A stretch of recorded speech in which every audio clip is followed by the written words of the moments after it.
What's up, everybody? How is everybody doing? Welcome to the Milan Forum edition, September 9th, 24th. Sorry, 24th of September, 2021. The calm before the storm. The storm being the Champions League, the calm being Spezia tomorrow. Is it a big game? Maybe this game is even more important than the game against Atletico Madrid. Let's see how everybody's doing. We got Skill Saif. What's up, Saif? Haven't seen Saif in a while. How you doing, Saif? We have Hamid saying Sky said that Maldini will replace Leao or Brahim from the beginning. What's your opinion? And it's not very risky to lose against Spezia. As we know, they play very good. Listen, we cannot lose against Spezia.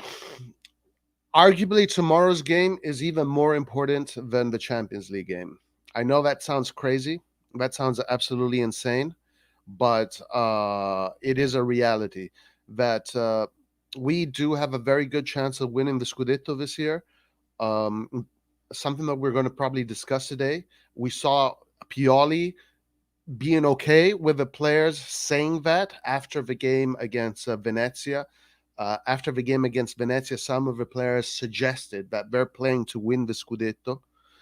Pioli did not roll back on that when he was asked what he thought about what his players said.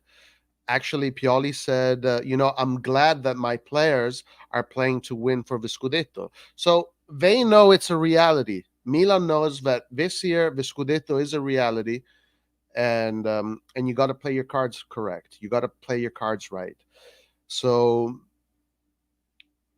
realistically, we have a better chance of winning the Scudetto than the Champions League. Milan, of course, this is the first year in the Champions League. Milan still needs to gain that experience, still needs to play at that high intensity, still needs to learn, right? But who knows? Hey, anything is possible. Anything is possible.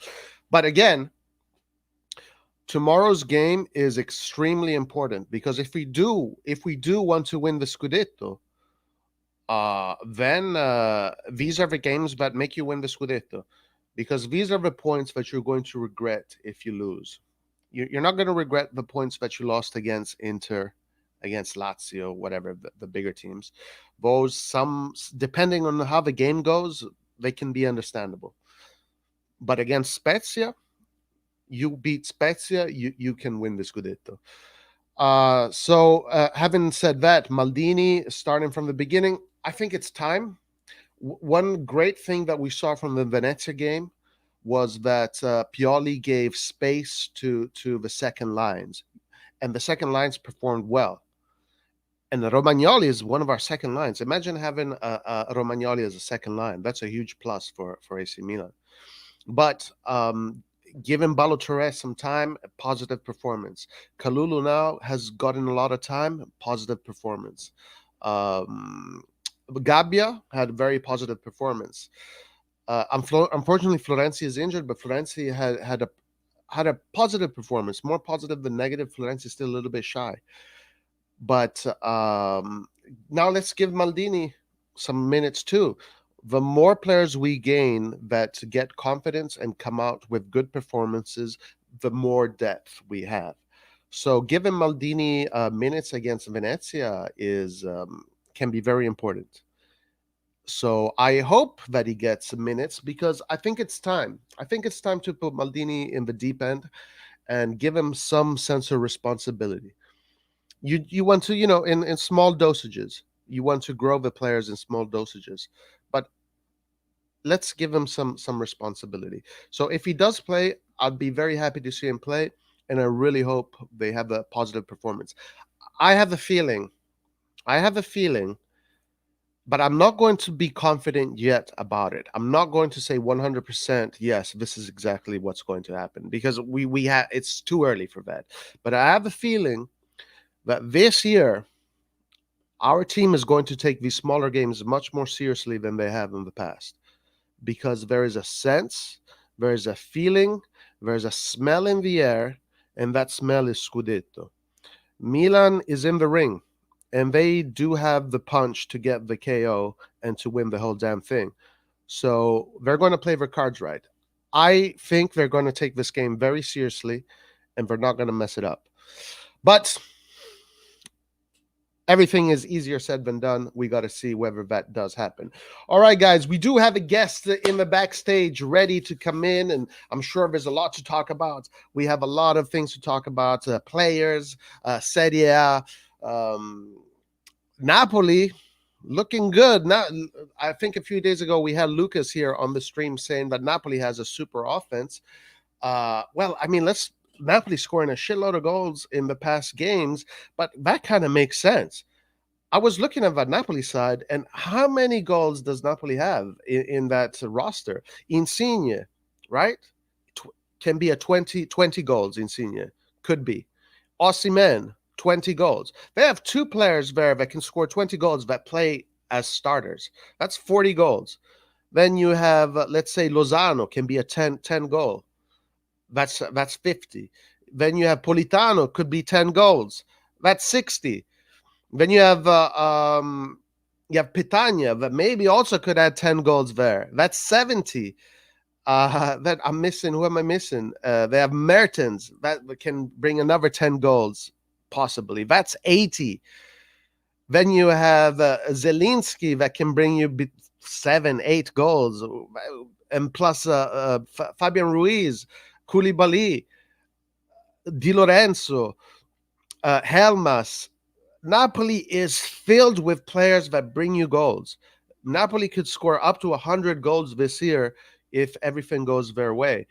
It is pretty crazy how many players Napoli has with the goal in their repertoire. Quite awesome for them. Quite awesome for the Serie A. Brings entertainment. But let's see if the UEFA, the Europa League, is going to slow them down. Regardless of that, Juventus struggling. So I'm sure we're going to talk about Juventus struggling. We're going to talk about how Lazio is starting to drop off. Roma right now in this long marathon, which is the Scudetto, is up there with us amongst Napoli, Inter, and Milan. Then you have Atalanta that is somewhere in between. They're kind of scraping up wins. You don't know whether this is going to be the same Atalanta of always or it's going to be a new kind of Atalanta. We don't know. So the season is starting to shape itself, but way too early to really have a good understanding of where this is going. Anyway, so let's keep on saying hi to everybody that is here. Skillard, what's up, Skillard? How you doing, sir? We got Tick Size. What's up, Tick Size? Saif. All right, we got Neck Lord. Let's see what Roy rages about tonight. Let's see who comes into the forum. Let's see who has things to get off their chest, and maybe we'll get into a rage fest when people disagree. I do have some criticism that I hope I'm going to talk a little bit with Nathan, guys. Nathan is in the backstage waiting. We're going to open up the forum lines. Actually, I'm going to put the link on. I'm going to put the link in the chat and pin it. So, guys, let me get that done. I am back from work, traveling, so now I'm going to be able to do these a little bit more professionally, at least try. So let me put the link on the chat. Whoever wants to join today is free. This is a open line discussion. Any kind of comment people want to take off the shows. Oh, please like the video, guys. I predicted Juve to win the league. Safe says he predicted Juve to win the league. Guys, don't think that Juve is done. Do not think that Juve done. The tour was awesome. I had a lot of fun playing a lot of shows, packed houses, a lot of heavy metal and rock and roll. It was absolutely fantastic. And now Florenzi is injured, guys. It just doesn't stop, huh? It doesn't stop. The injuries do not want to stop. I did see that Florenzi injury is not a serious injury, so I don't think it's going to be a problem. We're probably going to lose him just for weekend. He might be already back by the Champions League game, at least in the bench. So it should not be a problem. Should not be a problem. All right, I'm going to post. I'm going to put in the link here right now. Put it in the chat. Then I'm going to pin it, and we're going to get this show started. All right. Bada beam.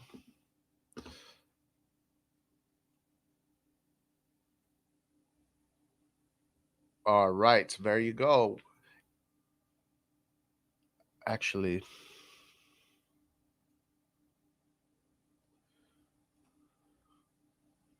okay. So let's get to the show. Let's get to the discussions. Let's get to the craziness, and let's see. First of all, let's get the people. We have a few people backstage. We have Nathan. What's up, Nathan? How's it going, guys? Hey, Nathan. How you doing? Are you sleeping? Nah, not even close.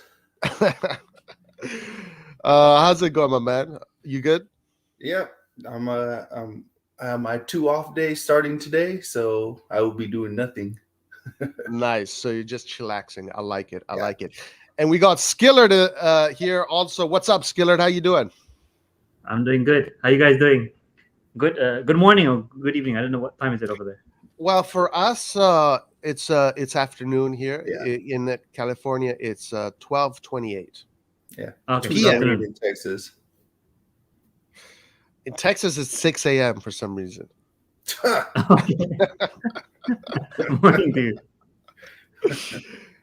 Guys, listen. Give me 1 second. I'll be right back. I just got to fix something with my audio, and then I'll be right back. You guys can chit chat for a little bit. I'll be right back. Okay. All right. Skeller, what do you think about this whole Florenzi being injured thing? I'm not surprised with at the rate that our players get injured. It's just a matter of time before Pioli gets injured, or even Maldini. Paolo Maldini gets injured just by watching. So it's ridiculous, to be honest. And I would think that as a medical professional or medical team, they must have some form of KPI, right? It's like, See, and this is the thing that's been happening for so many years now. Like, remember, our medical staff used to be the best in the world, and they must have all retired at the same time or something, because it's oh, just they got been injured. crazy. The medical Yeah. staff from the previous regime got injured as well, and they just left. I mean, it's crazy. It's like, it's literally nonstop. We need a bench like Manchester City, where they just have 1,000 players at their disposal. Like, it's crazy. Like, our players don't even play that much. The bench won't solve it, because it's a case whereby players who don't play a lot are getting injured. And I know some of the comments have been saying that maybe it's because of the training intensity. But guys, every other team trains as well. And I'm sure every other team gives it their 100% in training. So maybe it's because I don't know anything about football, sports science and all this, that maybe it doesn't click with me. But I just don't see how this is meant to be the normal or the norm for any football team or any sports team. Well, it comes down to how you prepare. So, like, whenever I'm like doing my warm-ups, like before I run or go play a soccer game, I do like extensive warming up with my legs, like different types of stretches. And when I'm playing, if I feel that my muscle isn't properly stretched, or maybe I could feel something that's just not right, I don't play. Like, I say, coach, just take me out for a minute. I need to continue to stretch, because like maybe my groin's still a little tight. Like, the players got to realize, if you feel something, say something. Don't keep playing, because then you get hurt. But I don't think that's the case. And whereby, if you take the example that you've mentioned about the warm-ups and all this, if based on the training videos that I've seen, it's a team of guys and they're observing everyone. Yeah. So it's not a case whereby, oh, you guys, you just go into the one area of the pitch, you do your own thing, and we're just going to stand at some corner and do something else. These players are continuously being observed. And this is where Pioli and his team are able to spot, this guy's ready, that guy's playing well, that guy's not doing well. So in such a case is that I don't see how, if you would tell me that some of these players like are not stretching or doing the warm-ups properly, someone would have pointed it out. And these players have been playing professionally for quite a while, so it wouldn't be something that they're not used to. It just doesn't make sense to me. I'll use an example. Zlatan. Zlatan after this injury, he said that this time I'm going to listen to my body and not think I can just play through it. And I that is the mindset of these players. They, even if they feel something, they feel like they can play through it. And that's what I'm saying. Instead of thinking that way, just say my muscle is just not feeling right to play at the intensity that I can play. Because you can play at 80%. I know you can play at 80%. And when your groin is a little tight or your hamstrings a little tight, you can still run at 70, 80%. But the moment you open up to hit that top gear, you pull everything. You pull Yeah, but everything. Zlatan is not the right example. Do you remember it was last season in I Yeah, think it was but against Napoli? He got the red card, and then the next thing we knew, the next day he was injured. I'm like, what the hell? Is it the well, only player that I I've would ever just seen in my life I would just think got in really terms injured of for a red like card? of their mentality of like how they always want to play, like no matter what. I know Zlatan, he's he's older, of course, Yeah. but just like the mental side, like they always want to play, even when sometimes it's better just to take the extra, you know, extra half or whatever. I would much rather prefer that. Like if a player knows that they are not 100%, it's okay if you come in at halftime or at the 60-minute mark. Instead, now we got to wait 2 months before you come back because of something that could have been prevented.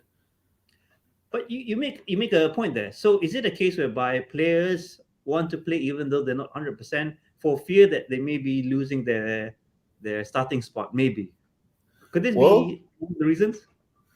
when there's a lot of competition, I mean, yeah, they can have that fear because if someone's starting, like, look at Tonali.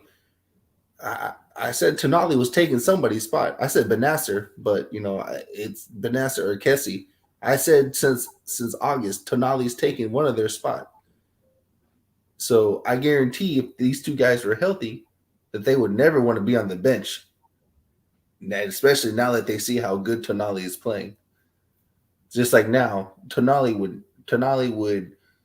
I feel like he would say that he's okay to play even if he's like at 60 or 70%, just because he wants to be competitive and keep that spot.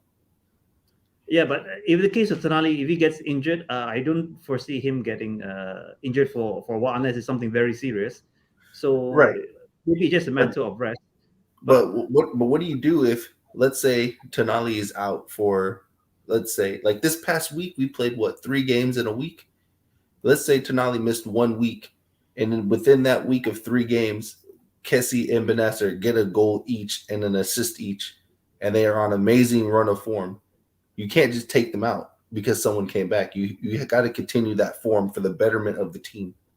yeah, I agree. But there you've mentioned it as well. So I guess as fans, we got to be selfish to the extent is Yeah, that we don't care whoever's injured or what. As long as we're getting the goals, we don't care who it's from or how it comes about, whether it's a fluke or a deflection of some kind.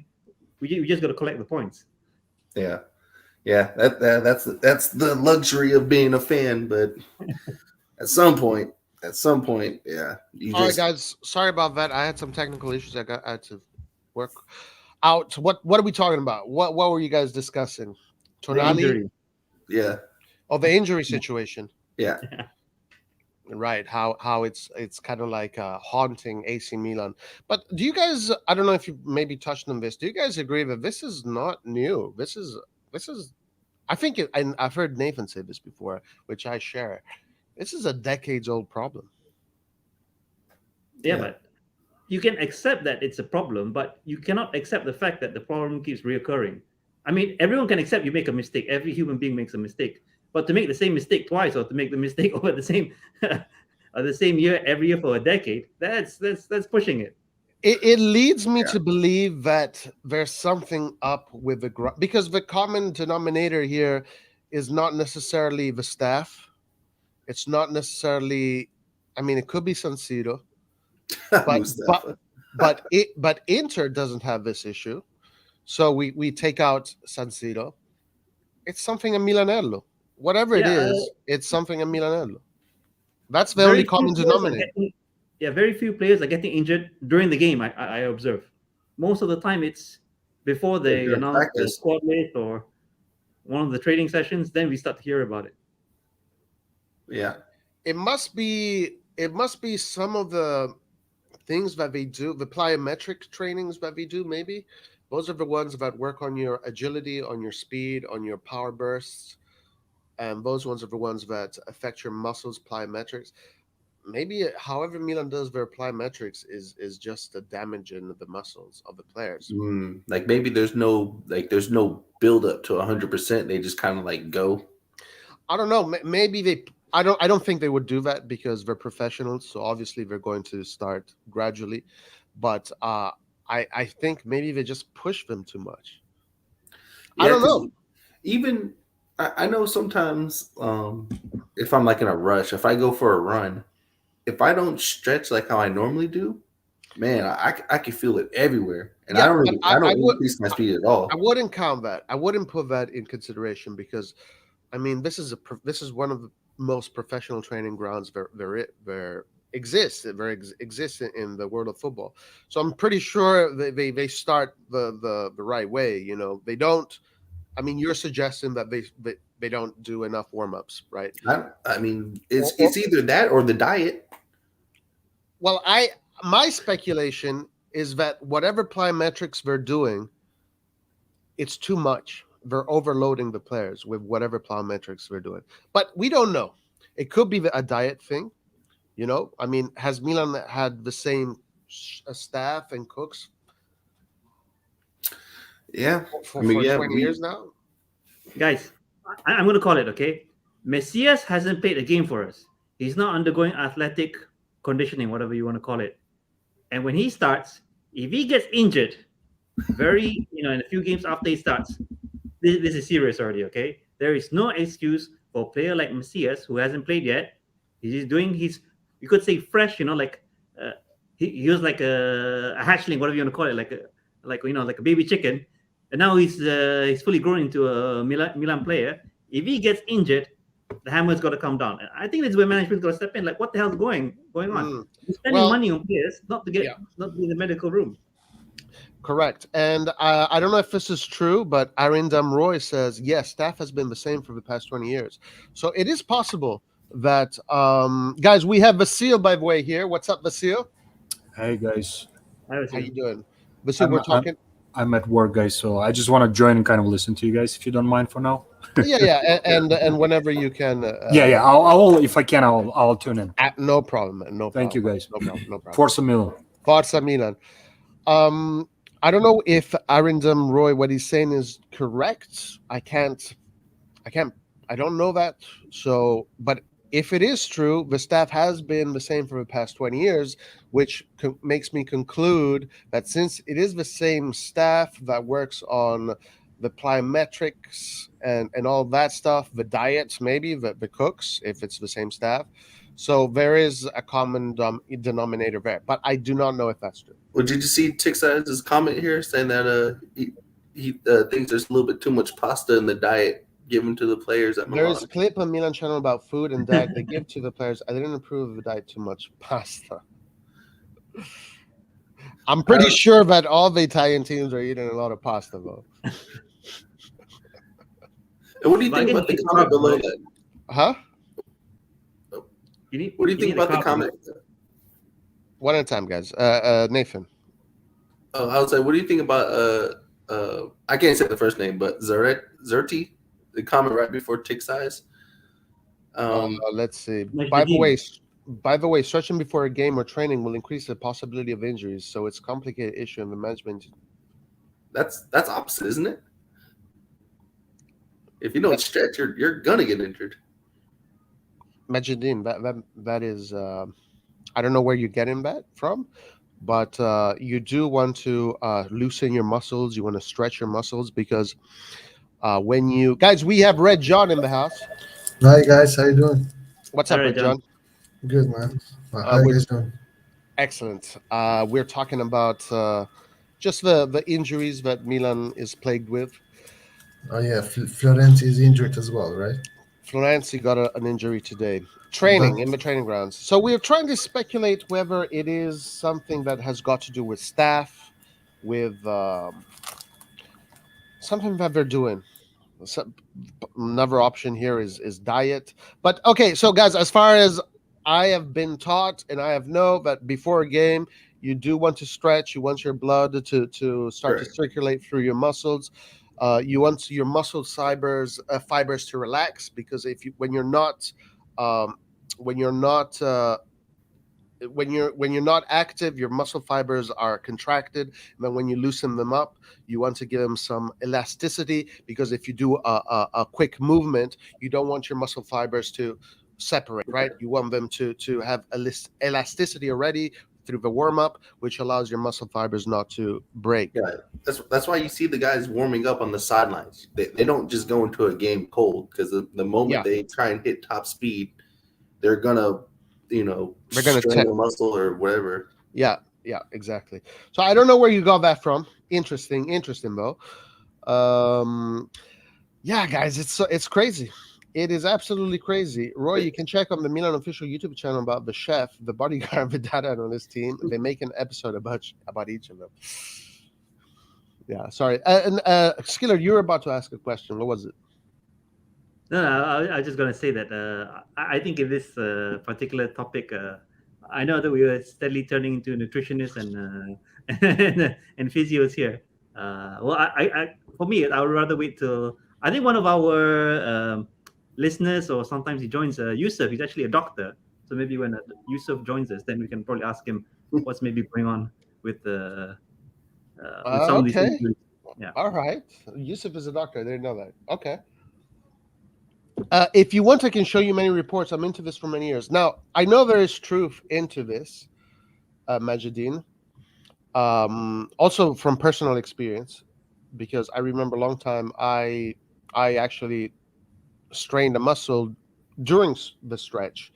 But in every single football camp that I've been in, that I've coached in, where I don't set the curriculums.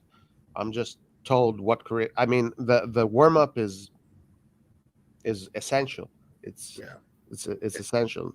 So it's but I know that tears and strains can happen during warm up. but also I don't think it's a matter of if they do the warm ups right or not. Like we are talking about professional players here. I don't think the warm up is the problem. Yes. I think they just push it too much in the training, or they don't do specified or specific training for each body type or for each. I don't know. I think maybe they do for every player the same kind of training or the same kind of preseason, which I guess, because I have no no idea how it should be done. But I'm guessing they do something wrong, because having 7 players and then each time someone else gets injured, we are either extremely unlucky these past 20 years or something is wrong. I think maybe they can lower the intensity a bit, or maybe have more frequent breaks during practice. Because I know we keep saying that these guys are professionals, but at the end of the day, we're still having this conversation. So clearly, they're doing it's got to be a combination of something that we've all been suggesting. So it's got to be something. Yeah, and I was, Rejon, before you joined, I was suggesting that there's a part in training, in football training, called plyometrics, where you're not necessarily exercising with the ball, but Right. you're doing courses in which you jump from different kind of, you have obstacles, you jump and you do these stretchings. I know Milan does a lot of that in the preseason, where you're going through all these kind of obstacles, you're ducking, diving. These are for agility, um, for power bursts, for jumping, for running backwards, running sideways. These are the exercises that can do damage to your muscles. I'm wondering if they overload them on that. That is just my speculation. It could be bad. It could be bad. I think it's the intensity of the training methods. It's possible. Gianpaolo Bonpiano, AC Milan security man, has been in the club since the Berlusconi era. Anyway, irrelevant to the discussion. Safe says, guys, it is safe to say Tomori is knocking on the door of being the best center back of Italy. If he isn't that already. Safe. I want to say something about Safe, and then then we can comment this. Safe the other day, I was reading. I remember this comment from Safe. You said that Theo Hernandez was the best fullback in the world after his Venezia performance. But before that, we were saying that Theo Hernandez was not this great fullback that he should be, right? So do we get carried away a little bit after they have good performances? What is your guys' opinion? Is Tomori the best defender in Italy? I'd say he's probably like in the top. And we're talking about across the back line or just center backs? Center back. I'd say he's in the top 3. He still has to learn about, I guess, just positioning, I guess. Something that like guys like Chiellini and Bonucci, they've been in Italy longer, so they understand the tactic a little bit better. But that's just a time thing. We give it like another year, and Tomori will be the best, easy. All right. How about you, Skiller? What do you think?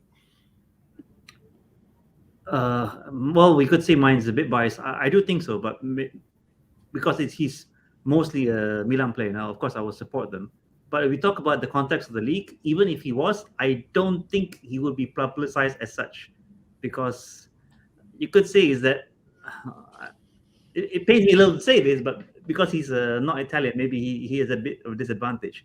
They will probably be promoting maybe of their own defenders because they have several. Yeah, so it's. Hey, guys, I have 2 seconds to say you're right about it, because country, the problem with Italy, man, it's still fucking racist country. That's No. I do not want to agree with that at all, because in Italy, what you guys are saying is absolutely wrong.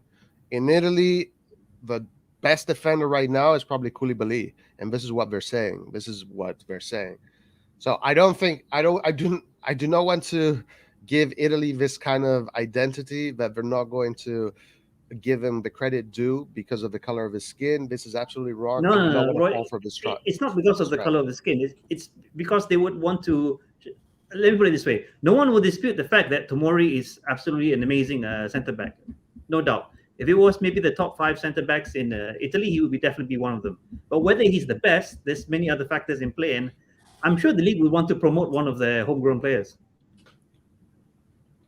Guys, I apologize for a little emotional speech, but it's probably what triggered me. It's this last couple of years, all this people calling other people different color, their names, and just the recent one with Juventus, it really triggered me, man. Like, I wanted to find those 2 son of bitches and teach them some respect, man.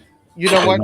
I understand that, but it's very important that we don't accuse that person and make that person the face of Italy. That person has his own issues, and they need to deal with his issues. But what he said does not reflect Italy. And I was a little bit emotional, so I agree to that. I don't want to call the whole country that, but there's a problem, man. Definitely still is compared to some other countries. Listen, I don't think there's a problem with Italy alone. I just think that Italy has a problem of not being hard enough in punishments, because it didn't happen 30 years ago. It happened in the final of the European tournament. It happened that English people were racist towards Saka because he missed a penalty. I think this problem is prevalent everywhere. Get it? And until people get the education necessary, it's going to be a problem anywhere. But the problem is that it needs more severe punishment for it to not be part, at least of the public life or at the sportive life. Because I understand that. And it's also totally fine. to give my opinion on Tomori, I think Tomori is certainly, in my opinion, he's the best. I don't know if he is the best in the league yet because Skriniar is really good, De Vrij is really good, Koulibaly is amazing, like Delete is pretty good. Like there are good defenders in Serie A overall, but in my opinion, Tomori is the best at what he does, like super aggressive center back that brings in Serie A the Premier League kind of defending, like super high up the pitch, doesn't give you any moment to react, but that also has its downsides, meaning that he can find himself positioned wrongly. And if that happens, that's certainly like a weakness he has, but luckily for him, he's also very fast, so he makes up for that aggressiveness. Yeah, I agree with that. Um, That's why I said maybe Yeah, working good on his opinions. positioning. say what? Yeah, That's what I was positioning. saying. Just like his positional awareness, because right now he's relying on his athleticism instead of his actual knowledge. But he's still new, so he'll gain that with time. Yeah. Right now, in Italy, the best defender, the defender that is the most informed is 100% Koulibaly, and then the Inter defenders I would put, and then maybe the Milan defenders. But Roy, how can you put Inter defenders, because we conceded less goals than them? okay. So I think it's Milan and Napoli now that have the same. best Who defensive conceded, yeah. record. So maybe honestly I think it's a little bit too early to give Tomori that kind of status. Let's not get carried away too much, because I think when we like look at players, I mean, okay, Tomori was a player that came to Milan with immediate impact right away. And right away, he showed to be great talent. As a matter of fact, Tomori is the player we spent the most money on. He was the star of our transfer market. So we're talking about a player that Milan considers very valuable. Of course, he is a superstar. He is a superstar in the making. Is he one of the best in Italy right now? I'm not yet comfortable to say that. I want to wait. I want to wait a little bit longer and to see what happens. I think how he performs in the Champions League against the other teams is going to be important as well. But I'm not ready to give him that title just yet. Let's see. Oh, look at this topic for the panel. Do you guys forgive Hakan? Nice one, Tick Size. Who is Hakan, man? Who? Hakan Çalhanoğlu, guys, one of the greatest playmakers in Europe right now. Yeah, this is a quote from you, right? This is quoting you some months back. Yeah, go one at a time, guys. Just take it. Do you guys forgive him? What do you have to say about Hakan? Like I think I've said it before that I didn't care about Donnarumma, and if I didn't care about Donnarumma, I don't give a damn about Hakan. Come on, like my only problem is we should have had another camp. Like this is my critique to the management. If you let him go, at least get me someone. If you want to make Diaz a starter, I'm okay with that now. But at least get me some backup to Diaz. Like right now, if Diaz gets injured, who do we replace him with? Me? I think you would do a better job. Then Hakan, most certainly. No, than Diaz. Then Hakan, for sure. and Red John, in even a replacement, I'm not even going to even go with the injuries. Let's just go with the loan deal situation. Yeah, he's I not that one. Yeah. He's not a Milan player 100%. He's a Madrid player still. So really, we have no Cam that actually belongs to us besides Maldini. And I agree, but the thing is, we're still gonna have him for one more year. That being said, I still have a problem with the way we got him, because we are basically raising him for Madrid. Right. Like we are being the Dortmund of the situation. Yeah. We should have got a Cam last year when we knew when Hakan's contract hit his last year. we should have already have had a Cam as a backup before even going for Diaz, because that was still just a loan.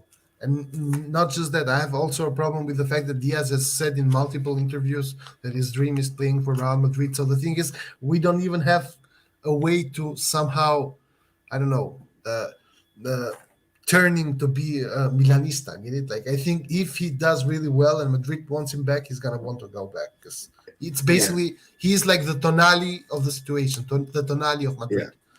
You're That's a not good gonna be able to pursue him, to turn And look- him into a Milanista. I do want to take the subject in too many different areas, but just finish. Go ahead, Nathan. Well, You have look one at the more thing to- comments from coming out of Madrid. Not at no point has anything negative about Diaz has came out. And I know it's down to being correct or mind games. But at the end of the day, they aren't seeing anything about, oh well, if Diaz wants to go, he can leave. It's all Diaz is an important player. We like Diaz, et cetera, et cetera. So in Diaz's mind, if I just keep playing phenomenal, Madrid is gonna have no choice but to keep me. Yeah. Yeah, Listen- I agree. And if I can add something, sorry, Roy. No, go ahead.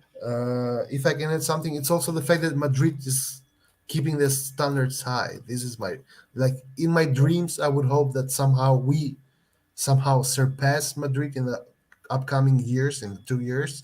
So it somehow makes Diaz switches mind or switches stance towards going back to Madrid or not. But I think Madrid is going to keep being a superb team with stars all over the world dreaming to play there. Like the example is Mbappe, and he has said it multiple times that he wants to play for Madrid, and he's probably going to be there playing for them next year. So this is also another factor which adds to the complicated situation which we're going to find ourselves in 2 years.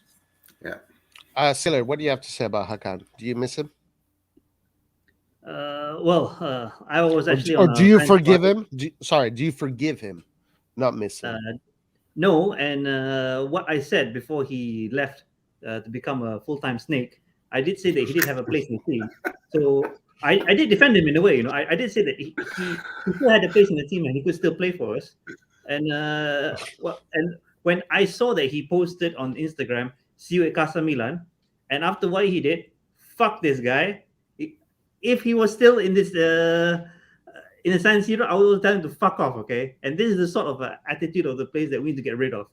And Nice. this is why Damn. I think it's come to a point whereby we shouldn't be too emotionally attached to players based on what they say. It's about what they do. And So and especially right now, Skillard, we cannot be emotionally attached to players right now. Yeah, but one of the things that I do want to say is that I'm seeing good signs. Okay, I'm not at this point after what's happened last season. I'm not emotionally attached to the players, but I do like seeing the signs. The little slivers of light. For example, Tonali. If it's true, and of course, I haven't seen his contract. I don't know whether he really did give up part of his salary. But those Apparently, are the signs that, 500K. yeah, but those are the signs that is encouraging for players that are willing to go the extra mile for the club. And these are the kind of things that will turn them into legends. Because one of the things that I think a lot of the modern players don't really see is that they see the paycheck. But the legend status, like how we see Maldini, how we see Shevchenko, how we see Kaká, that's not easy to come by. They don't have the courage. Yeah, and I know they want to retire in their own like, I don't know what, 500 million, $1 billion mansion, but having a statue in front of the stadium, that's gonna be there forever. By the way, yeah, their paycheck, I don't know how long it's gonna last. I mean, realistically, though, how many players get to have a statue in front of a stadium? It's one out of hundreds. Yeah, very few, yeah. So this is why, which brings me to the fact that I do forgive Hakan. I have absolutely no harsh feelings with him. I understand that he had the opportunity. He felt like he was worth more money, and he had the opportunity to make more money. And I respect that decision, because I think many professionals would do that, because you cannot bank on becoming a legend of a club. A lot of players banked on becoming legends for Milan, and we don't even remember their names anymore. And they live in probably small houses instead of retiring with millions in the bank. Well, So I don't blame. houses, I don't blame. I doubt, but Yeah. it's, the so context of the whole we are not situation. talking about Like, 2K a month here. We're talking still about very, Right. very good wages. Just take.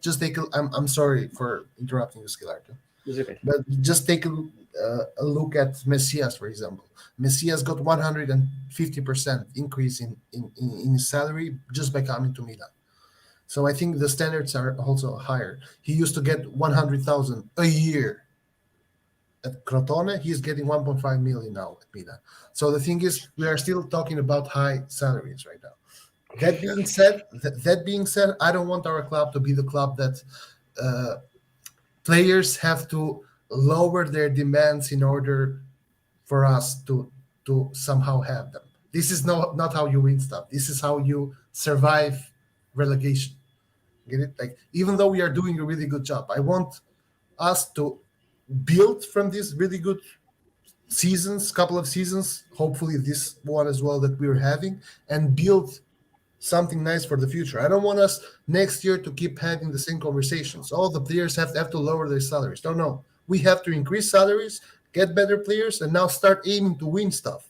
But Red John and everybody else in the panel, but we know that with this ownership, we're not going to get that. We're going to get a team that is still transitioning to that. Unless we change the owner, we're going to be stuck in this kind of limbo for a long It's time. crazy. Yes, It's crazy but because the more money you spend on quality, the more profitable that club's going to end up becoming in the long run. Which I thought that's what the owners are trying to do, is increase If you win. Yeah. We weren't winning anything until we got better players. So it's one or the other. Like, you can't have both. You can't have piss poor salaries and world class players. It doesn't matter what you want to say. You don't get both. I mean, you know what it is, Nathan. The problem is this: that we spent a lot of money with Mirabelli and Fassone, a shitload of money, and that did not pay off. And then Right. and then all these managements came in and out, all these changes. Then we got Maldini and his crew, and Maldini was able to put together a bunch of youngsters that nobody knew, and create and make these players grow into what's now a lot of people are But calling because world they fit class. the sure, but system, right? guys, They also fit the system. Those players that we Oh, but they're that right. The scouting department chose Listen, the right players. No, Yeah, but wait, these- because like, I think we forget that Maldini has not been at Milan for 2 years now. He's been for 3.5 years. So Maldini has done wrong as well. Paquetá was Maldini's doing together with Leonardo. Piontek was Maldini's doing, right? Duarte was Maldini's doing. Giampaolo, Il Maestro, was Maldini's doing. Like, Maldini has done his wrongs as well. Like, let's not just paint Maldini as a saint here. That being Yeah. said, Maldini also has the majority of the merits for the fact that we are here and having a very competitive team with peanuts. Because let's Yeah. be serious here. We have spent peanuts.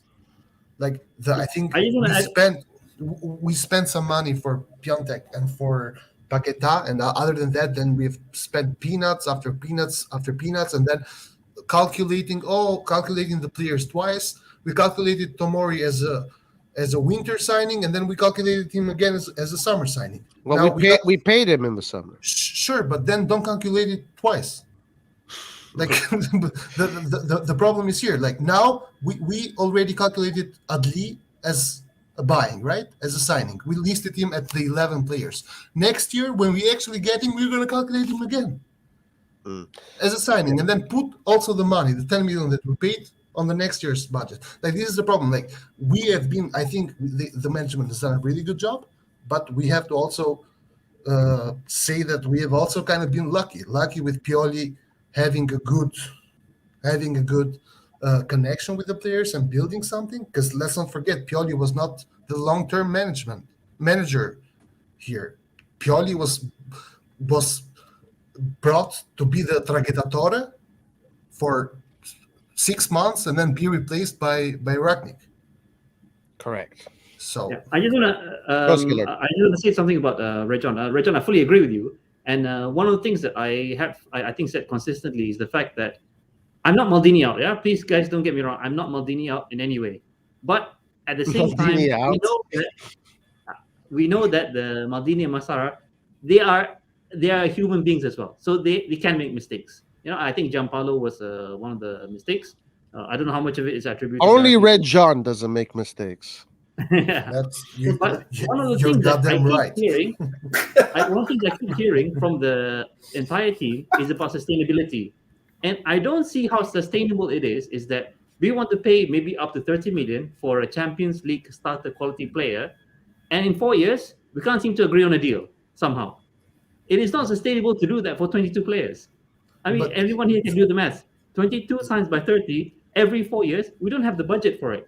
So this is what I'm saying is that I think I don't know whether it's Gazidis level decision, someone needs to be able to take charge of all these renewals and sales because it seems like it's not being handled well.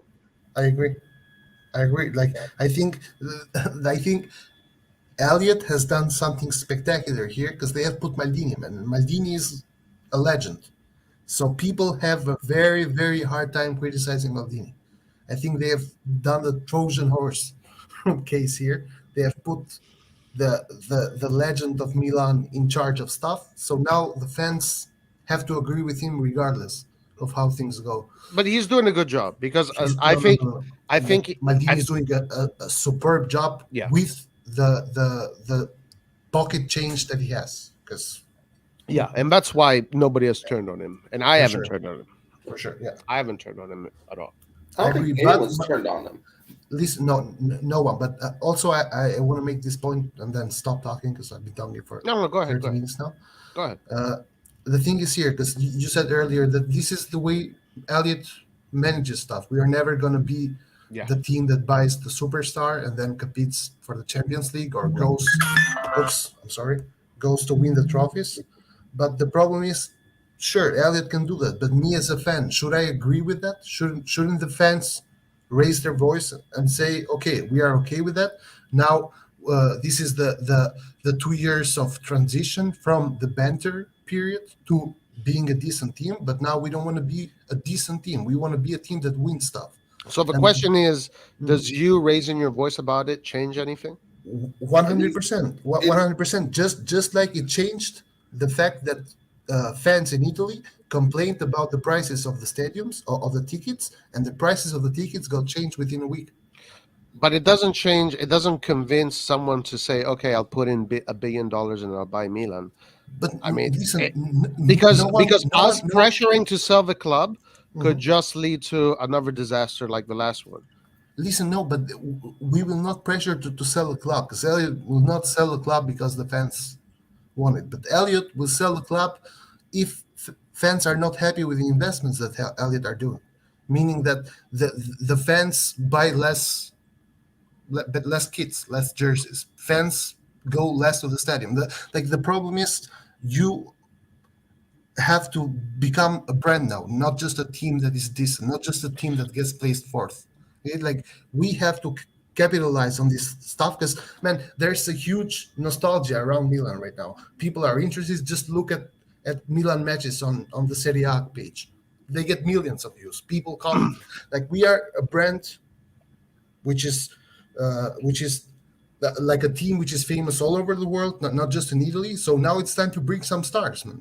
Now it's time to bring one star at least. Bring me someone. Right. And that's the thing. Let's do that next step. We don't need All right, to Nathan, go ahead. buy. We don't need to buy tons and tons of star players. We just need right now. Our defensive side is good. It's really good. Our left side, we can sustain that for a while longer. We need to just get one or two players, drop like 30 to 45 million on them, and just build slowly. But don't waste money and buy injured players. And then expect people to buy their jerseys and show up to the stadium for these players that they're never going to see. Like that's stupid. And I just said 30 to 45 million. It can even be 20 million if the player is the right fit. but instead you spend 10, 12, and whatever million on what 3 players who have yet to play. Well, Pellegrini just played, but that's not smart. That's not smart business. Okay, guys, but I do want to push back on this, and why I'm pushing back is this, because I feel that it doesn't matter how we think or whether we think they should do this or that. At the end of the day, they do what they think is best for their business, and right now the business is we have this amount of money that we can spend, and with this amount of money, what we have to do is create a club that is desirable by someone that is willing to spend $1 billion and take over it. So it's more about, for me, at this point, it's just accepting that this is where we are right now and keep on sustaining them in the good job that they're doing in creating this kind of club that could be desirable for a big time owner. So I think if you're expecting this club to spend and this management to dash out money for big stars in these next few years, you're setting up yourself for a lot of for emotional failure, pretty much. I'd rather just accept things are and kind of go along with the wave. I think that they are going to be able to do what they want to do. Remember, it's a hedge fund. Hedge funds are all about investing in something, increasing the value of it, and then reselling it for a profit. So they're doing a good job at this, and but the value of Milan actually decreased. The value of AC Milan is no way decreased. But I think Nathan is talking about the value of players. Okay, but again, this management is not going to spend 100 million on a we player. Don't need them to. It's not going we don't need them to spend 100 million. We spent like 20 million, almost 20 million on players who are injured. That could have gone to one good player in that same price range. We would have closed the Favre deal right there. Say that again.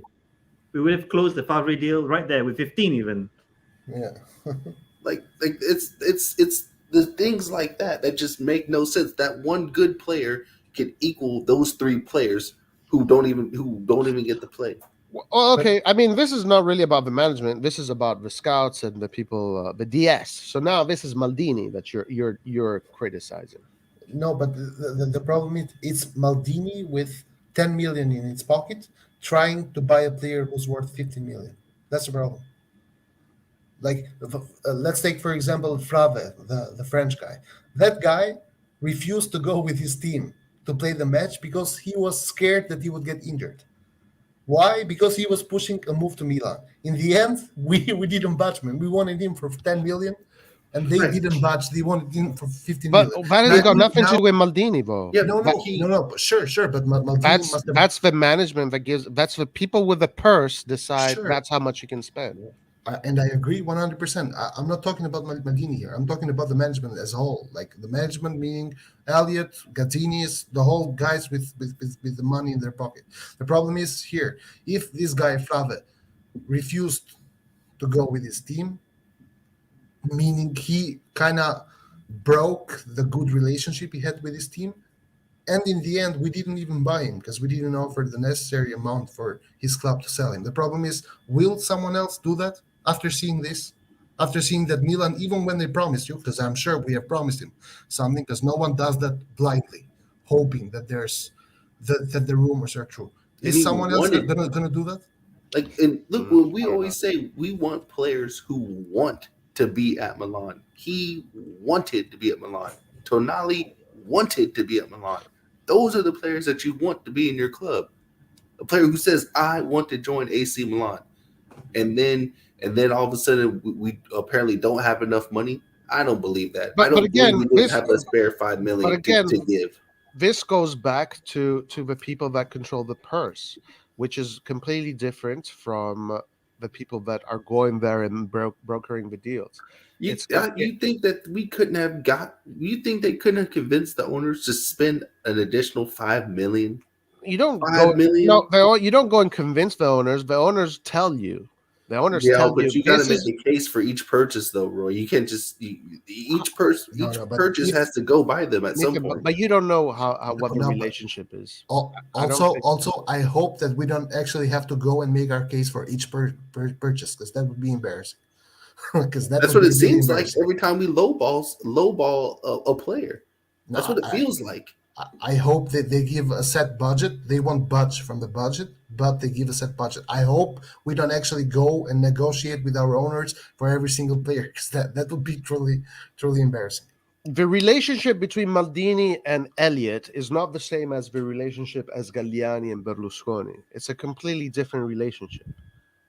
And that's the difference between the relationship of an owner who buys the club and treats the club as his toy. The difference being a management that is a hedge fund and treats the club for a different purpose. So this is the issue. What? Yeah, you're right. Why didn't you just put 5 more million? Because Baldini didn't have Berlusconi and says, "Hey, look, if you want to have the toy you want, you have to dash out a 5 more million, and then you get to have fun this year and watch your team win." With this situation, is more like, yeah, you have to watch the balance because it's all about numbers. We have to stay in these quotas, and it doesn't matter. You have to do the best you can with the numbers that I give you. This is why I'm saying accept that this is who we are right now, because you're just going to put yourself through a lot of emotional hurt if you don't accept who we are right now, And also, and it sucks. also, I would like to answer the question of the other Roy commenting the question. But the question is owning a football club in Italy a profitable business? That's a real question. Like we have, Milan is the example of this question. We have owners who are a hedge fund. They got Milan and they are planning to sell Milan for a profit. This in itself, it's a profitable business. Also, the fact that there's more American owners in Serie A now than ever before, and there are continuous negotiations for more foreign owners buying in Serie A. Why? Because buying a team in Serie A now, a big team like or a medium to a big team in Serie A is cheaper than buying a small team in the Premier League. So right now we are talking about a league in which buying a club is cheap, but the potential for the future is high, because at some point I think teams in Italy will start building their own stadiums, hopefully, which is in itself profitable, economically profitable for the future. So I think Serie A is a profitable league right now. Maybe not in direct or in immediate profit, but in long term profit for sure. And not on that, if you think about it, the most profitable league right now is England, but all of those teams are owned by big owners now. So, and you don't want to just keep going and buying, teams in England who are simply not going to be profitable or compete. So then you go to the next league, and I'm pretty sure the economy in Spain is like even worse. And then in Germany, the football is, I mean, it's football is big everywhere, but the teams in Germany aren't like as name brand wise as big as the teams in Italy. So if these guys invest in the Italian teams early, they'll reap the benefits greatly, I think. Yeah, and Milan is a desirable club. It's a club with one of the biggest fan bases, so it's maybe one of the easier clubs to sell. I think what Tick Size here says is actually it's a good way of putting it. Elliot woke up one day and found themselves owner of a football club. This is not their environment. I think we're doing well for us. We need to be patient. And yeah, unfortunately, it's going to take maybe 1 more year, 2 more years. I hope it doesn't take too long, though. I hope it doesn't take too long. And they're But going to try. Scaroni is saying that they're trying to build a stadium. So that's going to be part of it. Yeah, go ahead, Skiller. yeah, I just want to say that there have been some encouraging signs, especially for us fans. I mean, about 5 years ago, I think I tried to look into the AC Milan app. I think they had one, but it was really basic. So we are seeing signs whereby, with the partnerships, with the sponsorships, they are really trying to modernize the club, you could say. And especially if you look at the YouTube content very recently, I think over the past 1 year, a lot more English translation, a lot more content that for accessible for fans. So the encouraging signs are there, but it's just part of the modernization process, I guess. And in terms of the revenue and the money making part, it's not only the club, guys. It's also the league. And we've spoken about this before. The league itself has problems when it comes to generating revenue and ensuring that the distribution it's enough to compete with other rival leagues. Yeah. True. Okay, guys. So listen, we've discussed this aspect of the finances of the market. So let's move the conversation towards the games, the players, and the near future, as far as game wise goes. Now, I do want to talk about Florenzi, since Florenzi was injured. He got injured, but I heard the post game, and Red John, you're still convinced that Florenzi is useless and has done nothing. I Right? agree. And Nathan, you agree. Yeah. I But agree. and Skillert agrees. But I, on the other hand, saw improvement. He's starting to get moments. He's starting to get moments where he's looking a little bit more dangerous. So let's talk about a little bit about Florenzi and what your analysis on Florenzi is, and then I'll rebut. So whoever wants to go first, just take it away. Sure, I can go first. Like, I don't know. What's your definition of good? Like, first I want to know this, and then I can answer. Nathan, did you have something you wanted to say? Well, if we already knew in terms of like his positioning and his defensive capability that he was going to be a sound player, but as a winger, that's only half of your duty. The other half of your duty is to attack, and his attack like abilities is below zero. He has no awareness of where he needs to be and the types of runs he needs to make. He doesn't know when to cut inside or stay outside. And the few times he got it right, he ended up in a good spot. But I feel like that's not due to his abilities. That's just due to where he just so happened to be because the play happened around him. He was, every time the ball came down the right side, I just knew nothing was going to happen. When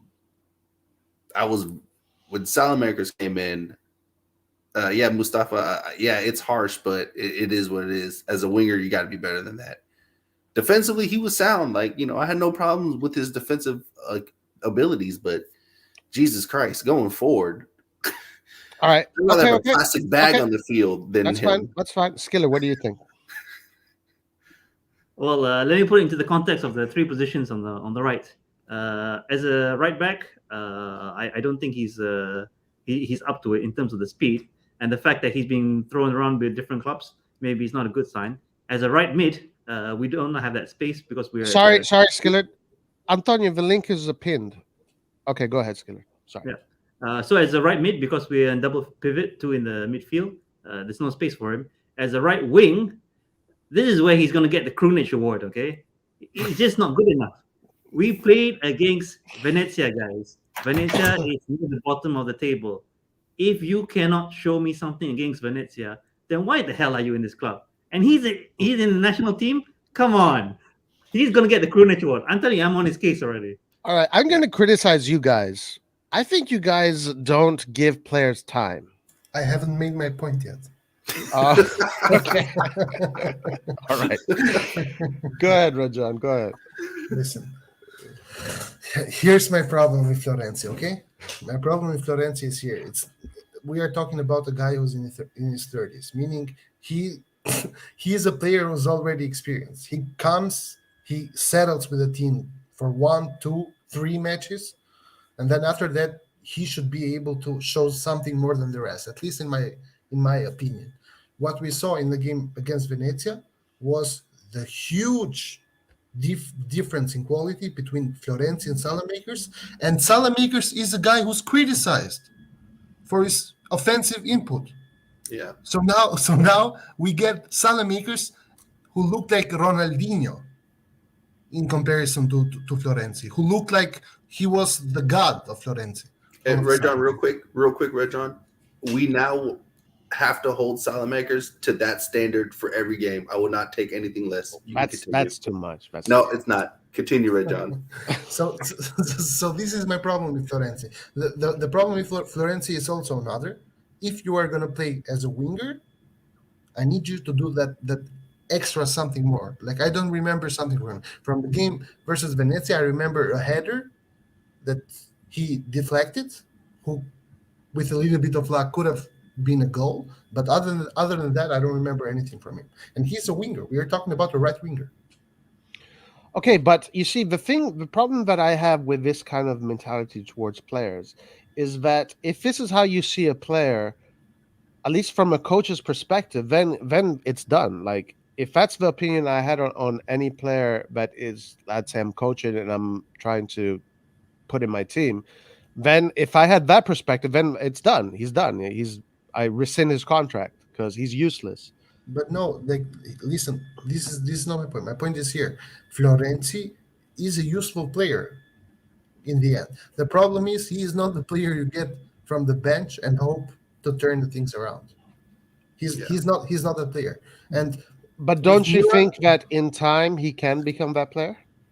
Have we seen him as a right winger do what Salamakers did in his entire professional career? Yes, he's scored huge goals against huge teams in the Champions League. He was, when he was in form, just before the Euro Cup, the first player of the national team, the team that won the Euros. We're talking about a very experienced, very technical player, very focused, tactically disciplined player, a player that knows the Serie A in and out. So he shouldn't be playing like this then. But don't you also consider the fact that sometimes a player needs more time to adapt to a system, adapt to environment, adapt to the teams? Yes, he does need time. And it could take months sometimes. Adapting to the team, the system is one thing. Your skills and your attack awareness does not change. And when he's on the right, you're fit. But depends where you are physically. Depends on many factors. Yeah, but when you're judging Florenzi, we should just throw him in the rubbish bin at this point. Castillejo should have been put as a right winger. You see how I stuttered there? Castillejo should have been the right winger. So, guys, my question to all of you, Red John, Nathan, Skillard, is in a few months, because I said it from day one that I'm not expecting to see Florenzi after month 2. I told him after I said these words, I might be wrong. In the second month, we're still in the first month, and sometime in the second month, we're going to start to see Florenzi take a hold of his position in this team. So if that does happen, and then in a few months he starts scoring goals, he starts scoring big goals, what are you going to be saying? He's not Roy, going to. You said we were. Roy, you said we're in the Scudetto Just race. like Giroud wasn't giving going him a to month? also. Man, Say what? Say I that forgot again. Giroud was even on the Why are you team. giving He's him still one? injured. Guys, one at a time. Skillard, what did you say? I didn't hear you. Yeah, I at the beginning of this stream, you said that we're in the Scudetto race. So why are you giving him an extra month? I mean, guys, we're in the He's 30 years Scudetto old. race. He's We not- have a he's not- Scudetto race because our overall roster but is Roy- just as competitive. It's competitive enough to win the Scudetto. So let's look at Salamakers. He how old is he again? 21 still. Okay, so he is given the pass because he is so young still, coming from a different league. He's still learning Italy. He's still learning. You can't just learn it the Italian way in 1 year. Yeah. He gets a pass for that. And I'm harsh as hell on him, but I will give him a pass for that. Florenzi does not get that pass. But you have to consider many factors. I mean, the thing is this: the thing that the reason why I cannot agree with you and Red John and Skillard is because sometimes there are a lot of factors. Just the fact that maybe he's always been in a Roman club and the rivalry there has always been heated. He probably doesn't feel comfortable in that club. That could be one of the factors. The factor that physically he came off of these injuries during the summer where he couldn't train at 100%. That So why could did be we a get factor. him? Again, we finished second Can I add place something? this year. Yeah, go ahead. So my overall thoughts is I agree 100% with Roy on this. I think people are being a bit naive for a couple reasons. First of all, I think when Nathan said that whenever he got the ball on the right wing, we weren't dangerous. I mean, you can make that argument, but at the same time, It's not an argument. is he an attacking right wing player, or is he more of a right back, right wing back that Pioli got to play as a defensive right winger that plays in that system and is not supposed to be like a right winger like Favre is or another player. So unfortunately, I mean, I'm not saying I would love to have an attacking right winger, but at the same time, that's not the way Pioli wants to, or we couldn't afford for whatever reason. But like Roy was saying in the past, he's going to be playing to keep a balance on the team. So we're not supposed to be expecting a lot of offense from him. And before someone adds, I just want to say one other thing. I know Salamakers, he played really good when he came on, and he, especially offensively, he's improving. At the same time, though, how many times have you seen Salamakers be really prolific on offense yet? So, I mean, is he really that much worse at offense than Salamakers? Because it's only his first month, and we haven't seen enough of him yet. And we've given Salamakers a lot of time to adapt with the team around him. And he hasn't. And Salamakers did that against Venezia. With all due respect, they're a good team, but we haven't seen him do it too often against other teams. I thought he was really poor against Liverpool, like a lot of players were, and he's had poor offensive performances. So of course he can still improve. He's younger, and so I'm not trying to just like bash him, but at the same time, let's be fair here, and let's not like just throw Florenzi under the bus and give him some time to get better. Antonio, let me ask you this. Who has the most big game experience, Florenzi or Salamakers? Well, because he's older, Florenzi, of course. But So he should have more experience and know-how, right? Well, he's also joining a team, and it's his first month after Roy said after being injured in the summer, and he hasn't really gelled with his team, and it's pretty obvious. When you watch Salamakers play, he's gotten really good at helping out in the build-up, and he cuts inside and he passes quickly. And at least in the Serie A, because he wasn't doing that against Liverpool because we got pressed. Antonio. But like I said, he knows his teammates. You can see he's more fluid. We need to give Florenzi more time. You can't just be bashing him. Antonio. Can I say I have a something? question. Yeah, go ahead, Skiller. Go ahead. And I want to throw oil on the fire here. We missed out on putting Hauger on the right wing. If Florenzi doesn't get the same amount of assists or goals as Hauger, he's going to be the Krunic of the season. No, yeah, I'm sorry. Again, I don't care. I understand the gelling to the team and gelling to the system. But as an individual, players do individual things during the game that has nothing to do with teamwork. Nothing to do with teamwork. When Leao dribbles past two players, that's not a 1-2 pass combination. Okay. That's an individual effort. Okay. And Florenzi's individual effort when going forward is garbage. Basura. Okay, let me say this. Basura. Let me say this though. How many times has Salamakers done what he's just done against Venezia, where he dribbles it? How long has Salamakers been in the league? I mean, I'm just saying. How long has he been in the league? And also, he's adapted to that position. Florenzi hasn't played a right winger. Like, do you understand? It's a different role. He's not listen. Nathan, you expect Florenzi Antonio, to be you were taking people on. Guys, one at a time. Antonio, finish. All right, hold on, guys. Let's put some rules since we're many people. Everybody, when you're talking, let's take it down to a minute. That's enough. And then one at a time. Roy, so, Antonio, finish what you're saying.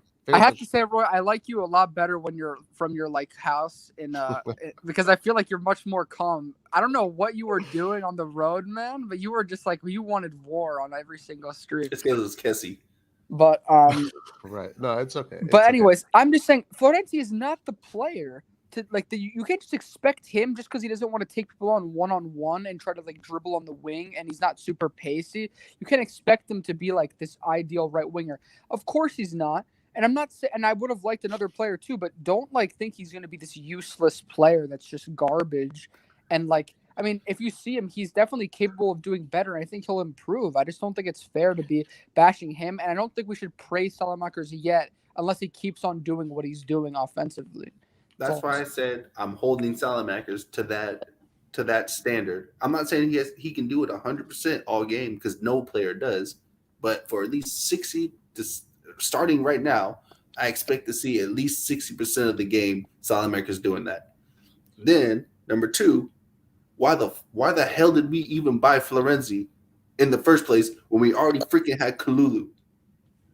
Like, I'm sorry, I will not sit here and allow stupid decisions to go by just for no reason. I'm not. All right, I'm not. okay, no. okay, that's fine. Let's get Red John in. He had something to say.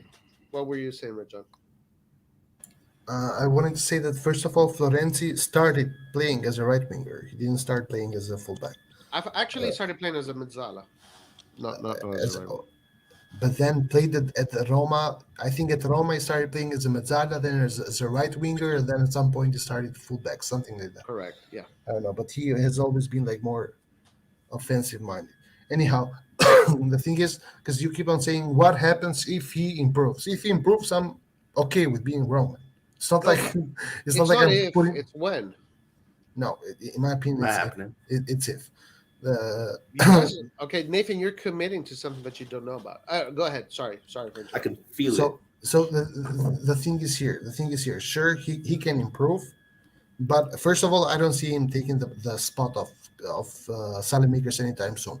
I know Salamakers doesn't do that all the time, but Salamakers has his moments in every game, more or less. Even versus Liverpool, when everyone is saying he had a bad game, he was actually the guy who nutmegged the defender of Liverpool, gave the ball to Lau, who then assisted Rebic. Right? I've got no critics for Salamakers. I think he's amazing. So Salamakers, I don't think he is amazing, but I think he's growing and he has potential to grow more. That being said, I think we should give Salamakers, we should have given, because now it's already gone, Salamakers more competition in that right wing spot. Meaning, so Salamakers sees what a true right winger does. Meaning, a true right winger has defensive responsibilities, but he has also a lot of offensive responsibilities. So this is my point. Also, just to end my talking, Florenzi might become good, but I don't see Florenzi being the change maker. Florenzi was brought in as a sub for the right wing. So or unless Messias is a sub for the right wing, Florenzi is the fullback and Kalulu is the center back. If that's the case, then we're talking bullshit here. I want to say something because I think you guys. I want to say today, September 24th, 2021 is the day you guys are going to eat your words, because in a few weeks, in a few months, whatever, when Florenzi is going to find his form, is going to find his rhythm, and he's going to start putting the assists. He's going to get crazy goals. Crazy goals. I really want to hear what you guys are going to say. And I want to see if you're going to stick to your narratives that he is shit, or you're going to say, guys, I judged him too early. Sorry. You said he was going to score 2 goals against Venezia, Roy. Just reminding you. Okay. He almost scored 3. He almost scored 3. 4. He almost scored 3. No, Roy. Almost means why stop there? Why stop there, Roy? Almost, guys. Give him. You'll see. Yesterday he found himself 3 times in positions to score a goal. One time when Leao did a low cross, he was there. He pushed right there in the small box, and he missed the ball by an inch. Then the other time, a volley in the small box, he didn't connect, and then the header. So he had 3 chances to score a goal. Guys, soon those are not going to be almost. We're going to be goals, and you guys are going to be celebrating. You're going to say Maldini was a genius for getting Florenzi. Yes. It's coming. Warning. All right, Roy, go ahead, Antonio. Yeah, I just want to kind of comment on what Red John said, because I think I never said, I'm not trying to bash Salamakers. I think he's definitely the best right winger that we have. And like I said earlier, I'm not saying we shouldn't have I would have loved for us to get competition and another young player that's really good in the offensive phase. And so I agree. I'm not like trying to be like if you say Milan could spend that much money, then I'd love for Milan to spend that much money and get a better player. But I mean, that's the thing though. Like if we don't want to, whatever, if the owners, whatever, I don't know the reason why, because we have limits on, we're trying to be sustainable. They couldn't go after a certain price point. They tried for Favre, but it didn't go through because the club, it was a mixture of the amount of money and also there was like other like personal reasons involved with why that broke down. But like of course I'd want us to go for these players, but if it doesn't happen, it doesn't happen. Like there's no point in sitting around talking about it. I think we just need to like see the players that we have. And I don't think he's gonna, I'm not going as far as Roy saying he's gonna score like 10 goals or whatever. But at least I think he can be a valuable rotational player. And for now, we got to use what we have. Let's be a little optimistic. He's going to score 5 goals this season. Yeah, in games that is already done and dusted. I don't care about that. That doesn't matter. I don't care about that. If we're winning 3-0 and he scores a goal, I don't care about that. That doesn't actually help the team. Well, then in that case, Salamakers did those nice dribbles for the second goal. So then we shouldn't count his abilities in dribbling either. No, but the second goal is it's not the same. Yeah, it's not the same. Why is it not the same? Because so if Florenzi scored, hold on. So you guys are saying if Florenzi scores the second goal, whatever. No, he's still shit. No, but because it's Salamakers, and Salamakers is the guy you want to use against Florenzi, because he did a good play in the second goal, that counts. We want Florenzi. You are going to lose this battle. Florenzi needed to do what Salamakers did. You said it in your tactical review. He's not. Roy, you talked about dribblers. You guys are not. You guys are being. You said it, Roy. You were talking about the block of 5. No, but how difficult it is to move in between the lines. The issue that I'm having here is that you guys are not understanding that players are work in progress. They don't just put them on the pitch and they're going to do what you want them to do. I'll say this. We agree with that. Like no one is saying otherwise. My problem here is this: you are only here having a 30-minute conversation with us about Florenzi. The only reason is because he's Italian, and if he was French, Greek, Japanese, whatever, we wouldn't be having this conversation. No. You are just I defended Salamakers just as hardly as I'm defending. If Florenzi was still on the field, we wouldn't have got that second goal. There is an attitude towards some players that we already counted them off. My job here is to defend those players. We are not calling him off, actually. Actually, I even said Florenzi might be the alternative to Calabria. Kalulu is a center back in the management's mind. And then Messias is the guy who's going to switch from the right wing to the cam, depending on what we need at the game. And if that's the case, then Florenzi will not be beholden. I think Antonio explained it very perfectly, and we have to kind of look at what Pioli is doing and how he is putting the team together. It's not how we would like it to be; it's what he does. We have at this point we have to kind of like what before we have to accept that Pioli is not using a Leao on the right; he's using a Salamakers on the right. But So Florenzi makes sense. Can I just want to maybe define where we disagree a little bit better, because I think we all agree. And after what Roy just said, I was actually a bit surprised. Like Roy wouldn't be like, "Oh no, I take Florenzi over whatever, all of these young players." Anyways, I thought Roy would say that, but I think most of us agree that we would have preferred someone else in the right wing. No way. But Florenzi is a better signing than Messi. So what about Berardi? You guys do not know. Yeah, I would have taken Berardi. But anyways. Sorry, Antonio, I want you to finish, but I want to say hi to Anwar first. Hey, what's up, Anwar? How you doing? Hello, guys. How are you? What's up? All right. Thank you for joining us. Good. All right, Antonio, finish up, and then anybody else join in. Yeah, I just want to say, let's just define where we disagree, because I feel like, at least what I understand, I think I disagree with Nathan and Rejon because they're basically calling him trash. I mean, or bad. I think and it's fair to say.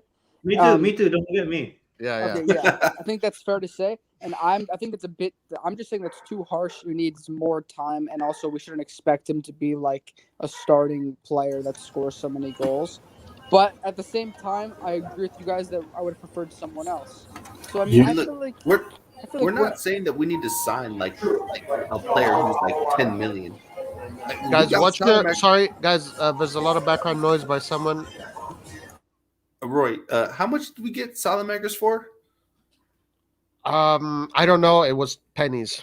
Pennies. So where's the scouting team that can't find a right winger for Guys, we pennies? got a Florenzi. No, Can't Roy. get better than that. Where is the scouting team that can find these players for pennies? maybe they didn't. Well, they signed Florenzi for relatively cheap, so maybe they thought that at that price point it was better to maybe have someone more experienced for this Guys, campaign. I want to hear what Anwar, what do you think about Florenzi and the whole situation with Florenzi? Obviously, I'm defending him. Antonio's defending him. And where do you stand? So I think we should think about this from two perspectives, from the footballing and what the coach can do, but also what the management did to provide the coach with. Florent, I don't think it's a bad signing. I think it's a good signing in terms of what he can add to Pioli in terms of options. Let's not forget that we did not have much of a bench last year. This year, I don't see Florenzi really as a winger, but I see him much more as a right back. I'd rather keep him there and utilize him there better. I think he can add much more to the team, play in that position and that role. However, I think the Florenzi deal only happened in the very last days of the Mercato, right?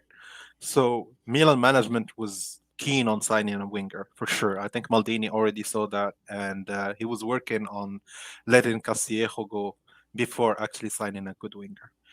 Um, I think it's good that we didn't rush and just bought whatever.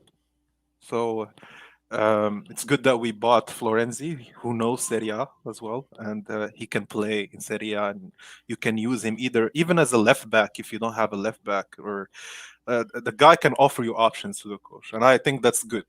We need that kind of depth, and we suffered from that last year. So that's one issue we actually solved, but we didn't solve really the issue of really finding a good winger, because I don't think Florenzi is. I think Florenzi is a good player, but he's not an excellent winger. He's only playing there because he used to be fast. He used to provide some crosses, and that's it. But now you can see he's not as strong as he used to be. So I'm waiting for the management to actually address the issue of the winger. I think it's going to be addressed either in January or next summer, because for sure we will have another winger. All right. Well, all fair points. And especially when it comes to depth. So right now, what Milan has, they have a perfect tactical replacement for Salamakers, which will be Florenzi in this current moment. Then we have Messias that can be an attacking winger if we need that during the course of the game. And Messias can also be the attacking midfielder. So right now, Milan definitely has all the dots covered, aside injuries, etc. Where I disagree is I think Florenzi is going to become an incredible asset for Milan. He's going to score crazy goals. You guys are going to want to buy his shirt, want to have his posters in your bedrooms. So, and I can't wait for that to happen. I won't even put his name on a sheet of paper. It won't happen. Oh my Nathan, God. I think you're being way too harsh, guys, on Florenzi. I don't like him necessarily, but I think Look, I don't. It's not that I don't like him. I just don't like the fact that we got him as a substitute for Salamakers. I think that's Pioli. And This remember- is, for me, this is on Pioli. And 'Cause remember, you already have he can use Castillejo. I don't like Castillejo as well, but if Stylemakers is out of bread, you need someone who can cross, you need someone who can actually turn the point and find a pass or whatever. Even Castillejo can do that sometimes. see, it works. And what So- I would do is if Salamakers had to come out and you're bringing in Florenzi, I would just move Calabria to Salamakers' position and put Florenzi at right back, because we know Calabria can shoot and he can pass. Man, The I was watching. Calabria is the thing is, Nathan, you gotta think also about the defense line. Calabria is so used to play there with Tomori and like what we told Roy last time. When you mess just that one position in the defensive back line, it can create a lot of problems. It does, because Nah, Roy's not gonna like that. But Does but it statement. is Look it is look it at his is face. modern football. But Nathan, it is modern football. Yeah, Uh, I know. I'm just. like all the great teams that I'm looking at Love right them now, games. those who actually play really great football, they all have a center back who can intercept midway, Yeah. midfield, and actually relaunch the very fast the Yeah. counter. And not only that, but Tomori, what I saw also in the last game, he's gonna press the forward all the way to the midfield so that he can Yeah, control the we ball, agree on that. I think and we said then that he's last gonna time. run back to cover his space Yeah. on. I saw Kier and Romagnoli suffering when they are left without him because they are not as fast. They can press, but they cannot get back as fast as he can. Yeah, for But sure. let's not focus on this point. But all I want to focus on is that I think Florenzi can add much more as a substitute to Calabria. But we already have Kalulu, so that's the thing. Like I'd rather right now play Exactly. Kalulu. And remember, they said in the beginning of the summer that they were going to use Kalulu as part of the center backs options. So when we got Florenzi, I just naturally assumed that it would be backup for Calabria. No, I knew that he was No, going Roy, to be you back up did for- call it. Roy, you did call it for 100%. You said it first, but it doesn't mean it's not stupid. It's genius. It's genius. No, it's not. You I would you rather guys will have see. gone to You guys will Series C to get a winger with promise than to get a player who should know how to do. But 'cause Nathan, it is what only if 2 what if goals. because I know Laird and I we already spoke a lot about this issue of not finding the right winger. But what if Milan management already tried? Like they went ahead and tried to sign a lot of players. Yeah, So we But we can't sign a player from Series B, Series C, or but a player Nathan, from. do you think that's gonna we make got it a up? Euro Cup winner, guys. We Euro got a Cup winner, champion. man. A I'd rather champion. I'd rather have Florenzi Ex with much more. PSG player. Ex PSG player. What more do you want, man? Creme de la creme. That, you guys, that's being a bit hard, guys. Thing is, like you can bet on a new kid or actually got Florenzi and wait for a year and get a really good signing. I'd rather do that. Well, a player that's under $1 million, we could still go get a good player like the next year. But I've always been the person that said I would rather have a young player come in and do the things that Florenzi was doing, but have room to grow, than a player who at the caliber that Florenzi should be, but playing at that level. That's unacceptable. But for a young player, that's fine because he still is growing and understanding how to do things. But for an established player who's played on big teams and big games and big Euro games, that's unacceptable. I expect more, and it should be more. All right, guys, listen. So I wanted to talk about the Florenzi thing. We can move on. Everybody has said their piece about Florenzi. I want to talk about tomorrow's probable formation. I want to hear what you guys think and what you guys think about this game and the Can we? importance of this game. Sorry, Roy, but can we check Yeah. like a link where the probable lineups? I'm putting it up right now. Okay. Sure, but the thing is, the probable lineups are never correct. Just like last time, we got a totally different formation in the end. Well, last time the only difference was Balotelli. That was the only. There was no Tomori because in the formation we got, they started Tomori with Gabbia. Then we. I got think we all guessed also that Gabi is gonna play. Like even if Yeah, the yeah, lineup yeah. was. Yeah. But anyway, this is what the reports are saying. Magnan, Kalulu, Tomori, Romagnoli, Teo, Tonali, Kessi, Salamakers, Maldini, Leao, Giroud. You go first, Anwar. What do you think? Against Spezia, I want to see much more rotation. We have much more stronger games coming ahead. And I like the fact that he's giving Maldini play time because he needs to play, like not just the last 5 minutes. No player can actually prove anything in the last 2-3 minutes in any game, especially at that age. It's very hard. So I want to see him, give him a chance, rest Diaz. I'm very okay with that because he needs to rest. Glad to see Giroud back.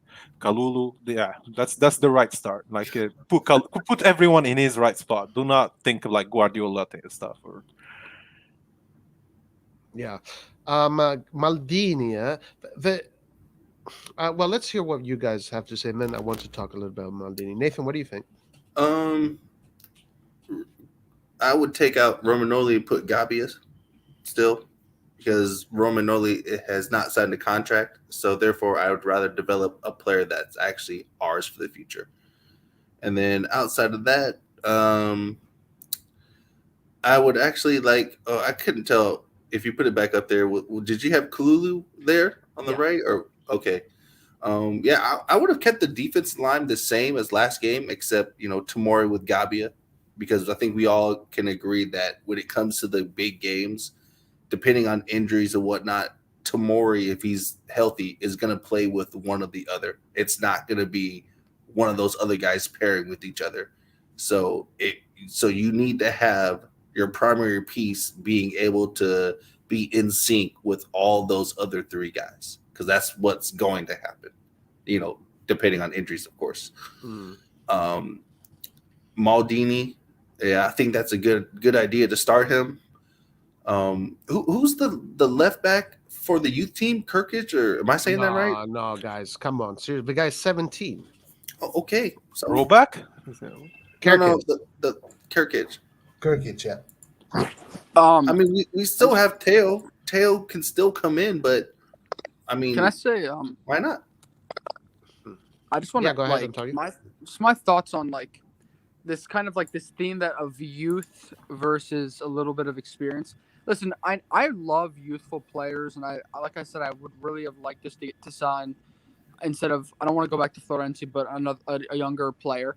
But at the same time, like Roy said, he's 17. If you put too many, like if you put a whole team of youth players, I mean, it's going to be like, it's hard to get those results, especially against teams that sit like that.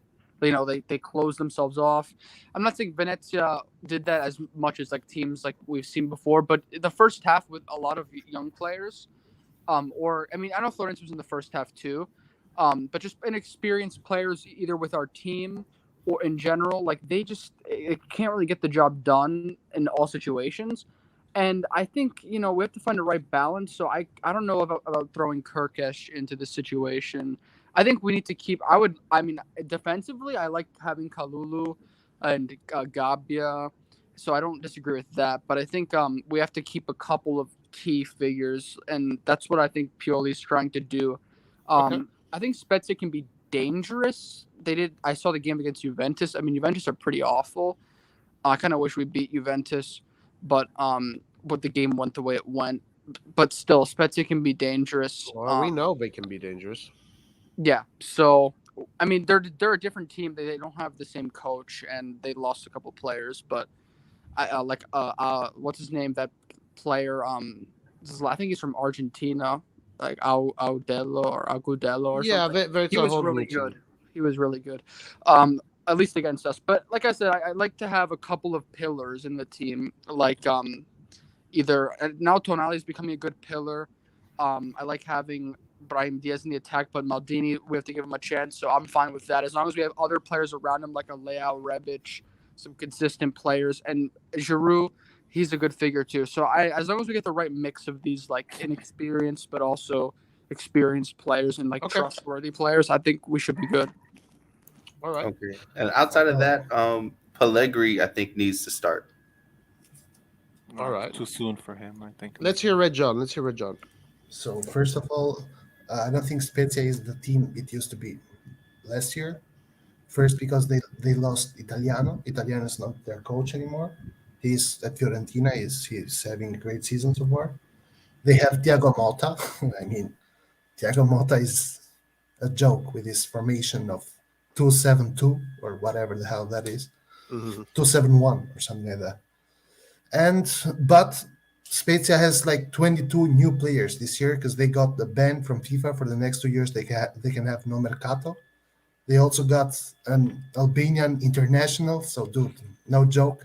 Barcelona player, Reymane, Barcelona B. So I'm just kidding. I think we have to go there and just get the 3 points. There's no way about it. I don't care if we play bad, whatever. I just need the 3 points. First of all, and second of all, I need us to score in the first half so we give Leao a break because Leao has been playing every game, all game. So I need us to not wait until for the left wing is kind of difficult with these injuries. Let's get Skillard, and then we can all get in the discussion, talk about the game. Yeah, I agree with Nathan about having. I think Nathan, you mentioned having Gabia in there. I would rather have Gabia for Tomori. I just don't want to risk injury to Tomori. And also for the case of midfield, I would rather Benacer. I thought Benacer had a good game, so he should start instead of Tonali, because I think Tonali, get him a little bit more rested as well. Cassie, I don't know where he's going to find the form, but I hope he finds it soon. And other than that, I hope that if we're ahead, we make the substitution for Theo and for Liao rotate with Rebic. Because again, this is being cautious that I don't want us to win in the sense that we will come with injuries from the game. I just don't want that to happen. We should be able to win comfortably. Well, guys, a few things here. First of all, if we don't win and Maldini is in the starting lineup, a lot of people are going to be saying Maldini's not ready. He's shit. He's only there because his dad, etc., etc. So it can be a make or break game for these kind of players, depending on how the fans react, depending on how the game goes. I really hope they have a good game, because if they don't and Maldini plays, oh my God, it's going to be a nightmare for him. Yeah, but I'm sure some of you guys are going to turn against him. And we're not going to hear the end of Have it. you watched No, the Bayerns and Barca's and these other teams? They play youth players all the time, and not like against the big teams. Like, I mean, against like the small bottom teams. They play 17, 18-year-old players all the time. Like and sometimes it works out, sometimes it doesn't. But and those fans don't turn on them. They don't have a choice because of the money. Yeah, but a loss is a loss. Like no matter what team it is, Still, Nathan, like even if you recall, Barcelona is not doing that right now. Like they really did against Bayern Munich. No, but right now they are not following the same thing they used to do in the past. But even in the past, they always used to play Messi with the youth, or Iniesta is gonna be there, and Busquets is gonna be there. So it's always these guys are always going to lead them in the field. And sure, but no one is saying that we should put all the Primavera there. Right. Just you put one or two players max so they get some confidence. And also to get to the Roy point, the difference between Maldini having a bad game and Florenzi having a bad game is that Maldini is 19 years old now. He's not 30. Oh, I hope you're going to acknowledge that if they lose, and you're going to say, guys, Maldini's only 19. I'll be fine with a young player making mistakes than a 30-year-old making mistakes. Exactly. Like if Maldini makes a mistake, doesn't play well, I'm still there saying he didn't have a good game. But he can grow. He's not 30. All right. 30 years old, you don't need 2 months anymore. First of all, and second of all, coming to Maldini, I still think that Maldini would have done better for his career if he went elsewhere to prove himself, to play consistently, then come to Milan. Because right now, I don't think Maldini is ready. Well, these kind of games could get and I hope I'm wrong, and tomorrow he scores a hat-trick and gets the ball. He's probably not going to do that. We just want to see what the kid is able to do on the field. Because so far, I don't think we've seen enough of him. I didn't see enough of Maldini to actually tell you if it's a really good player or a bad player or a player with potential, or you cannot really tell right now. Yeah. Listen, guys. On the poll in the chat, I put the voting poll today was, can Milan win the Scudetto? So going by that, tomorrow is a must-win. I would arguably say that tomorrow's game is more important than the Atletico Madrid game. What do you guys think about that? I think both are important, Roy. I think because if you lose next to Atletico, maybe the morale or the confidence will drop a little bit, because you lost to Liverpool. You cannot take your game to Atletico. What's next? You did not really win against Juve. So these are the big teams we face so far. But do you guys agree that if we can win, if you think that we can win the Scudetto, beating a team like Spezia is super important? Because these are the points that when you are at the end of the year and when you're four points or 2 points behind the first position and you're thinking, where did I lose these points down the road? And you look back and then you look at the rosters you played against, Spezia or Venezia or Verona. are the teams that are going to make you regret the where you lost points. Do you know So what's the difference, Roy? Is when you look at the team, you can tell how they play. You can tell the difference between this Milan and the Milan of Montella. You can see a lot of progress, or what Milan can yeah, actually do now on the field. Back in the time, our starting 11 used to suffer playing away next to against Verona and the other teams. Now, even with the rotation, I saw Milan dominating the last game. Even the first half, I think we played really well. you're talking I, about Venezia. yeah, the Venezia game. Like I didn't see that much last season. I saw Milan struggling against these teams. Now I see Milan much more confident on the field. Like they know their game. They know what to do on the field. So you That's feel you are confident that tomorrow Milan is not going to be complacent. Yeah, I think this Milan has a different kind of maturity than last year. Like I can see that on the players. I can see that on Leao. I can see that on the other players as well. Yeah, I agree with you, but I don't have. I'm not 100% confident about it yet. What do you guys think? Did the Venezia game give you guys an idea that Milan is going to face these games with much more seriousness than they have in the past? Anybody else? I think so. Especially, I think that last game was kind of a wake up call. That just because it's a small team, it doesn't mean it's going to be an easy game. So I think they're going to take this game a lot more seriously. And Yeah, if I recall, last year we actually Inter took over in the Spezia game, right? Like we lost the first place when we lost to Spezia. I maybe I don't know for sure. Probably. So yeah, I think this game is very important as well for them because they know what happened last season in Yeah. this game. So I think I've seen that they are much more solid playing these teams. Like I saw Milan bring in their football in every game now. Last season, sometimes we will tell ourselves, is Pioli the right choice? Because we saw two types of Milan. We saw Milan that brought us football, and the Milan that was struggling to have one shot on target. Now we see a Milan that actually plays the same football every game, and it only matters when we score or when we don't score. But the game is there; like they play their game. Well, to be fair, the last game we had no shots on target until we scored, But basically. still, Nathan, you can see that the ball was turning around. We got to their box many times over. We didn't have a shot on target, but we played in their box, in the goalkeeper's box. That's what's important about the team. Like that's the coach job. You need to bring your team there, and they need to score. That's the player's job. Yeah, I can agree. I can agree with that. It helps having dribblers too, because part of the reason why we weren't getting any shots is because, well, one, Reebok's really not a target forward, and we didn't really create anything until Leao was dribbling players, and then of course when Salamakers came in, and he started taking his man as well, the whole defensive shape of Venezia just completely just disintegrated at that point. And Theo Hernandez started that. Yeah, Terran. Yeah. So I think that should also be a wake up call. That if we were playing teams that like to sit deep like that, that maybe try and beat a man or two, because you beat a person, you beat your man, and you're running in on goal. Someone has to step to you, and if that person steps to you, the whole defensive shape breaks down if there's no communication. And like Leao had that cross when he passed it across the box, and our player was just a foot too short. That all happens because he beat his man, and the whole shape broke down.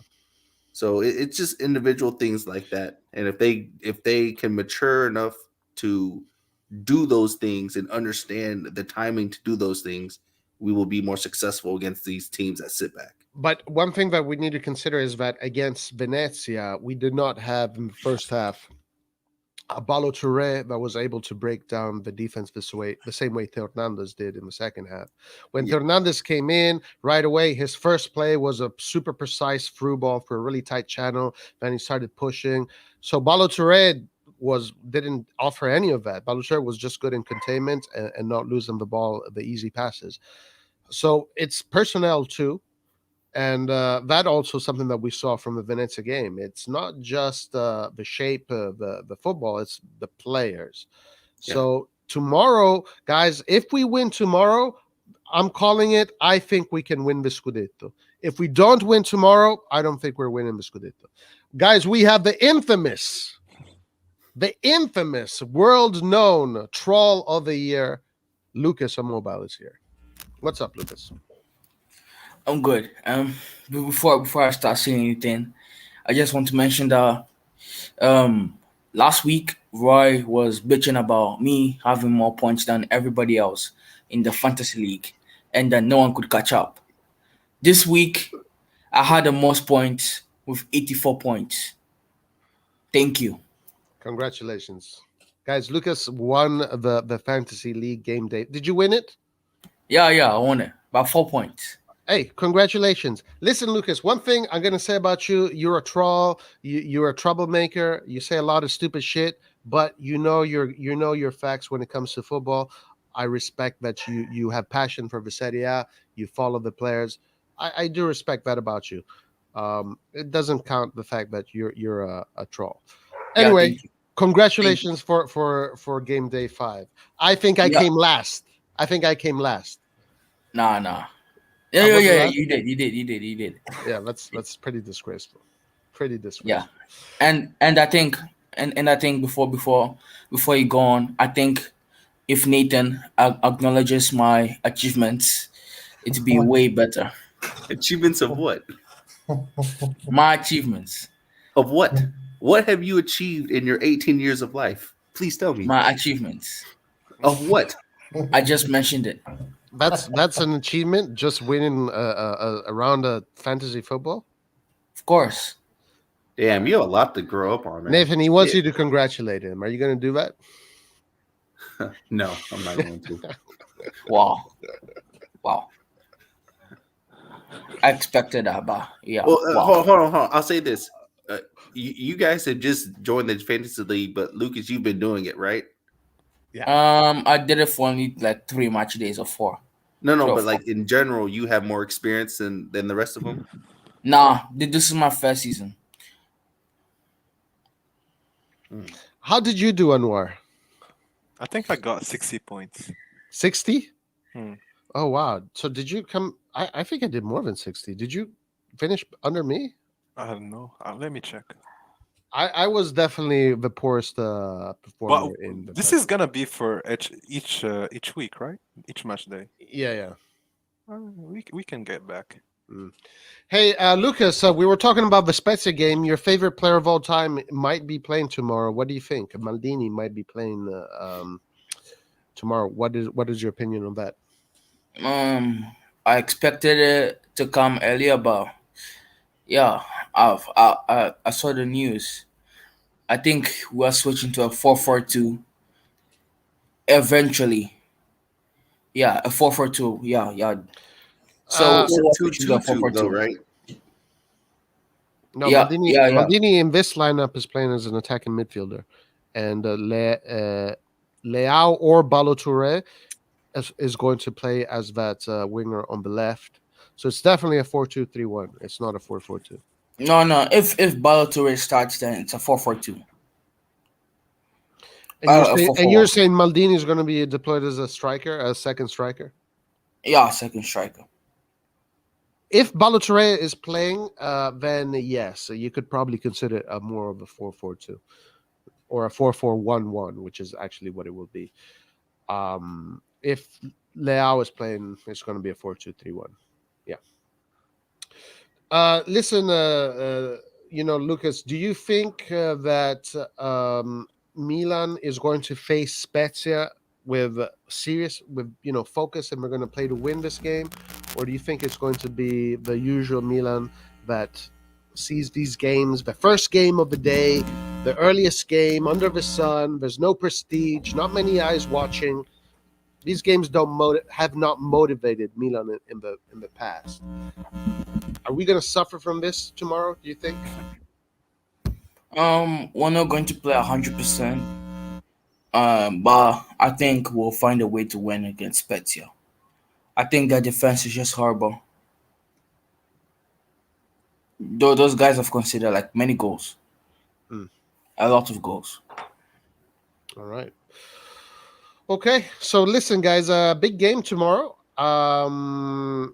Yeah, I gotta wake up at 6 a.m. to see it. Really? It's gonna be a tough game. Red John, what do you think? You haven't said much. I'm just taking notes, man. When the biggest troll talks, I take notes. I don't know, man. I said already what I thought about the game. Like in my mind, no less than 3 points tomorrow. So no excuses tomorrow. Yeah. No excuses. Like and I I believe the team because I've seen multiple players say that we're gonna win the Scudetto. Really? And you don't win the Scudetto by only playing in the big games. You win the Scudetto by not losing any points in the small games. Yeah, I 100% agree. Skillard, you have anything to add to that? Yeah, I just want revenge from last season. I think that was a real downer in terms of how we played that. So we got to play in a way that erases the memory of that. It's still somewhat fresh in my mind. Yeah. Guys, what about this comment? If Juve beat them, we should definitely beat them. Obviously, they lost against Juventus. They have another big game against Milan. They're under pressure. So they're going to play the game of their lives tomorrow. And also keep in mind that they must be angry, man, because Juve only was able to win that game by shithousing 15 minutes out of that game. The last 15 minutes of that match was no football. It was Juventus wasting every single second. Yeah. So they must be furious because they didn't deserve to go home with 0 points that game. Yeah, absolutely. Something to watch out for. And then the Atletico Madrid game. I hope Brahim Diaz doesn't play tomorrow because we need I think if we lose the game against Atletico Madrid, we're not going through. The Atletico Madrid game is a make or break game. If we lose, we're going to be dependent on the result of other teams after that. It's not going to be in our hands anymore. So we need to at least get a point and keep the race between us and us, Atletico Madrid, and Porto. I'm assuming Liverpool is going to beat Porto. I don't know if that's going to happen. Hopefully a tie. But if we lose, Liverpool wins, Atletico Madrid wins, it's going to be them too that are going to be fighting for the qualification, and we're going to be chasing. And also, we need Liverpool to win. We don't need Liverpool to draw. Right. It'd be better for Liverpool to win, correct. Yeah. So we can fight it off. The best result for us to qualify is for us to win and for Liverpool to win. Exactly. Now, can we win against Atletico Madrid, a team with superstars, a team that won the La Liga, team that is just like Liverpool, has a lot of experience in this competition? Can we do it? I think we can beat them, but we have to be clinical. I don't think we're gonna get many chances against them. So the few chances that we get, we have to be clinical and score. Otherwise, they're gonna catch us on the counterattack, score a goal, and we will never be able to. Well, Atletico Madrid did not lose yet this season. So. Yeah, they haven't lost the game yet. No. Wow. Holy. I think them, Sevilla, Real Madrid, even we lost. Inter did not lose yet. Or did they lose or draw? No, they lost versus Real Madrid, and we lost versus Liverpool. Yeah. Well, I think all the other teams actually lost by now. So, so I think this next game for Milan is going to be back to the wall game. This is a must-win game if we want to. But did you watch any of Atletico Madrid's games? No, I don't waste my time watching. I watched Porto versus Atletico Madrid, the most boring game I've ever seen. Exactly. So it's gonna be very. It's Allegri on crack. Yeah. Like we don't play football at all. That's it. And we only score from a corner or a set piece or a scramble in the box or whatever, and they get a goal. That makes no sense to me, Anwar. Because they play football like rugby. Like the way they play it is the approach is different. Like they push physically much more. It's a Simeone team. So a Simeone Yeah. team is going to be there. They are going to make a lot of fouls, which are weird, a lot of physicality, but They also don't get drop yellows deep also. and Like, counterattack. and one of the things, they're aggressive, but they know how to be aggressive. Like they don't get called a lot on the yellows. Rarely you see a red card in Atletico because they And know how to foul. and their style of play is kind of weird for the quality they have. They have a superb team, man. A superb team.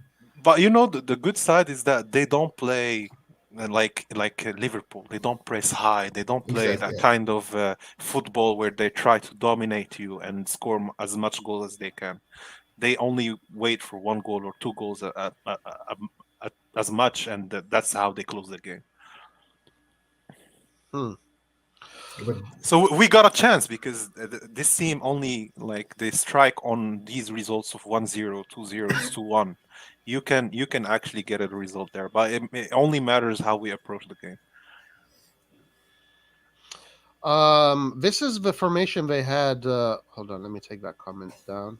This is the formation they had in their last game. I don't know these players very well. Of course, I know Carrasco. He's excellent. Griezmann, we all know Griezmann. We all know Suarez. I don't know those two midfielders. They play a 4-2-3-1. So Llorente used to play for Real Madrid. He's a good kid with potential, I think. Herrera is good as well. I think their team is strong, to be fair. I don't see the Paul there. The Paul's not there. He got a lot of stuff. Yeah, He yeah. got Lamar, he got a lot The of ball, players. the ball only plays when they're playing a threat back, because the ball can defend. So when they're playing a threat back, that's when the ball plays. You said three in the back. Yeah, yeah. Hmm. They play with three midfielders when they're playing with three defenders. I don't. don't tell us three at the back, man, because we already shit our pants when we hear that. Three at the back means they destroy our midfield, and that's all we got. Yeah, I don't see us breaking their defense, to be honest. Guys, I don't know if I'm committing a sin right now, but this formation does not scare me at all. Yeah, but in this formation, they don't have Lemar, they don't have Koke, they don't have Saul. Saul, they don't have DePaul. Like, they have players, man. Thing is, and they also have a right back who plays for Spain. I can't recall his name. He's really good. He's very fast. Lodi, he's right there. No, not Lodi. Left back. I think someone else instead of Trippier. But just to say, also Roy, I think Oh, Simeone Saul is changes, at Chelsea. Saul is at Chelsea. Yeah. I think also Simeone changes formation a lot during the La Liga games. So Really? Yeah, he changes formation for the Champions League games. I'm reading it out loud. In the Champions League games, he plays like a threat back, um, with um, with three midfielders and two strikers. Yeah, that becomes five in the middle. And you know honestly, the strongest feel about this team, guys, is that they have been consistently getting points in both Champions League and La Liga for years now. So it's nothing new for them to actually face us or a team similar to us. They know what they're doing. We need to bring our game there. I think we need to go there with the same approach we had with the Juve second half. Just bring your Yes, game from yes. first minute. yes, We're playing yes. in San Siro as well. Like, you need to use that. I hope so, because if they play like that second half in Juventus, then guys, we're winning for sure. With that shape, with that defensive ability, I honestly don't know what to expect from this game. I don't know what to expect. I don't know if it's going to be the same as the Liverpool game, where they're going to just their experience is going to just overpower us. I think the Liverpool was much more physicality. They were much more prepared than us. Physically, they can run much more than us. Yeah, It's yeah. just a fact that they can do that for years now, and they have rotation that works so well. Like, even in the Premier League, they can rotate up to 6 or 5 players, and they still win. And also they have a totally different approach from Yeah, Liverpool. Like, Liverpool presses you high. These guys they stay wait, they low, step back. stay low, and they take advantage of your mistakes. But if we somehow find ourselves close in our half with them attacking, then it's just a matter of difference in quality. We are not Champions League level yet. If they do that to us, otherwise they will just do their normal game. Because this is like against small teams. It's not like Atletico Madrid closes back; they attack against small teams. So this is more or less what we have to see if we are at the level yet. If in the first 15 minutes they close us back, then it's better if we focus with the Scudetto and But guys, who we need in this game, in this type of games, is actually the Kessié we know. That's the guy who actually makes the difference in the midfield. Physically, he's very strong. Technically, he can do things that a lot of midfielders struggle to do. And if we get him back to his level, I hope we fix this issue with him. Because the guy with him and Tonali and Benacer now rotating, and we even have Bakayoko coming back, that midfield is going to be reckoned with. It's not And going to be speaking easy. about the midfield, Anwar, looking at this comment here, Tonali Benacer, Tonali Kessie as pivot, or would you prefer all three of them? I think I'd rather play Kessié Benacer. I'd give them another chance again. And if they miss now, if I see that Kessié is again not playing at the level we want to, Benacer is not getting back to his form, then it's Tonali's time. That's it. That's the big game you need. You gave them the Liverpool game. They did not really deliver. Then again, Juventus, only until Benacer and Tonali started playing, then we saw some midfield going forward. And now it's I think they are the starters.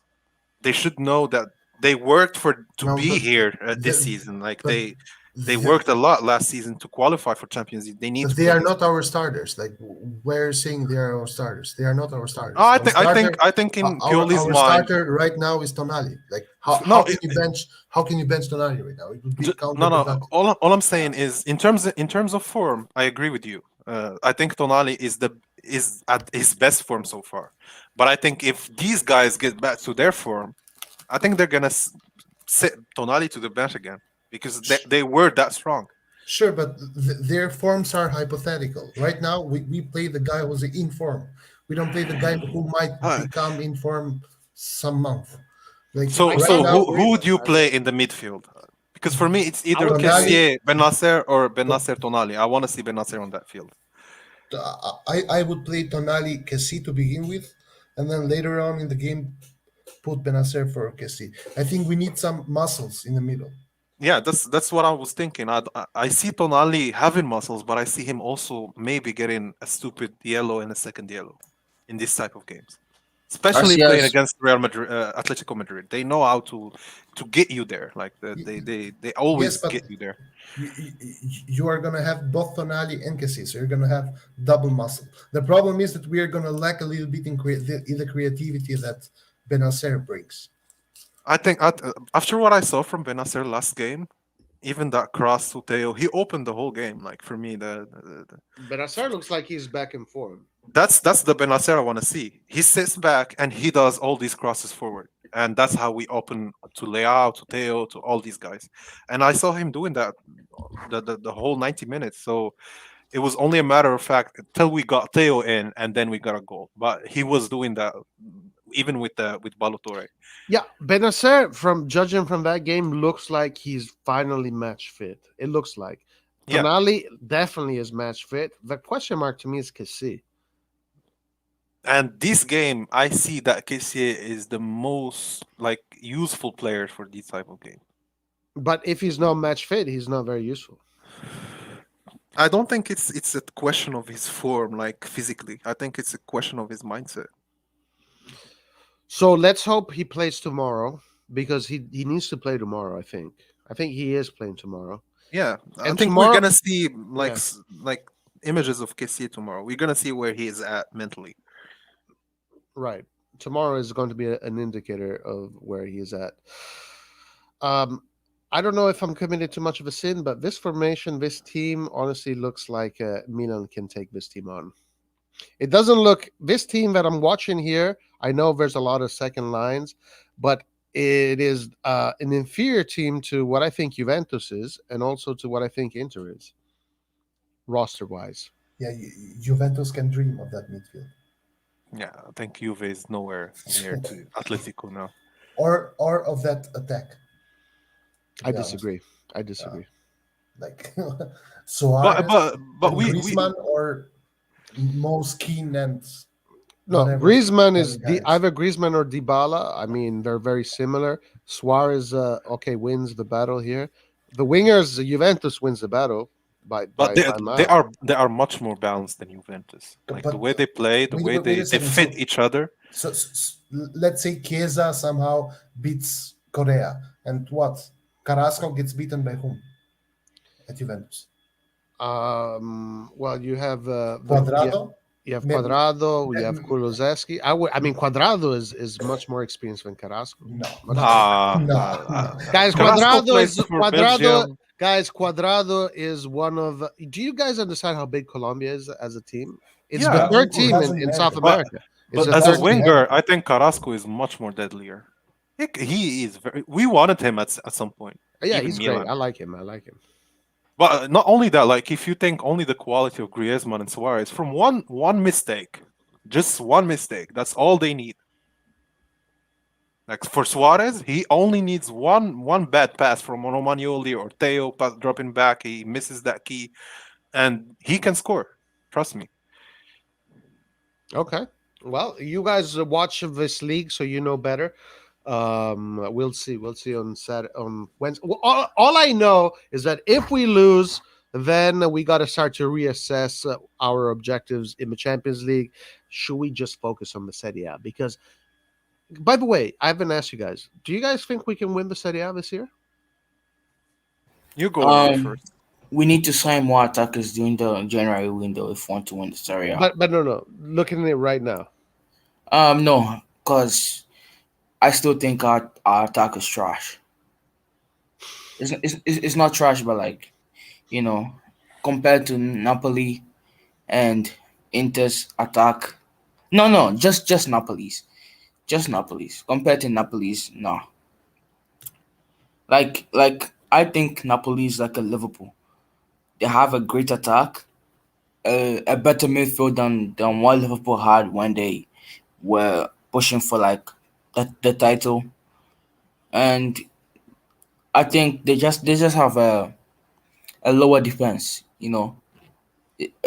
Koulibaly is basically having a Van Dijk effect on the defense. So when Koulibaly goes to the AFCON, I see them struggling with Ramani and Manolas. And also when Osimhen leaves, I think they'll struggle. guys. But one thing I want you to consider about Napoli is that Napoli has a very, very, very difficult management.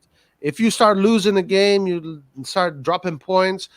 We know that De Laurentiis is not capable of containing his emotions, and he always ends up fighting with the coaches, and so this is my issue with Napoli. That relationship, coach management, is always in turmoil. There's always risk, and that's the biggest problem that Napoli has. I don't see Milan being like that. I don't see Inter being like that. I don't see Juventus. I don't consider them title contenders at this point, but I don't see Juventus being like that. Do you? What about you, other guys? Do you guys think Milan can win the Scudetto? Skillert? Definitely. If we don't win the Scudetto, what's good about where we're at is that we are competing for it. So what's the worst that could happen? We're still being top four, I guess. So being bad is not as bad as it was previously. Yes, that's a good point. Guys, top four is a given. Milan has to do the top four no matter what. What about you, Anwar? Do you think we can win the Scudetto? I think I'm gonna keep the same thing that I told you last time. I think only three teams are gonna fight it until the last journey. It's gonna be Napoli, Inter, and Milan. Wow. I think it's gonna be similar to last season, but this time it's gonna be the fight for the champion, the Scudetto. It's not gonna be just the fight for the top four. Guys, Paul is starting to see the light. Paul is starting to see the light. I wouldn't count Juventus out 100% though. Fuck, I sound like Roy now. But like a 15 point or if we make it like to a 18-point difference with Juve, it's gonna be so hard for them to come back, especially at the level they play now. And they don't have Ronaldo. Yeah, that guy was a savior. He scores 40 goals, 50 goals every season, no matter where he's in. He has he stacked up the record for the highest goal rate in Juventus's history. And I always disagreed with people who always said Ronaldo is a problem. The guy is safe. I saw that the team was struggling. They're not balanced. Their midfield does not do the job properly. They can only play 60 minutes so far, and that's not a team that competes for the Scudetto. That's a team that competes for a European place. That's where Yep. Milan was. Yep. Nathan, do you think Milan can win the Scudetto? Judging from how these other teams have been playing, I think so. I think if it keeps going like this, it'll be between us, Napoli, and Roma. What about Inter? I feel like Inter is like 1 or 2 injuries away from dying. Like if look at the injuries that we have to our team, like half of our injuries are main players. So if we take out 3 or 4 main players from that Inter team, they don't get those. I don't think they get those wins like that. I was saying the same thing, Nathan, last season. Like I only saw Barella, Lukaku, Hakimi having that type of impact on Inter. If you drop one of them, they drop a lot in terms of quality because they open up all their games. Right. And you just said it right there. If you drop 1, then their quality drops. Now let's drop 4. I hope they do. Like we've been suffering from this for 5 years now. Like whenever we get a player, he's injured at first, then we get to see him play. Yeah. It's like that's the right path for Milan. You get injured, then you stop playing. And so and then it all reverts back to our original conversation. Like what's happening in practice? That's, is it too intense? Is the intensity too frequent? Like what's the deal? I don't know. I think they should get the guy that used to work for Inter, who went to Madrid. I can't remember his name. Yeah, I know who you're talking about. He is the best at what he does. He Pintos prepares. is his name. He's at Madrid now. I think he is now back at. I think he's back to Italy. I'm not sure where. Either Juve or Inter. But Inter last season they didn't have much injuries, and they played their starting 11 a lot. Yep. So that's what I was saying. Like something is not right. But if we can stay healthy, I don't see why we can't win the league. I honestly think that we can win the league. I think that this year is a good year we have to win the league because we cannot allow Inter to get the second star before us. We have to win that race. I think that is even more important than winning a Champions League. I know that's crazy to say. I know, you're true. Like, but if they get the second star and we get an 8 Champions League, I'm definitely fine with that. Like, they can get even 40 stars in Serie A. Yes, yeah, but I don't want them to win the second star before us. I think this is our best chance, Roy. Like, if you look at Milan, I think this is the strongest Milan in the last 10 years. Inter don't have any African players, so during January, I think they'll be the strongest team. What did you want to say, Roy? That's actually a very good point. Yeah. From Lucas. No. I'm just here sharing the squad list for tomorrow. No. I'm saying I really think that we can win the Scudetto this year. It looks like we can, and also I mentioned this in the beginning of the stream that the players after the Venezia game were saying that they're Brahim Diaz and Theo Hernandez. They were saying the word Scudetto, and then when the journalist asked Pioli what he thought about that, Pioli didn't push back like he maybe would have done last year. This year he said, yeah, I'm happy they have that in their head that they want to fight for the Scudetto because they believe they can. The team believes that they can win the Scudetto, and I believe they can win it too. A lot of us believe it. And for fuck's sake, we got to win that. We cannot allow Inter to get that second star. If Inter gets that second star before us, it's a huge blow in this rivalry. I mean, we'd all rather lose it to Napoli. Like I don't mind. Yes, They I get would it rather lose it to Napoli. Yes, especially after Maradona died. Like I think they can. That's what pushing them as well. I think. Yeah, I'll be happy if Koulibaly or Insigne wins it. They deserve it. They have been at Napoli for all these years, and they have barely won anything significant. Also, I'm really liking Ozyman from that man. What a player! Yeah. What a player, yeah. What a player! yeah. Ozyman looked good last year too. Yeah, I but don't think they're gonna keep him. Like he looks like the type of player who's gonna jump. also Yeah. this guy Anguissa, the midfielder. Holy shit, man! How did we not get him? What a player, man! The midfielder. He's pretty much the replacement for Bakayoko. Yeah, and we got Bakayoko. We only go Bakayoko because of nostalgia. Apart from that, I wouldn't have gone for that. Like Um, Napoli only bought one player this summer window, only one, and he is a starter. We bought 11, 0 starters. See, that's what I'm saying. Like you don't. Sometimes you need a quality player over a bunch of quantity players who don't offer anything. I mean, Um,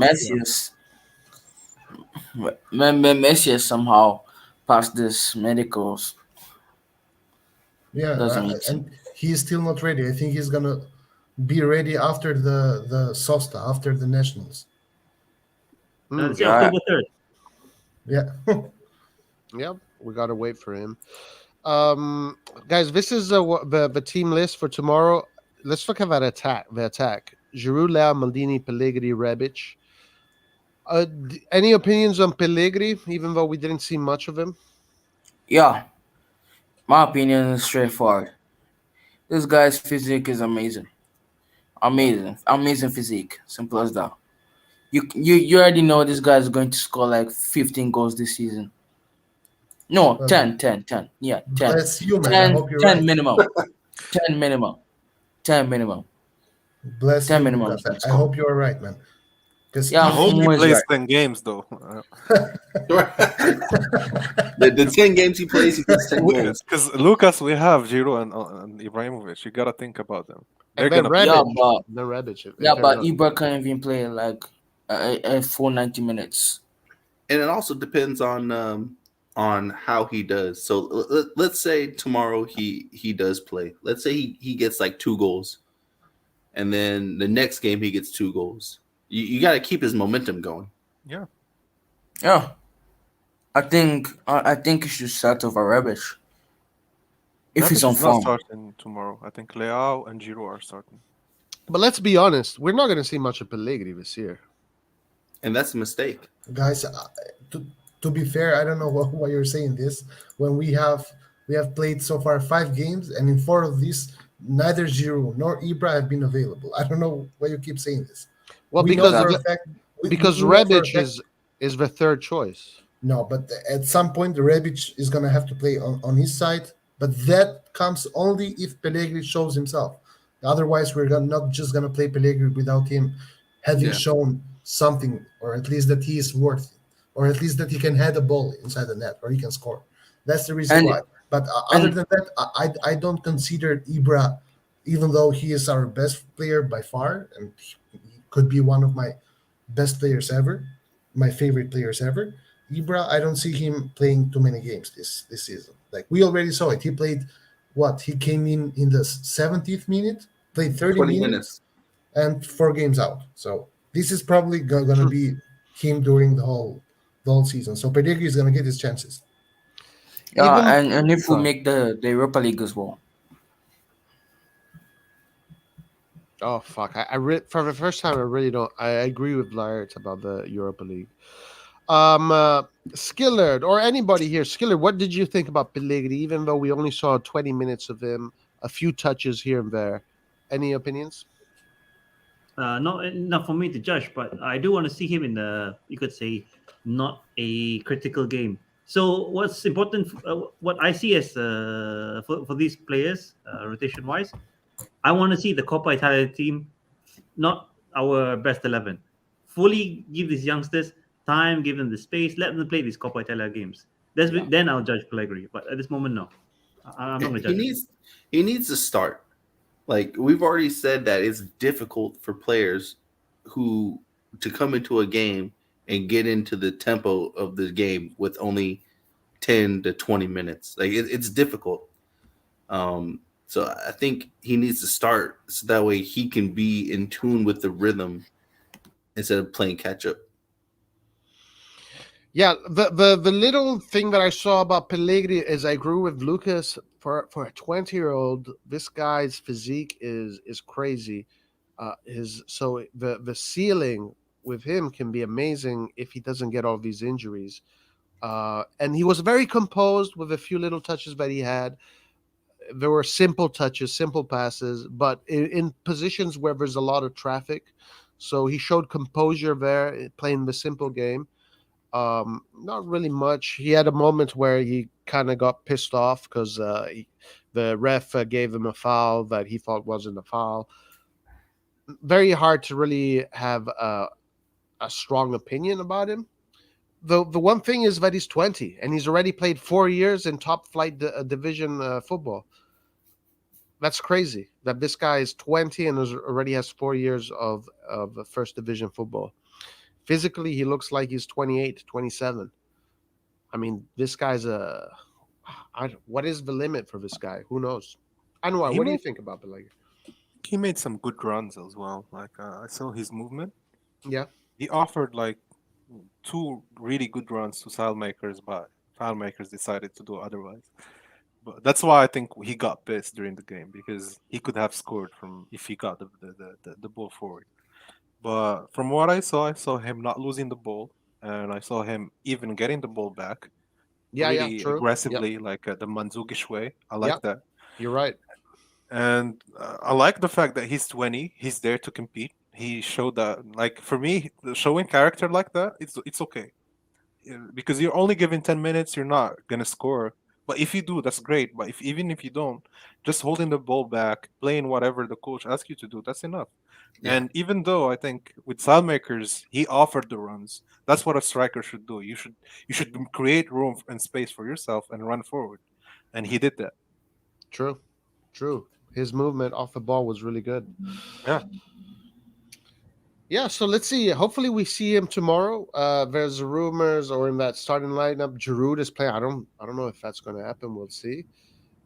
What about Saelmakers, guys? What the hell happened to Saelmakers? The guy turned into Maradona yesterday.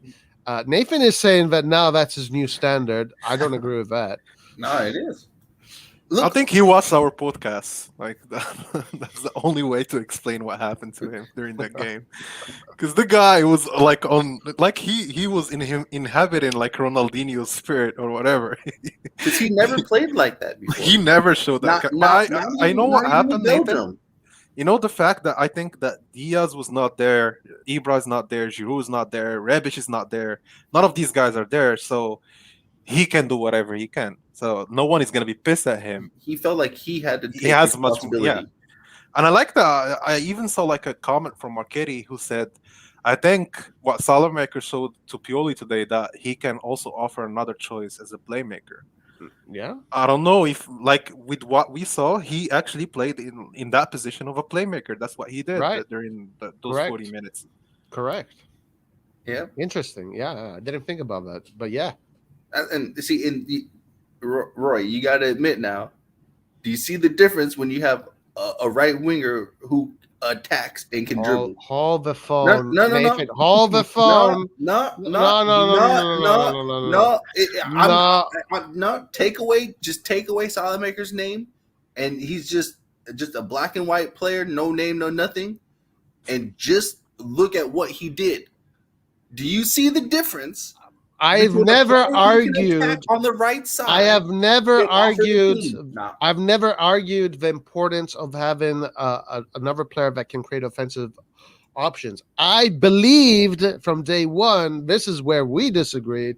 That Saelmakers was going to become that player, and yesterday he showed signs that he is. Well, that's why I said that's the standard that I will hold him to from now on. Now that's a good question. That I mean yesterday's or the game standard was like Ronaldinho level, and that's being honest. Like that literally was Ronaldinho level kind of standard. Yeah. But I don't think he can maintain And, that. and I'm not saying for the whole game, Roy. I'm not saying he needs to do that for the whole game. I mean, for at least 60% of the game, just because this is his first time, I will say 60% of the game. That is what he needs to do. I want to every see game. I would every hold the game. brakes on that. No, every game I want him to attempt to beat his man. I'm not saying to dribble 2 and 3 players like he did, but just beat his man. Like in every game we're used to seeing him get the ball, take about 3 steps forward, stop, turn around, and pass backwards. We don't want to see that shit. If you're 1-on-1 with your player, beat him. Yeah, but if he doesn't beat the player, then it's counterattacks. You know, players need to know when okay, they need that's to what know happens. when to do this. You attack and defend. If Liao or someone loses the ball, we get counterattacked down the left side. He has to track back. That's the nature of the beast. I'm just gonna say that I'm not gonna hold him to the standards that we saw against Venezia because that's literally Ballon d'Or standards. But it's also Venezia, guys. Like Leao was dribbling 3-4 players every time he got the ball. It's just the confidence. Their defense is really weak. Like they cannot stop Leao at all, not even once. And that tells you like about how Hernandez. I like what Salmakers did, but can he do this to a bigger team? He has to Can try. he do this to Alexandro when he was facing him against Juve? That's the kind of question we need. I think he will, but not just yet. Like, I don't think he has the try. confidence. He needs to step up his confidence. You need to trust your Right. game. Like that's the thing. That's the thing about with Leao. He does the stuff he does, even with Ibra on the pitch. Yeah. Because he trusts he can actually open up a game, and he actually does sometimes. Like if I don't want a player, I do not want a player on AC Milan who does not believe he cannot do something. I think this game gave him a lot of confidence. Gave him because those plays were again like super high level plays. It must have given him confidence, and let's see if that confidence continues with him in the next games. But if he messes up the next games, it doesn't mean that all of a sudden he's shit. No, I just want him to try. That's the thing. Like we said, he's only 20, 21, 22 years old. Yeah. All we want is for him to try. Just attempt to do it. I don't want to see him every single time putting his tail between his legs and going backwards. I want you to try and do it. Like we're used to seeing Milan players go at players. That's what we want. At least attempt to do it. Salamakers is our new Seedorf, guys. Guys, I just want to make one comment, and it's something from last season, my observation. We're 5 games in, and I don't think we've scored from a penalty yet, which I think it's really good that we're winning these games from open play or from set pieces. We missed the penalty, Husni. So we didn't need that penalty to win. To win, yeah. So I think it's really good because I was genuinely worried going to the season that I know we had so many penalties and we scored from last season. Now it seems that we've moved from that from how it happened. Guys, I want to tell you about something. Did you see when Pioli was referring to Hakan and Diaz? What he said about that? No, I don't know. What is it? Well, he said that last year we used to have a midfielder. Now we have a playmaker. Yeah, that's correct. That's technically correct. And I agree with that. I don't think that Hakan was the playmaker any big team needs. Like I think he can compensate for the midfield, but he should not run it. Hakan is a midzala. He's not a offensive attacking midfielder. He was used in that position, but in that position his role was more of a midzala.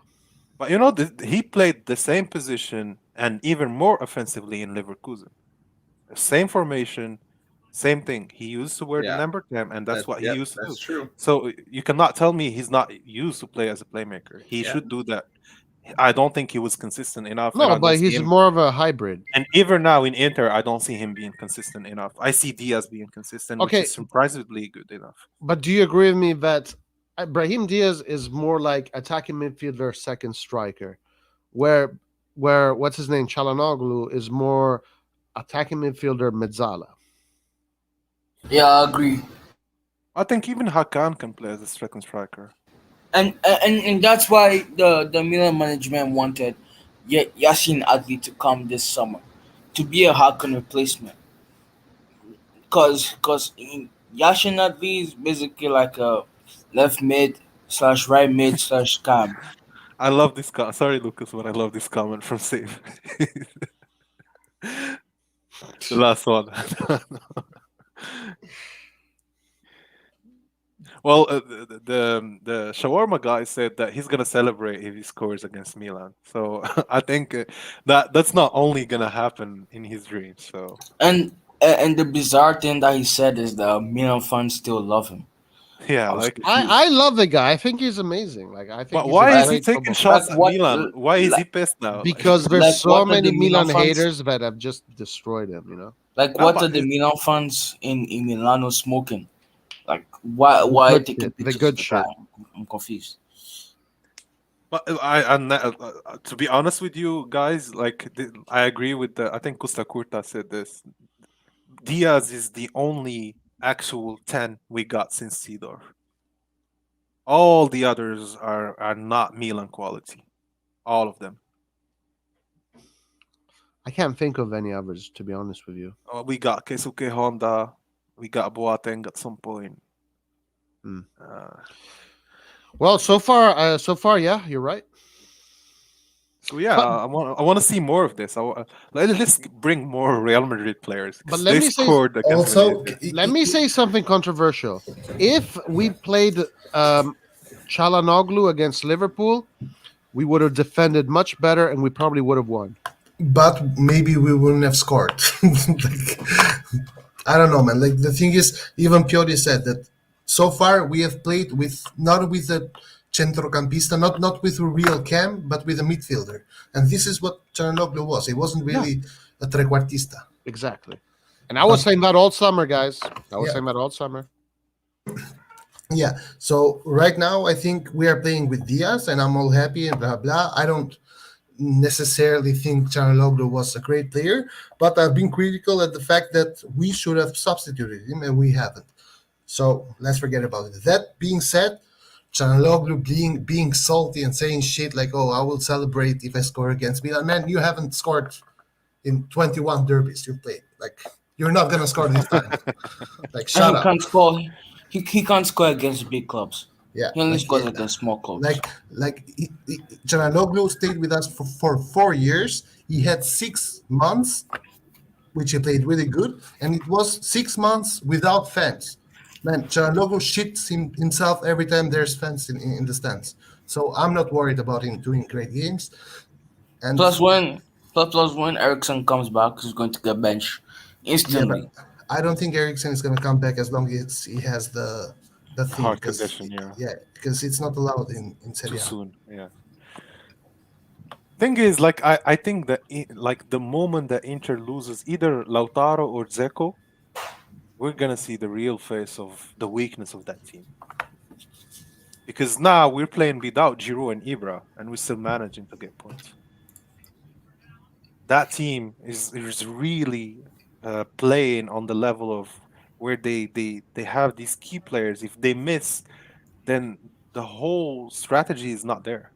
But Barella is also And never I was played. about to say the midfield is what I think is most important with Inter. I see Milan midfield better.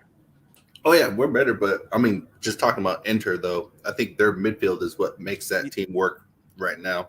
But I think having that target man that plays the Lukaku style, the Dzeko style, is what allows them to get so many goals. Because they attack with so many players and they need that target man. I don't have anything negative to say about Inter, man. I think they're. I'm gonna say they're stronger than last year. I won't say that, but I won't say that as well. I don't know. I'm getting this vibe. I thought they were going to suck. Did I you thought they were watch going the Fiorentina game? to. No. Yeah, I watched 3/4 of it. I watched the Yeah, first half. yeah. The fact that they came back against the Fiorentina team showed that they're a great side. Like, to be honest, I think they're a great team. I don't think last season's Inter would have made that kind of comeback against Fiorentina. And that was a good Fiorentina team as well. It wasn't a shit Fiorentina team. It was a good Fiorentina team. Yeah, man, I'm not convinced that Inter is this. I thought in my predictions that Inter was going to suffer the new coach, no Lukaku, no Hakimi, but it doesn't look like that happened. Roy, I always thought that signing Inzaghi was probably the best decision they made over the Really? last years. Okay. Because that guy is giving a Lazio team with no bench, only 11 players, not even 11, 5 good players, and he manages to get results. Yeah. And it's the He, same he team won every them. year, no transfers, nothing. He just plays the same team every year, and he gets results against a much stronger Juve, against a much stronger Inter, Yeah, and he won them trophies too. even against Milan, we suffered against the guy. Oh, yeah. The So last I game we think played against him, yeah. I think in Italy he is the best coach. If you think about getting the results and the points, I think he is the best coach right now. Really? But I think in terms of the team and having actual depth that actually can serve to something, I think Milan now is the best team. I don't see Napoli having 16 or 17 players at the same level or almost at the same level. But I see Milan actually targeting that and they're trying to fit that. That's why they bought so many players in the summer. Yeah, and that's why I think Milan is a contender for the championship. Yeah, I 100%. think that's why we lost the Scudetto last year because we didn't have 17 players. Yeah. We didn't have them. That's the thing. We used to rotate the formation, play Calabria as a midfielder. Like we suffered a lot, and those games we could have won them. Like imagine last season, you have Bakayoko, you have all these options, you have Giroud, you can actually go for the Scudetto. 100%. Guys, Saif asked this question here, and now we're talking about Romagnoli. Guys, since Romagnoli was partnered with Tomori, he's been really solid, and they complement each other well. Since Kjaer gets injured a lot, would you renew him like 3.5 or maximum 4.5? But Romagnoli right now makes 6 million. So Right. No, no, no, no. yes. There's no way. Yes. He makes 6 million right now. Are you talking gross or net? Net. No, I don't think it's net. No, no, no. It's net because the contract they Fasone Mirabelli signed with him was 3.5 starting 3.5 million. We And have to fact check this, guys. yeah, Vitiello has reported it. I think But if Since a that's the month ago. salary, like we can give him like a 4.5, I'm okay with that. We're gonna Google this right now. Google is our fact checker. Romagnoli net salary.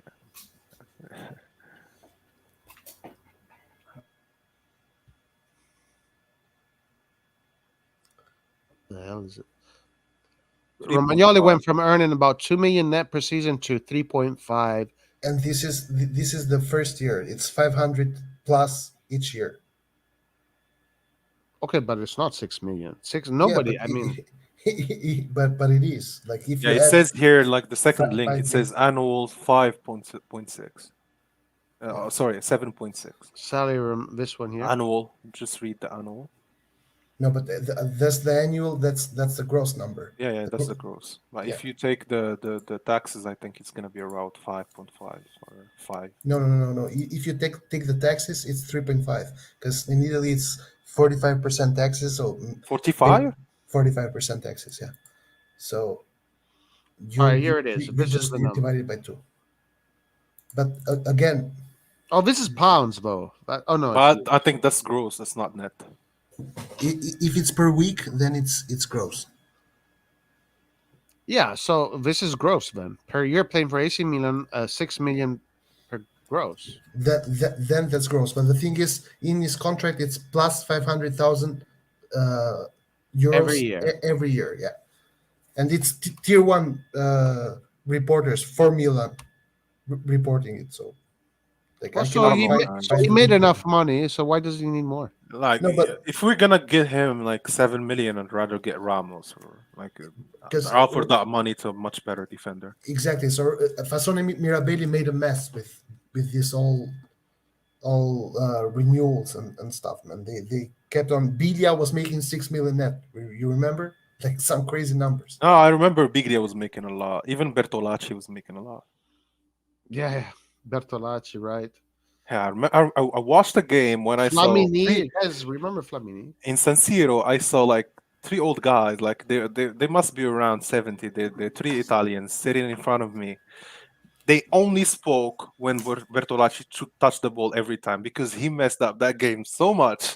They could not send it. Like they told me, like we can send the banter era, but we cannot send it this fuck up. Do you guys remember Poli? Oh my god, bro. Poli Next was Kaká, good. he Come on, only looked like Kaká the in next his Kaká, face, man. and Are you that's kidding it. me? Poli, and then they said, "Oh, it's Gurguf, the next Kaká." Oh my god. But you Or- know, Gokuf, I think we missed on him because he went to French. No, but he went to French league. He played really well Yeah, but with Bordeaux. They won the league against PSG. so did Paquetá, man. Come on, like No, but Paquetá did not win the league against PSG. Gorkuf or- was the main man in Bordeaux. I remember Ricardo Oliveira, the next Shevchenko. Oh my god, bro. Oh my god. No, but we That was missed a lot. clearly propaganda. We missed a lot, but I think some guys, I think we let them go way too soon. I think for me, Gorkuf was one of these guys that actually turned out pretty well. He got injured by the end of his career, but still he played like 3 really good years. I know, to be honest, from the whole banter period, there are some players which I respect a lot, but For me, Also- Bonaventura should have stayed in this team. Bonaventura is one of Fully them. agree. Fully Then- agree. that He deserved to stay with this Milan the because young, he believed in the project. He stayed there all this time, and he was our baseman consistently. yeah. And Uh, even I now, I think- watched him with Fiorentina. He plays well. Like he's not bad. He's And still he's the scoring. same back. I think his time at Milan was over. He was like 30 years old when his contract expired, and we're going to like a new project with young players. If Bonaventura was still at the club, we wouldn't have gotten Brahim Diaz. But you know, as a Milan entity, Lucas, also we gave a chance to Hakan, and we let go of Bonaventura, who actually loved Because the player. Hakan was our main player back then.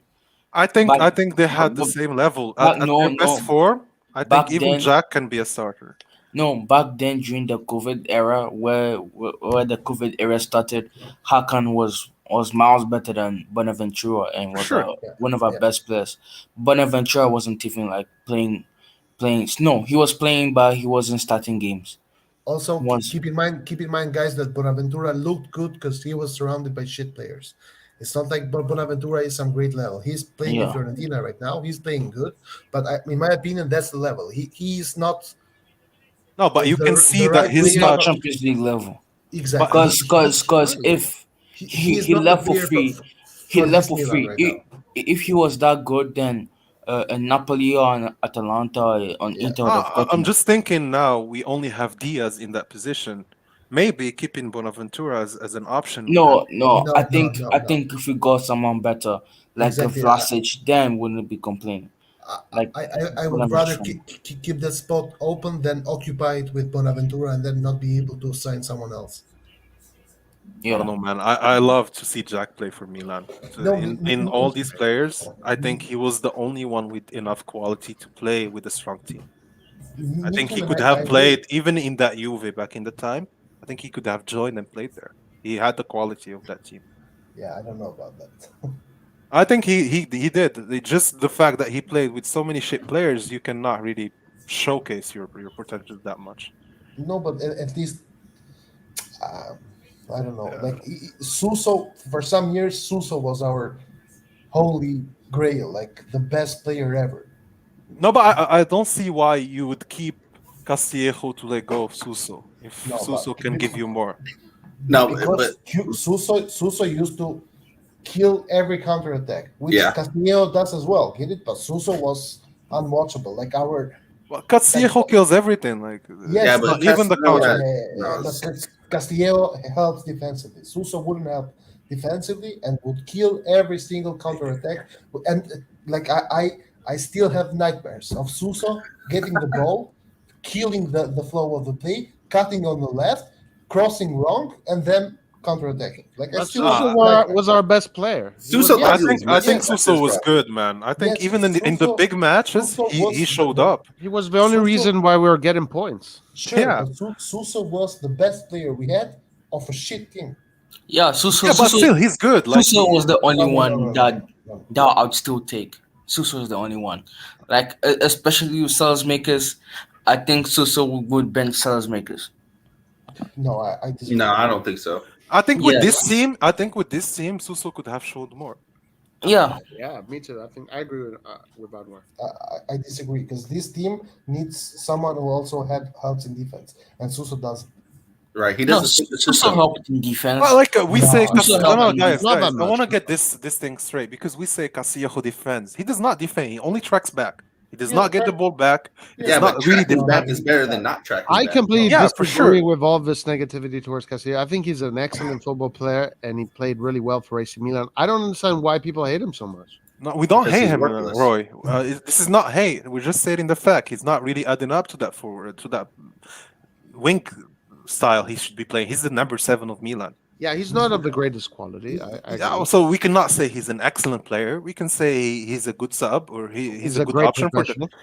Yeah, he's a great professional. But I think Oh, the fact that he refused to go to another team twice now is not so great about being a professional because the team wants to sell you.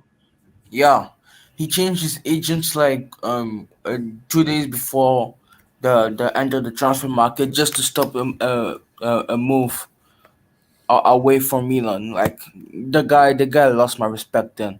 Like he quit his Twitter account because of allegedly being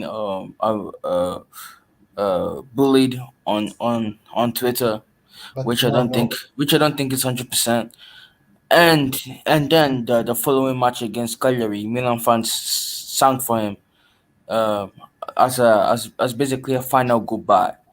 And this No, guy it decided wasn't a final goodbye. Don't spread misinformation. They sang to him because of the bullying that he was of the getting. Twitter, yeah, exactly. They're And then just showing him got respect. he yeah, didn't yeah, close- and he and didn't close and the Twitter afterwards because and of the afterwards bullying, on but he closed the Instagram. Twitter because he was not active on Twitter. Yeah, That's and after on his Instagram he posted he'll always be a RossonARI and all that shit. Then when Milan wanted to sell him, goodbye, to be honest. when Milan wanted to sell him, he acted like a bitch and he didn't want to leave.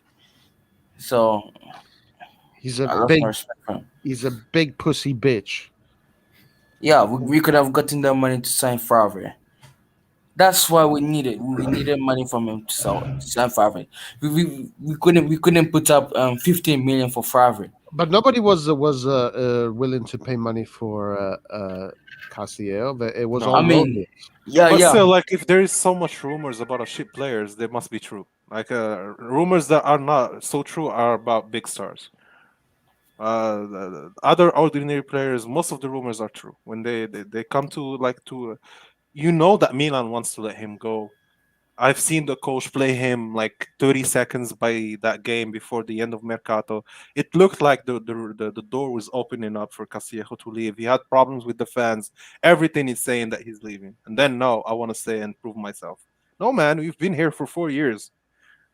I got enough of. I've seen enough. Like, even if he gets to a better level, I don't want him. Like, I want someone else.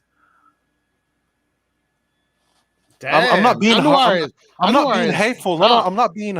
I am being tough because like I wouldn't be this tough years ago because I know that in Champions League years ago, if Milan is good, maybe Bayern is not good or Real Madrid is not good. Like the others are not that competing. But now in modern football, they are competing every season. Like Real Madrid is gonna be in the 8th round every year almost.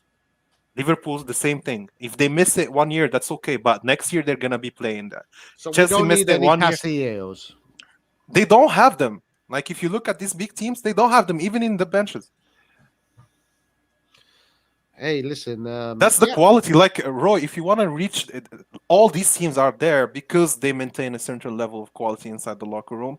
I used to care about the loyalty of these players, but not anymore because I know these players only care about the money now. Yeah. So I only care about my club as well and the results. I don't really care about what gets into his mind. If he's pissed, I don't care. He can leave, and that's it. Which brings us to a great segue, and the picture is perfect too. But before going that, Lovell says, I want someone to explain why Borini played right back against Arsenal. Borini was another great professional that helped in an era in which we couldn't compete that much. We created a new role for Perini. Like no team ever did that. He played every position on the pitch. Yeah. Like only the only thing missing was replacing Donnarumma, and then he would have completed the 11 spots. That's the use of Borini back in the time, and I think he did well. Like for his quality and what he can offer, that's what Borini should do. Right. Okay, now going back to the whole loyalty, guys. What's going on with Kissy? What are we going to do about Kissy? They're selling him in January. Yeah. Who's going to buy him in January when you can get him for free?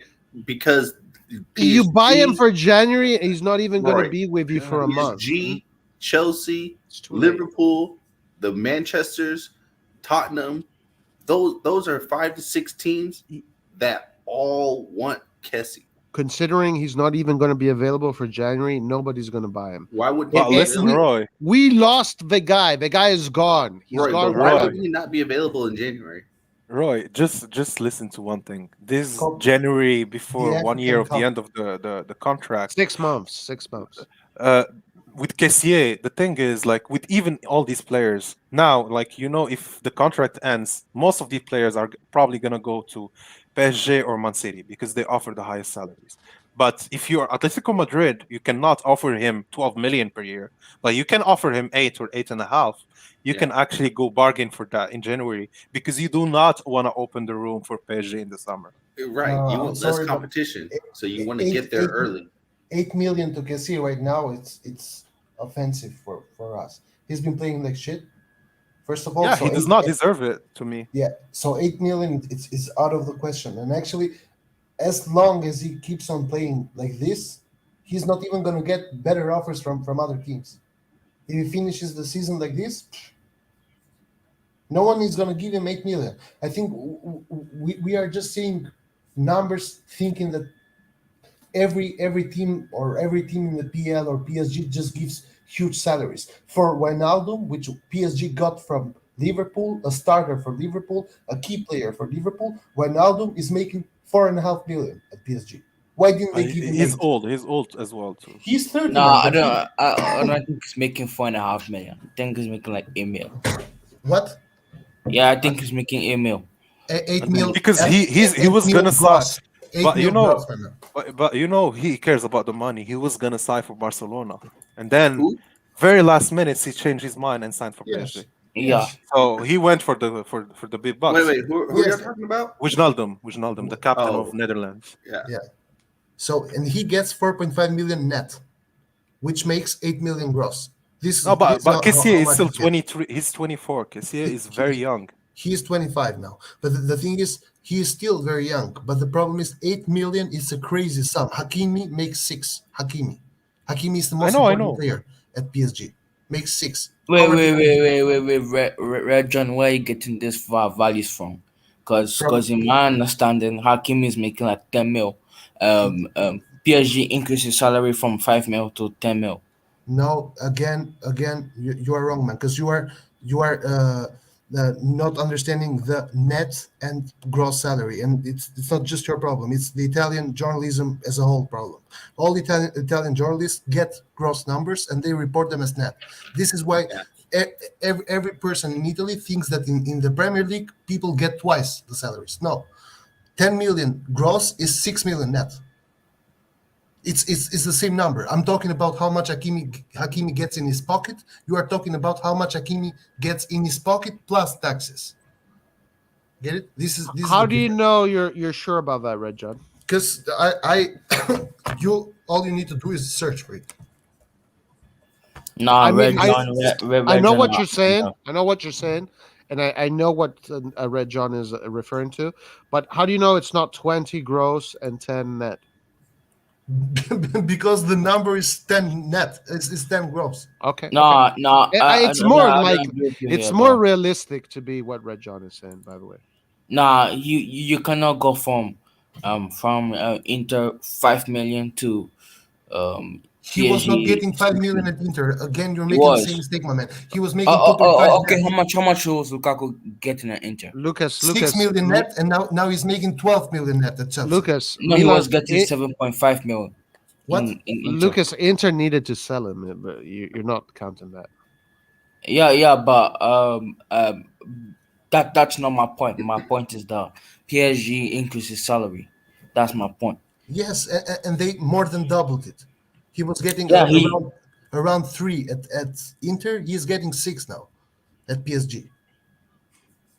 whatever. I I think don't want to 6 get plus into. bonuses. I think it's Like gonna be 6 plus Lucas, 2. how much does Harry Kane make? 6 million. 6 million net, right? Or gross? Because if he makes 6 million gross, like you reported it before, then it means that he makes less than Rebic. And I never said gross or net. I just said 6 million. But you got to distinguish between Yeah, that though. You just can't say this is a the number difference. without saying gross or net. That's the Exactly. point that Red John's making. Yeah. Yeah. But also PSG, I know that PSG they pay all the taxes. Like the thing is like they don't take them from your salary. I understand that correctly. Like they actually negotiate from the go the net salary. Because most teams they negotiate the gross salaries, and I think PSG only negotiate the net because they pay the taxes for you. But same as everywhere. Everywhere is like that.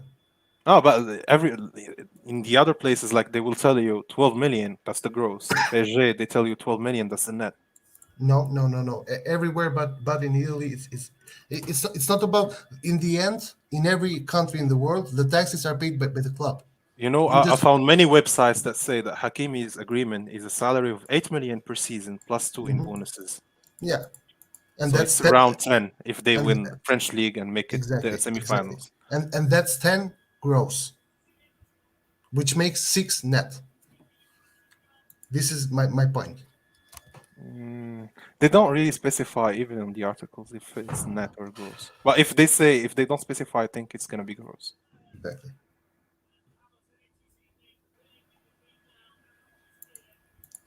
Okay. Well, if they offer, so KC is asking for 8.5 net, Yeah. right? 8.5 net, which means gross. KC is asking for almost 17 million. 17 million. Who's gonna give him 17 million? It's not like people are Nah, waiting in he line. should be sold, man. Nah. 17 million it's just crazy. Nah, if I'm gonna give that money, I'd rather bring like Modric and Cruz or I don't know, like De Jong or like go for these guys. Like now, I'd go to Barcelona. They're not making anything. They're losing or drawing most of their games. Yeah. Go watch that market in January. There are some good players there. That's Ansu what I'm saying. Fati, Like so many good Kessie players will, at Barcelona. Kessie will go for a price. Like I think we can get a bidding war for I think we Kessie. can sell Guys, him for it's like too late. 25, It's 20. too late for that. I No, don't no, think no, it's not. I don't think so. Clubs don't want to like compete for him during the summer because like it's basically whoever gives him The the more best the more salary, he will salary. go there. Yeah. And You have don't you want So, to take so that chance. I think we can get like a 30 million for him. I Yeah. can agree with that. Yeah. Like Have if you have y'all compare seen it financially, these videos? Roy, like if you actually buy him now and give him a lower salary, then give Yeah, him a very high salary with commissions for 5 You years, can save in the back you're end. you're gonna save money by buying him in January. I understand what you're gonna say. Yeah, it makes sense. For me, it's not even about selling. Like if you want to give him to PSG, bring a player from PSG. On PSG, PSG, no. So many, like you can pick whatever. You just close your eyes and who pick you bring? Who you bring from PSG? whatever position you want to Donnarumma. cover. If you want to, whatever No, position you want to cover, you can really negotiate for that deal. You have the I, funds. I don't think PSG has any players that Milan need. Yeah, I don't think so either. They want Especially KC. They want KC. Leonardo wants Icardi. to. Leonardo wants to destroy AC Milan Okay, by that's buying fair. our best players. We can get Paredes. I don't know any players from that team. Bro, I know what are you on about Paredes? Who the PSG doesn't have any players that Milan needs. PSG Like, doesn't. if y'all watch PSG, that is an example of a horrible team. But Horrible team. like if I'm telling you now, Milan by January is actually top 2 or top 1 in Serie A. I think any player would want to join this Milan team. Yeah, oh for sure, but Yes, but we don't you need have to players get the from right PSG, players. right? Like you But- can't get a Paredes. But if you're plays- bringing, I don't know, Draxler, you're bringing Draxler to play. He's For gonna what? play in Milan. The But guy has Jackson's been on like a left the wing. guy. The guy has worked. No, on he the can bench play for many years. positions, Nathan. God He can forbid. play on the God right, forbid. on the left, and as a playmaker. Guys Yeah, are gonna but think this about guy- how much money they're making. No, This But guy Draxler's worked not on the going bench to take for a like pay 4 cut, years. probably. anyone but Draxler. Come on. No, Yeah, I'm not saying Draxler specifically, but I'm saying that you cannot tell me that PSG does not have quality players. Yeah, Sure, but no, yes, but PSG doesn't have any players that we need. Right. That's the You're problem. right. It's about the system that we play. PSG don't have the players that we need. Like someone said talking about Messi. Yeah, Messi's a fantastic player, but Messi doesn't fit our system. I don't know. Forget about Messi. These deals will not really That's- make it for Milan. No, or like it's just an Mbappe example. or- Just an But example. guys, we do can you think about Icardi. We can think about any other players. Well, guys, Icardi's No, a good no, I'm example. sorry, I'm sorry. guys, I'm one sorry, second, yo. one second. Let's give order to the discussion, guys. But don't you think that Kessie is Milan's best player? Right now? No, no, no, no. Intrinsically, I would not say he is because I think other players have more potential. But Tonali is our best midfielder right now. but But in last season, general, he was the best. Yeah, he was the best. I agree. And right now he's just had some injuries, some. But I would chaos. agree with you, Roy. Last season, I think Kessie, Donnarumma were Milan's best players. Okay, we lost Donnarumma, and And we we're about replaced to him. lose. We replaced him expertly with a great player. Yeah. With a super player, a Mhm. guy that does not make us miss Donnarumma at all. And he is a PSG Youth Academy player. He's a PSG. But Kessie, Milan has to do the same thing with Kessie. We can't just lose our best player and For not free. for free or even for money, but not have someone that replaces that spot. You're losing your best player. What are you going to get in return? So I heard Milan was Liverpool already is looking at this also. guy from Marseille. This guy from Marseille, Boubacar Kamara. Oh, We're already Kamara is looking at great. him. Yeah. Yeah. And he's Guys, I don't know. he is going He's for free. Yeah, He's going for free next year. this summer as well. But do you think he is at the level of Kessie? We're talking about He is better than Kessie. We're Yes, talking multi about- potential. last season, arguably, I think he should have gotten it. Best midfielder of the Serie A. Yeah. I agree. Is I Kamara agree. that level? I don't know. Yes, But he has no. better. He has, Who in PSG I see he Go has ahead. better potential than Kessie. He started playing for Marseille when he was like 17 or 18. He as a center back. Then when he go older, like at 19, he started playing as a CDM, and he's one of Marseille's best players. So, And teams like Chelsea, Atletico, PSG, all these clubs were looking at him as well. let me ask you another thing. Who was the Serie A goalkeeper of the season last year? Donnarumma. Who was the Serie A, the League On goalkeeper of the League On? Navas. No. Was it Navas? Mike, Yeah, it was Navas. Yes, Navas. Mike had. Wait, you said who got the award Yeah. or who was actually better? No, who The got award. The award The- was Navas. The award was. Are you Navas. sure?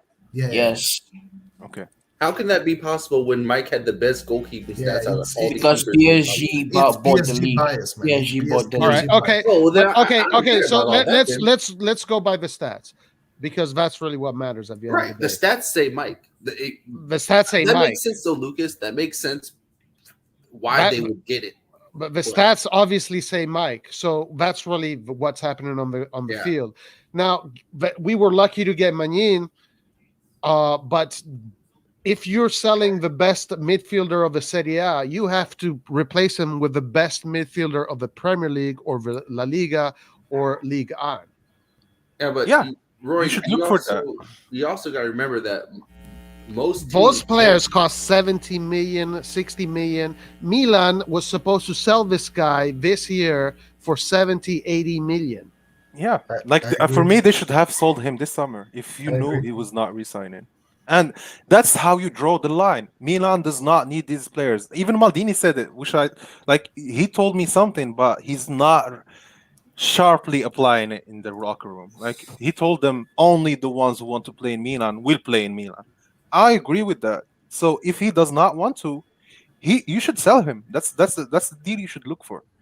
And with that deal, you could refinance the team. You could really buy a really good winger. You can afford yourself to think bigger.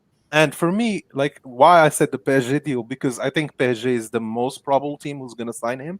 I don't see really Liverpool signing him. They really have a strong midfield already. Even Thiago Alcantara is not playing there. But both these teams, they offer good options in terms of midfielders. I saw the guy from PSG, Idrissa Gueye. Like all their midfielders for me, they look okay. They're very solid and they play Champions League. So Bro, I don't PSG's mind. midfield is the weakest of all the big teams. They're not. They played one semifinal and a I final wouldn't in a say row that, Nathan. That's a in little 2 years. In the last 2 years, Have you watched? you cannot tell me that this team is bad Oh, when Bro, they. PSG is horrible. They're, He they didn't are say the not. team is bad. He said the midfield. How can you They're say He they didn't are say horrible when he they're didn't in say a he didn't say semifinal the and the team is final? bad. He said the midfield. Have you He not said the watched the midfield. midfield? They have no control over the game. I do agree with But did you Nathan. did you watch their game against Bayern? I think they I won watch because their of the games every midfield. week. They have no control over the game. Oh, wait, No, who right won? now, Who right won that now, game? I agree with you. Pochettino is not doing a proper job. There are a lot of problems in that locker room, and I told them before the beginning of the league. I told them Pochettino is not the right man because there are so many big egos in that locker room. You need a coach like Zidane or Guardiola to lead them, or Ancelotti. It's not Pochettino. Pochettino handles teams like Spurs, where you have one star like Harry Kane and the others with the potential to become stars or not even. That's I the agree. type of That's teams that 100%. Pochettino should handle. So that's why they're having problems now. Donnarumma's not starting, having problems with the coach. Messi not starting, having like if you benching the best player in the Euro and benching the best player ever, you have a problem. Like it's not, it cannot be the players.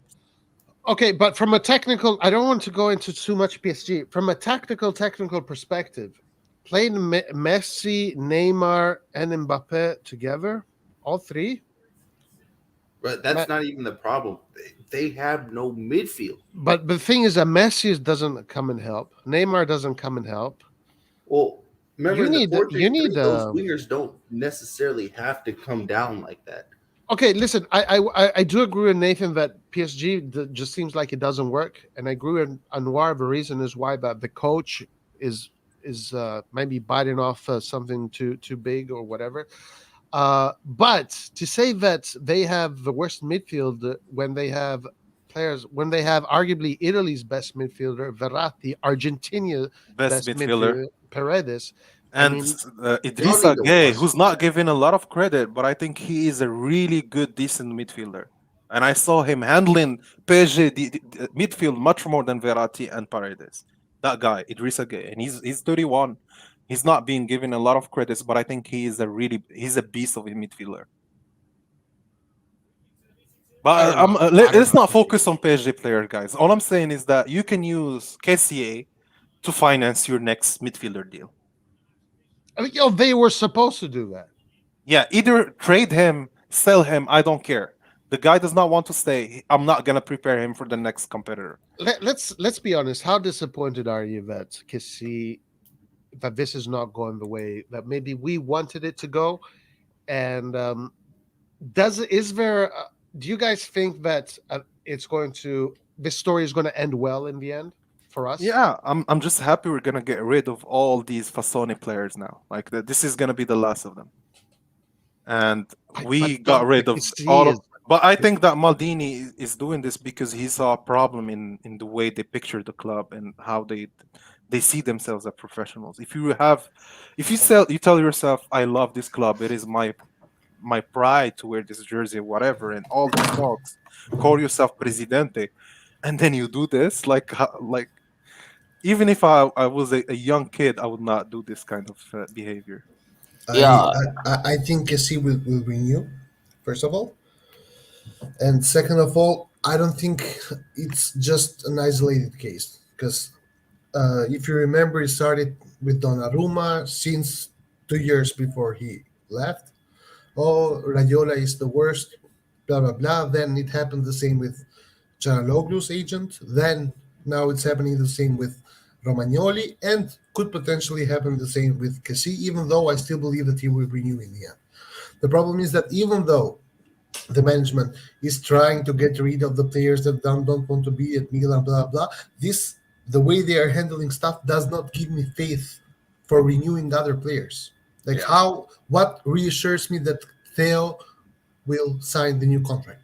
Nothing. I have no idea. The only flag that Maldini and the management, because I don't want to say Maldini, the management has is that Calabria renewed.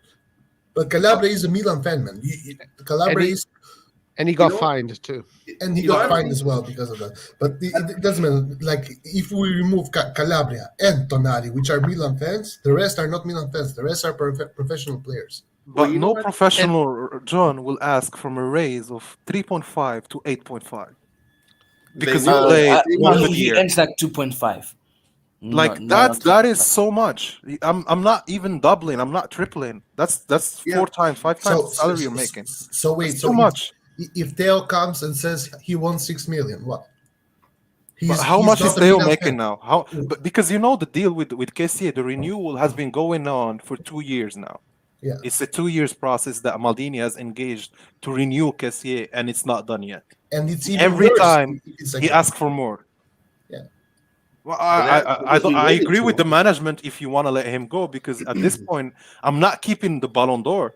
I'm keeping Kessie. Yes, but my question is really simple. What reassures you that Theo is not going to do the same? What reassures you that, or what gives you the confidence that Benacer is not going to do the same? But also, Theo should learn from this. You should not do this. This is not the proper way to renew your contract. No. You're forgetting what day we live in. Nathan, 1 second. I'm going to say this as well. If I was a player at Milan right now, after seeing Donnarumma wanting 12 million, delaying the negotiations, and then getting the 12 million he needed, after seeing Çalhanoğlu wanting 6 million, delaying the negotiations, and then getting the 6 million he wanted, and if the same happens with Romagnoli and with Kessie, the only thing that I, as a player of Milan, would have learned from this whole situation is that if I delay the negotiations with Milan, I'm going to get the contract desired from me from another year. But you need to be Donnarumma's level. And Theo is better than Donnarumma. Nah, Donnarumma just won the best. No, Donnarumma just won the best. Listen. Donnarumma won the best goalkeeper in Serie A, the best player in the Euro. Yeah, that makes your value go. That's so huge. high. That's huge. Theo was not even called up for France. Guys, come on. I know the gist. I know what you're getting. But you as a player, you cannot ask for 1.5 and you ask for 6. You need to ask for 3.5. You are 100% wrong. Listen. First of all, this whole point that Donnarumma got the best player of the Euros, this is a whole crap. We're going to discuss Donnarumma. Donnarumma was really not even top 3 of the goalkeepers. Man. Italia won because of Donnarumma. He saved him in the penalty kick. This is a hot Twitter take. Listen, how many penalties did Donnarumma save? I don't care. He made them lift the trophy. That's what makes him the best player. No, man. That doesn't work like that. Donnarumma saved 2 penalties. Schmeichel saved 2. All of a sudden, Donnarumma is a god. He saved 4. He saved 4. He saved 2, bro. 2. 4. The same as Schmeichel in the penalty shootout. He saved if 2 if they had Totti in this roster, maybe Totti would have won the best player. But they had no Totti. They had players who play in Serie A. They're not at that world-class level. I only thought maybe 2 players or 3 players in the Italian team were world-class, but the rest, they were good, and that's it. The only reason that Donnarumma won player of the tournament was some strange reason of giving the goalkeeper the thing, because even maybe stressed of the fact that he was going to change the team. If he was a Milan player, I can guarantee you he was not going to get this is if your point is guys, this is a conspiracy theory. But no one criticized the fact that Donnarumma was the best. No one said Donnarumma should not deserve it. First John of is all, spreading conspiracy theories. Second of all, during the whole tournament, there were at least Zomer a lot better than Donnarumma. It's truly not even comparable. Zomer would make miracles during, and Schmeichel as well. Both were better, and in the end, since you're saying that he saved the penalties, in the final, Schmeichel saved 2 penalties, Donnarumma saved 2. Italy won the cup because one of the players hit the post. This is how Italy won the cup, guys. It's not like Donnarumma saved. You're hating too much on Donnarumma, bro. Rashford hit the post. First of all, now let me get to the other point. I'm sorry for taking this much time. Rashford hit The goalkeeper is the least important member of the team, and our history shows that. We have had shit keepers in our whole history. They weren't shit. Come on, you're exaggerating. They were good. Sebastiano Rossi was considered the third best goalkeeper in Italy. That's not shit. Rossi was never called in the national team. Yeah, never. Yes, he was. Never in his career. Never. Okay, maybe it wasn't, but he was in the top 5 of Italy. Okay. Okay. So in the top how is five, the top 5 of a country God. that treats football like that? I agree with your point, but you cannot tell me Donnarumma did not deserve that. I think Donnarumma deserved that trophy. I want to talk about. Hold on. Red John, what about the saves he did against Spain? Huh? You don't remember those? Those kept. But it doesn't matter whether it's one or two. But he did important saves. The saves he did against Belgium and the saves he did against England. Those are big game saves. Sumner was able to save all up until the quarterfinals. Let's not argue about this, guys, because the point was why Donnarumma got his salary. I told you because he won trophies that allowed him to ask for whatever. Now he shows you a trophy that says, "I am the best player of the Euro." You cannot argue with the trophy. He got it. Okay. How many trophies did Çalhanoğlu win? He did not get a trophy. That's why he did not get 12 million. He got $500,000 plus. He didn't want 12 million, man. He wanted 6. He got 6. He did not get 6. He did not get 6. He's only getting 4 points. Guys, listen. Let's all agree together so we can finish this conversation. But Gigi Donnarumma is the best goalkeeper in the world right now, and that's the way it is. And why even discuss it? Guys, you know what I think it is? I think Milan. I don't think the management was counting on Milan rising as quickly as we did. Yeah. And because of that rise, they were not prepared to be in a position where players could demand this type of money. Because remember the post came out saying that our budget was for us to be 6th place last year, not 2nd. Yeah. So if you finish 6th, none of those players can ask for that type of money. But because we finished 2nd, these players can demand more because they accomplished more.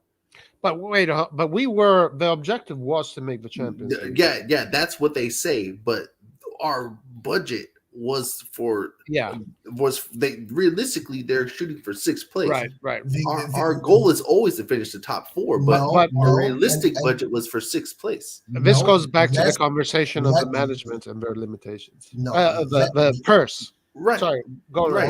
Also, last season, Maldini in the beginning never ever said before the season started that our objective was top 4. He said our objective was European places, never top 4. He said top 4 after December. Red John, you have to link me up with that. You have to send a link to that quote. Guys, hey, a lot of information here is being thrown out like facts. We need a fact checker here. Exactly. Go to YouTube and search for AC Milan, the official channel, and watch the preseason conference with Maldini, Pioli, Gazzinis, and Massara. And there you're going to get all the information I'm saying. There, and the question is specifically asked, is the Milan's aim top 4? And Maldini says, there is no specific aim for this season. The season is to reach Europe. Dot. That's it. Guys, I gotta go. See you guys. Hey, bye, Skillard. See you, man. See you, bro. Skillard, one thing. What's your pronostic for tomorrow's game? What's my what? Pronostic. Result, your guess for tomorrow's game. Oh, okay. I'll put it as a 2-0. Skilla, before you go, what happened to Yusuf?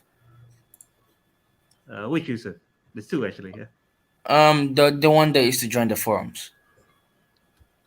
Both. There's Yusuf from Kuwait and the Yusuf in the Saudi Yusuf who's now in San Diego. He's in San Diego now. Okay, so will he be coming soon? Which one?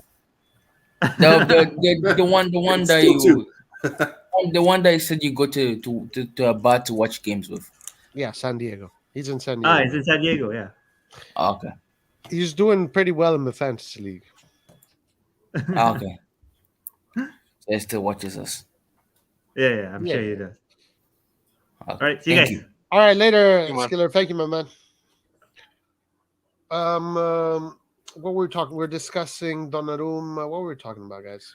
We were talking about the fact check. renewal We need and, a fact checker. But Because let's too refocus many- on the subject, Roy. Too many things are being said that are being shouted out as facts. Let's The question relax from on Red that. John was Milan management does give us a little doubt about where we're going from here, because these players sometime, for sure, they're gonna ask for a raise if they do well. But I don't know, like they need to draw lines in terms of raises, because you cannot just ask for double salaries. If you're gonna do that, you need to win something major, not finish second. Well, Also, that's Eastbourne the thing. forgot That's the Navas thing. there. Sorry? Eastbourne I in the think- comment forgot Navas. I think Ibrahimovic messed up our wage bill. They see this 40-year-old getting 7.5 mil. They're like, oh my He's days, not- I do more than this guy. Yeah, Why- but he's not getting 7.5. Fact checker, please. Not anymore. He is getting 7.5. No, he's not. How much? Not Yes. anymore, he's not. He's getting a fixed 3 million with up to 7.5 if he plays every game. Well, please send me this information. Oh my Fact God, checker. bro. Oh my Guys, God. Please. we have an opening here at the RossonARI TV as a fact I checker. think Red John is correct on this one. Oh I my think God. that's Yeah, the he- renewal yeah. they offered him. I'm correct on They know everything. I they, say. no, you cannot. Don't get too high, bro. on everything. On everything. But I say. again, this goes back to Zlatan's first contract. Yeah, but still, he first Zlatan did- gives you 20 goals per season. No one in Milan can do Yeah, that. but still, you can't give that. It's all about. We think that he's worth that. He For is. us as fans, that's fine. That's fine. But you got to remember, the players' agents are also looking at this. Yeah. And if the agent sees a 38, 39-year-old getting 7 million, there is no way in hell that players who offered more throughout the entire season are not going to ask for that same amount. But Like Nathan, they see that. It but doesn't matter. what Nathan- we Especially think. when he's on the We have bench to all the time agree. and not doing anything. no, but we Exactly. have to agree, guys, that Milan only got this far because Ira got back to Milan. Yes, but you still got to remember Kessie. Because he was and there Phil- for 3 years. He was shit. Yes, but he's still.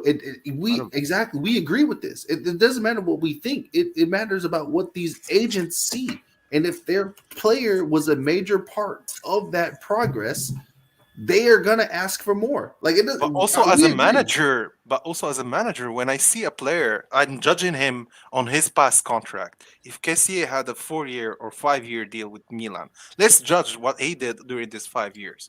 He played maybe 1.5 good season, and the rest I really don't want to even recall it.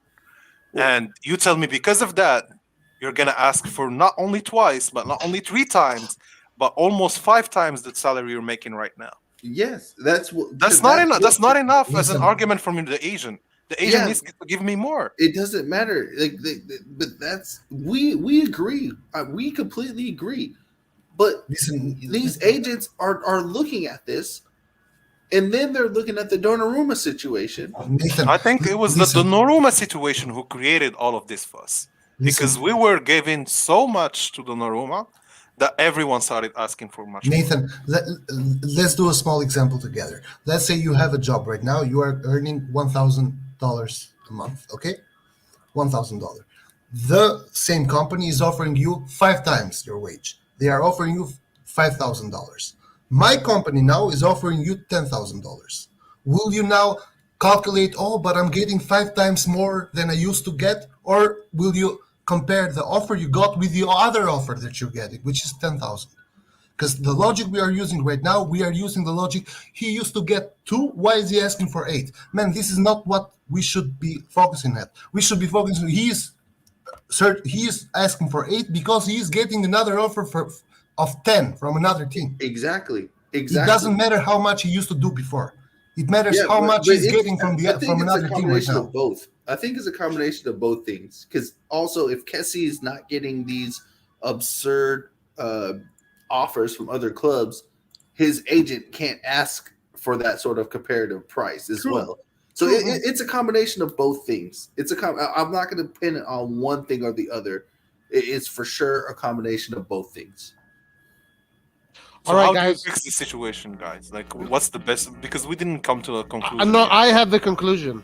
Bite the bullet with Kessie. This is the fourth mistake you've made. But now we have our other assets, which are Benacer, Tonali, Leao. Adli is coming next year. Ali is coming, but we have the guys that are now in the middle of their career with AC Milan, and their contracts are more or less in the middle. These are the guys that now you mustn't make a mistake with their contract, because you made already 4 mistakes: Romagnoli, Kessie, Çalhanoğlu, and Donnarumma. The way you handled those contracts was okay, was decent. You saved money here and there, but you could have made a profit that you didn't make. So now, hold on, let me finish. Hernandez, let's renew his contract, sell him, make 70 million out of him. We can do that. Benacer, we can make 60 million Benacer. Tonali, if eventually he wants to go, we can give 60 million with him. Maybe then Leao, maybe another 40 million here. Salamakers, 50 million. We can make 300 million with these players and remake ourselves a great team. Yo, why do you want to sell your best players? I'm confused. Roy, we can't do it like that, Roy. No. Yeah, The like, reason why- is that you have to. You don't have a choice, because No, right now, I think hold that's on. too much. Let me finish. Right now, you have to understand that the owners of our club is not Berlusconi, who is treating the club like a toy, and he wants to make his toy really nice and shiny. The owners of our club right now are thinking about numbers. They're not thinking about the only reason why they're thinking about a shiny toy, a somewhat of a shiny toy, so they can sell it and then they can do whatever they do. But for now, this is the strategy we have to take, because otherwise all our best players are going to wait till the end of the contract, knowing that there are teams that are going to offer him triple or double. So but Roy, we cannot compete with that. We cannot but compete with that. you should only sell them. So let's say we sign a person on a 4-year contract, or maybe even 3-year contract. When his contract only has 2 years left, Sell him. Yeah. No, but only sell him if he doesn't want to sign the contract that we give him. No, but don't even do that. That's putting yourself. Offer him No. one contract. Say this is what it's going to be. We're not going any higher. We're not going to negotiate with it. If he says no to that, then sell him. No. If he says yes to that, then you keep him. What we have learned from this experience is that we cannot give any cards on their table. We need to have the cards. Yeah. As soon as you give him an inch, they're going to take. No. But that's what happened. That's what happened with all of these players. Nathan is not giving them any cards, man. Nathan is saying, this we give you the highest offer. We're not negotiate after that. You have 10 days to decide. I Don't agree even with this take the point risk. also, Roy. Yeah. Like you try to renew, because as Milan, we're not also Porto or Dortmund. We're preparing for the big teams. No, this is Milan. It has to win. So it's either you continue the journey with us, or you're being sold. That's it. Right. Like, we make the decision in the midway half the contract. That's where you can make the decision. Correct. That's when you make the best value on the player. Yes. Right. Now, okay. If you give them the ultimatum thing, then probably that can work. I think don't know. that's what Real Madrid is doing. Real Madrid are not paying the salaries of PSG, and they still compete for La Liga and Champions League. They actually won it. They didn't give Ronaldo the salary that PSG would probably throw at Messi. They only gave him the salary he deserved because he is a 5-time Ballon d'Or. No, but also Ronaldo was getting 50 million when he was at. Yeah, but still, Yeah. the And also- money, he's gonna win you back the money either way. Like Also- you're never losing money with Ronaldo. Also, keep in mind that Real has higher wages than PSG overall. Overall, Right now, yeah. I'm not sure about that one. Like something, it must be really close. Yo, Regin, you keep saying all this, but you haven't like given us any proof. Oh yeah, I'm still- give me 1 second. Fact checker. We need a fact checker. I would like initially I would disagree with the idea that PSG have a lower salary cap than Madrid because I think they pay much more. I don't think that Benzema gets 12 million. PSG has 2 players with 30 million salary. That's You know 60 that million, Madrid just let to go play. of Ozil, they let go of Di Maria, they let go of so many players, Roy, because they ask for more salaries. Mm. All I mean, these yeah, Morata, right now- all these guys ask for more, and they told them you're free to leave. This is Madrid. Either you stay and you play for the biggest club, or you leave. That's it. And you have to make a decision. It's either you make a really good career, or you go play for the money.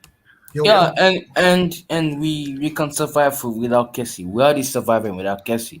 Like Kessie, everyone thinks this guy No, is our this best is where player. you're wrong. All that This crap. is where you're wrong. This is where you're Pobega, wrong. Pobega bench Kessie in the next 3 years or something. This is where you're wrong, Lucas. This is where you're wrong, because Kessie right now, you're judging Kessie by his performance right now. Kessie in the big games does what our players so far have not. We haven't seen them do. Okay, if you have to replace Kessie, you replace him with a player that guarantees you the exact same output. It's not a work in progress. It's not a 21-year-old. It's a 25, 24-year-old. Even a 30, I don't care. Like, Um, just get someone I don't who can think- do that. I don't think Milan wants to win now. I think they're building a project for the future, and even if they want to win now, I think the kid from Marseille that I was talking about is still good enough to replace Kessie, and he has a higher potential than Kessie as well. Okay. So then we have to accept the fact that this club right now is not going to be as competitive as we want it to be. Of course, with Elliott management, it's not going to be. Yeah. That's why that's why we need new owners, because even though, like- Elliott management is just a stopgap. But you know what I saw? I saw that Kessie understood he was wrong about himself because he thought he should be playing every single game. Milan cannot go without him. That's what he thought. And now he sees that Tonali can step up, Ben Nasser doing the job. Even Bakayoko can step up. People are giving Bakayoko too little credit. Like, they think of him as a sub only, but the guy used to be a starter for even France. So No, he's never played for France. Don't say that. He played for France when he was Well, in what game? He never played for France. he And if he played- played for France, it was probably like a friendly. He's never had like full 90 minutes for France.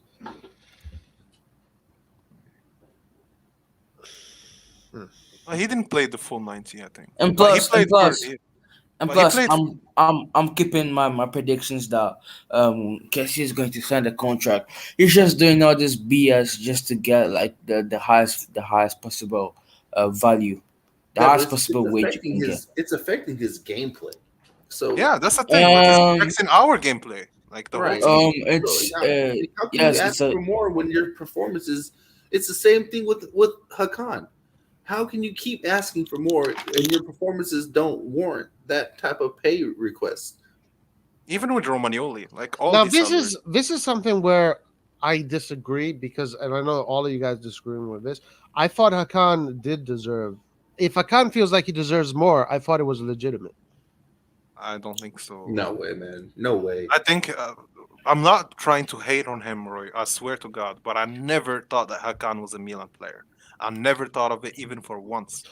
Okay, I but always Yeah, thought the- that we deserve a better 10, and this is Milan DNA. This guy does not have it. all right. So let's move Yeah, away from and Hakan. Roy, Go the ahead. only reason Inter paid him 1 more million than we did is because they were desperate. Ericsson. They were desperate. Yeah, and it's for free. If Inter were not desperate, this guy would have been playing for Spezia. Yeah, exactly. Like Inter, if Inter had the funds, they would have bought a better playmaker. Yeah, But they because would. they had the financial issues, the only Agreed. thing they could do is act, and it fits what they have. Like in terms of situation, we're struggling with salaries, we're struggling with the renewals. We have to let go of players. We have Hakan who plays for Milan. He lives in Milan, and we can get him for free if we add 1 million. That's really good for them. Like Yeah. So let's take away the discussion from account. Let's just apply to let's Kissy. Is refocus. Kissy where Kissy thinks he's worth much more than what he's getting, and there are other teams giving him more money. So He's offering worth. him more money. He's I worth. think it's legitimate. What Kissy is doing is legitimate. No, But but Roy, legitimate. let's think about it this way. Who is the best midfielder right now in the world? Midfielder, not player. but for hold me, on. Verratti. Before you answer that question, though, you gotta distinguish what type of midfielder we're talking about. No, we're talking about a midfielder who plays a role similar to what Kessie does, like the kind of Tour who holds the midfield. Kante. Conte, yeah. So how much is Conte making or Fabinho making? I don't know. Well, know. let's compare because these are the best Red in the John, world. no, you can ask Red John. He's the wage simulator. Red John, how much does Kante make? I have no idea how much Conte makes. Let me search. No, Okay, but okay, I got the it, reason I got I it here. asked I got this it- I got question, it here. Roy, is if we're gonna compare, I'm gonna take the Ballon d'Or, who is Modric. I'm gonna take maybe Cruz, take Verratti, take Fabinho, De Jong from Barcelona. Who else? I don't know, Kante, all these players, and let's look at their salaries. If Kessie is asking for more, then he's wrong. That's it. Yeah. Yeah, I think this guy shouldn't be any more than 5.5 mil. I think what's a great example to use? I'm trying to think of a player from one of the big teams. Let me think. Let me think. Let me think. I know, Kangu, you're a Man U fan, but you cannot tell me Bruno Fernandes and Paul Pogba are the best midfielders in the world. No. Not even the best in Premier League. Whatchamacallit from Bayern Munich. I don't think Bruno ends like 8 mil. I don't think Bruno or Kante net salary, 4 million per year. Goretzka. So he's making almost as what Kessie is making right now. No, because he's making 2.5, right? I don't know with the bonuses. I think he's making more.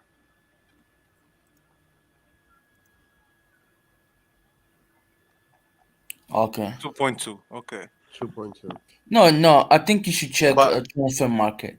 But do you Transfer think it's fair for him to ask for 10? No, Kante, absolutely A not. World Cup But winner, people a are going to Champions offer League him. winner, the best midfielder in Premier League for twice, and he won everything there is, even with Leicester, and the guy only gets 4. I agree with your I agree with the moral values of your argument, but that's not the way it is. People are going to give him 8 million, so he's going to say, well, these guys are giving me more money. Who gives a shit about values? But that's because we didn't accept the 6 million offer that they asked for in the beginning of June. Yeah, that might be true as well. But I think they didn't accept because if they accepted the offer from to Kessié, they were also thinking about Hakan and Donnarumma. Wait. You guys are just spitting BS at this point. How do you know Milan didn't accept the 6 million? Because No, all reports Or, say or you're just making it up because I remember don't know. reading I remember reading one from Daniel Longo saying that whenever Milan matched Kessie's agent's request, Kessie's agent then wanted more money. For example, that was after the Euros.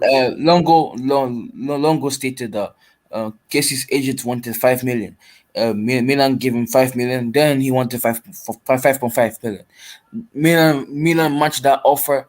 Then the Kessie's agent wanted more money. So I don't think it's Milan's problem. I think it's Kessie's problem. Yeah, but when his agent realizes that he can't go more than that 5.56 million, then he would sign the contract. and even if he doesn't sign the contract, I don't think anyone cares. Yeah, but when the agent asks for that much, type the contract up right in front of his face, and then make him sign it. If what he's saying is true, that we matched it, don't wait till the next day or the next week or the next 4 days. I mean, Type the he contract up wasn't right there. he wasn't in Milan. He was in the Olympics. So They didn't go to the Olympics till like what, July? I'm talking about the beginning of June. no, Yeah, they dropped Yes, the ball. yes. Let's just not even try to sugarcoat this. They dropped the ball with this Right. one. Do it right then and there. Do it right then and there. Don't yes, say, but he was on holiday and he went to the I I Olympics. don't care. You holidays for the whole time. Lucas, You need holidays to do come not back. matter when you're negotiating money. Like there are no holidays for your new salary. Right. There's right. And That doesn't mean nothing. I don't think they were negotiating during the holidays. I think it was So they during waited the too July So they one. waited too long. So that's the whole problem. point. They should have asked him to come to Milan to negotiate. Like I don't care it's your holiday, come for 2 days, 3 days. Exactly. Talk it. But Lucas. what he said, like I think that Maldini is sometimes being too nice. Like you heard the like I heard what Kessié told them. Like Maldini knows what's going on, Massara knows what's going on. I'm gonna be back to Milan and re-sign my contract. He did not, and he said those words. It's not mine. These are Kessié's words. Like Lucas, look, if I went on vacation today and my job told me to come in so we can rediscuss how much you're going to get a pay raise for For the next 4 years or the 5 next years. 4 years, I'm going to take my black ass on the next trip back that day. Like, what the hell? No, bro. I understand, again, you know, you're 18, so you'll understand more later on as you grow. But Well, I promise you, there's a thing called the employee Yeah, and the employer. You know what I'm saying? Like, yeah. Yeah, There's no I know. holidays for money. There's no holidays for money, guys. yeah. Yeah. Like it happens during night, during day. Like it does not matter. The important thing is to come to an agreement. I think that the agreement is missing from Kessié's part. So if the player does not want, like you cannot tell me I want to, but I refuse to renew. No. There is only one logic. I want to renew. I renew. We cannot make two stories out of this. So that's why I'm thinking maybe Maldini is gonna open the door for him in January. I hope he does. If he does not resign, if he does not resign by January, what's then? Like you're gonna still keep playing him, and then he's gonna go to Inter too and help them win the next Scudetto. What the hell? Like I don't Yeah. want to prepare the players for my competitors, and him, Tanaloglu, these guys, at least I had respect for Suso who refused Inter, or these other players who, like so many of them, they were not really great, but they still refused Inter. And these guys are willing to take their money. Yeah. All right, guys. Listen, we've talked about the Kessié thing. Let's see how it develops. Let's see how he plays tomorrow, guys. Let's Listen. discuss him Hey, better guys. after tomorrow's game. Oh yeah. Let's see It's it. better if he plays like shit, so we don't miss him when he leaves. If he leaves, Hey guys, Thing is, like when he's gonna touch the money, you're gonna see the same Kessié we saw from last season. That's the thing with these players; they care about money. or maybe Yeah. he was giving his hardest last season because he knew he had a contract to renew. Yeah, and I don't think he's putting himself at risk now when he plays. Like he does not Ooh. challenge, he does not go for duels, he does not tackle very aggressively. He like I can see that he's not willing to take an injury for Milan now. But last His season mind's he not was. Last season his body language you was. guys are getting to No. Lucas, watch tomorrow specifically how Hey, Kessie's body language is. We have a question from. oh my Before days. Now guys, hold what on. body language Let's expects. order in the room. Before answering this question that Julio has asked us the second time already, Vasil, you're about to say something. You hadn't said anything. So what were you about? Yeah, Guys, I just came back, just back from work. So in terms of Cassie, I just want to add 2 cents to my 2 cents. I feel like that's just my gut feeling that people that saying that he's gonna sign, he's not gonna sign, and You can see it by the way he's playing, and I don't think it's necessarily just a dip in the form. He is more cautious about, like, because I honestly forgot believing that he's gonna sign probably a month and a half ago. So we should just like focus on what we have and not say forget about Cassie and stuff like that. I respect him. I appreciate the guy, what he's done for the club, but time to move on, man. We need to like stop talking about him every 2 Exactly. minutes. Exactly. I said that like 2 months. No, I said that like 1 month ago or 2 weeks ago. That's what I said about the Casey renewal. It gets boring. Whenever I watch people talking about it, even in the RossonARI TV, it's just boring. Like no one gives an F if Casey doesn't sign. No one cares. Like we replaced Donnarumma with a better goalkeeper in my opinion, and we will replace John Nog with a better player in Yashin Ali, and we will replace Casey with a better player. Simple as All that. right. Okay. Guys, It's just the system. It's just the system that made them look great. Without the system, they didn't look great. Simple as that. Look at Rudiger at Chelsea. He's asking for 400k pounds a week. He was like he wasn't even the the top 10 defenders in the Premier League when Lampard was there. Now that Tuchel is there and he plays a three at the back system, and Rudiger is striving the three at the back system, he's asking for all this money in the world. Guess what? If I'm Chelsea, I don't sign him. Like he's just a system player. And another thing, another thing I want to I agree with Lucas. Like you can see that he replaced what Zuma used to do in that Chelsea.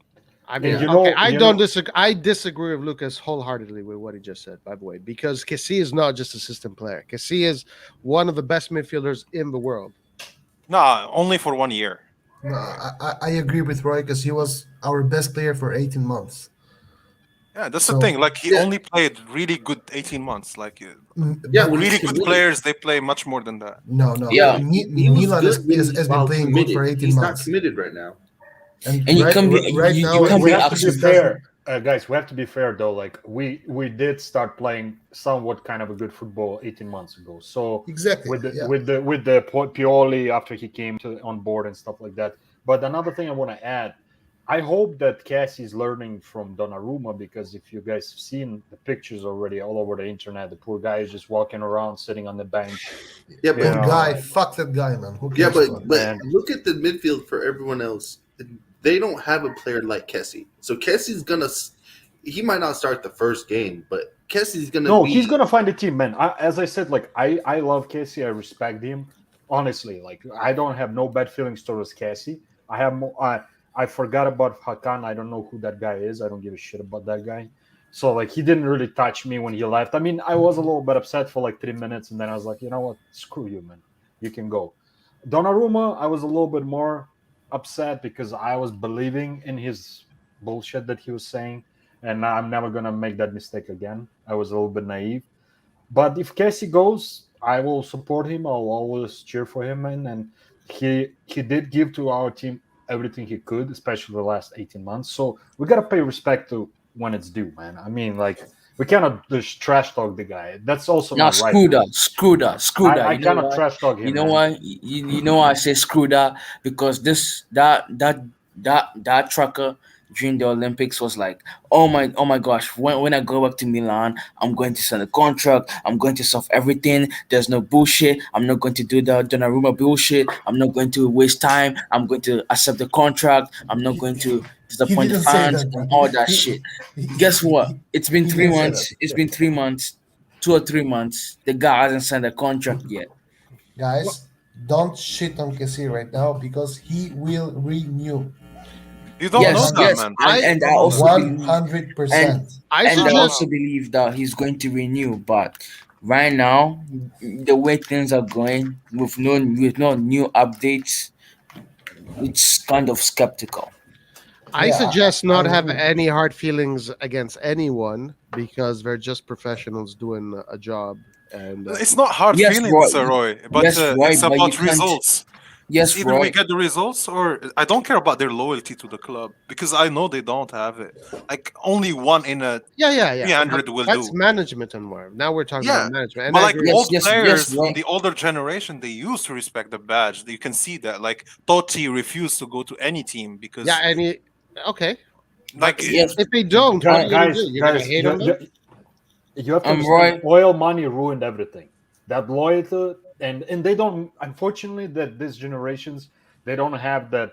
I call it old school man mentality. yeah, You know, and it's just they don't have it the is same what it is. values when it comes to loyalty Yeah, it is and what it is, man. respects We in the just have to badge. expect it, accept it, and move on. We do But- have a couple guys on the team that will die for this. For our badge is Calabria, man. Yeah, Like 100%, he's gonna die for this team. And Sure, who but else? I had somebody else in mind. Tonali. Tonali and Tonali. Gabia too. Yeah. I think. Gabia probably will die for Probably this badge. Gabia. I And mean, what- even if- Ibra, like Ibra should not Ibra be playing. will He should die be for the badge, retiring man. for the right now. He should not be going through 2 surgeries just to play for Milan at 41. Well, Yeah. We need him. And Roy, do. you said you should respect the players and all that. I do, but you cannot go public on an interview with Gazzetta dello Sport, say that I'm going to sign the contract, I'm going to solve everything, then not do it. That's But- No, that's but like, that's just That- politics. I get it. also- I have No, no, that's- I that's not have politics. respect of Çalhanoğlu just as much as I had him before. Same thing with Donnarumma, oh God. with everybody. Why but do you have nobody I respect for hate. him It's when he easier- does not, man? Who But cares Roy, about it's me, easier man? for you, man, because you are a Juve fan. For us, Here we go, man. for us, it's a little bit harder, man, because we have conflict of interest. This the problem. The way I see it is like this. I have faith that he will renew because I don't think he's a sociopath. Like you have to really be sick in your brain to give an interview saying that I will go renew, I will fix everything, and then not do it. First So of all, and Donnarumma was second- sick. I don't think that. Donnarumma never said that. Donnarumma never said Oh, that. Donnarumma never said No, that. never. To Donnarumma- me, it looks like Never. Casti was No, no, just trying never. to make the waters more peaceful. But Could be. but No, it looks guys, like don't- it looks like it's going where Wait, it's been before. there is a big difference between someone kissing the badge and someone saying with his own words that I will go there and fix everything. Oh, Well, he did John, it. you're forgetting something. Donnarumma said he wants to complete his career in Milan. No, No, Wait. he never said that. no. Bro, He listen never to me. said He that. said I Never. wanted to become a Milan icon. How can you No. become a Milan icon? Okay, please pull up the quote. Okay. Like I've been hearing Second too thing, much second US. second thing. Please He pull said up the quote. he said Please I'm gonna pull up the renew. He said I'm gonna renew when we make it to Champions League. Yes. No, I no. agree. I agree with you. All I'm asking is to pull up the quote. Just pull up the quote. Simple as that. It's Listen, gonna you know- take me time to find it. That's the thing. It's not You know, Yeah, guys, yeah. You know, Just guys, pull up the quote. one thing I have to say though, I'm looking at it from human perspective. I get it, like as a Milan fan for many years, you know, either you want or not, you sometimes get emotional and attached to certain players. But on a human level, I kind of get where Cassie's coming from. Is the guy is like, okay, we'll offer you 4. Then you have all these British clubs that super overinflated this football because of all these rich dudes that come in and just buy clubs in England and Paris Saint-Germain and screw this game forever, probably. But And guys, offering you like 10 million compared to, like, obviously you would think at least about it, man. I mean, let's be honest. listen, Of course, but my only problem with this is that you cannot make a public statement saying you want to stay in Milan forever, you want to sign the contract, and you want to fix everything and not do it. Simple as that. exactly. That's You- you politics, can- guys. you can- That's you the can- nature of a beast. And that is the reason why I believe he will renew in the end. Somehow, some way, he's just trying to get as much as possible from Well, his let's own see, club. if let's you- see. Also, I want to go back to what was said previously, that the oil money has made the whole thing a little bit more complicated, and I agree with that. The problem that I have is how is Inter renewing their contract? How Because is Juventus doing it? you know why? How I is can- Arsenal doing I can it? tell How- you exactly why. Because Inter has the best DS in Italy, and he knows the game. That's And why that's he's the the problem. best. And that's the problem. So if this is something that can be fixed by letting someone else in charge of the renewals, then we should do that. No, we can't touch Maldini. Are you I'm not guys saying talking to about be the fired crooked? like And The and crooked it's not Morata, Maldini. It's not Settles their Maldini that renewal. does the contract. It's actually Massara that does the contracts.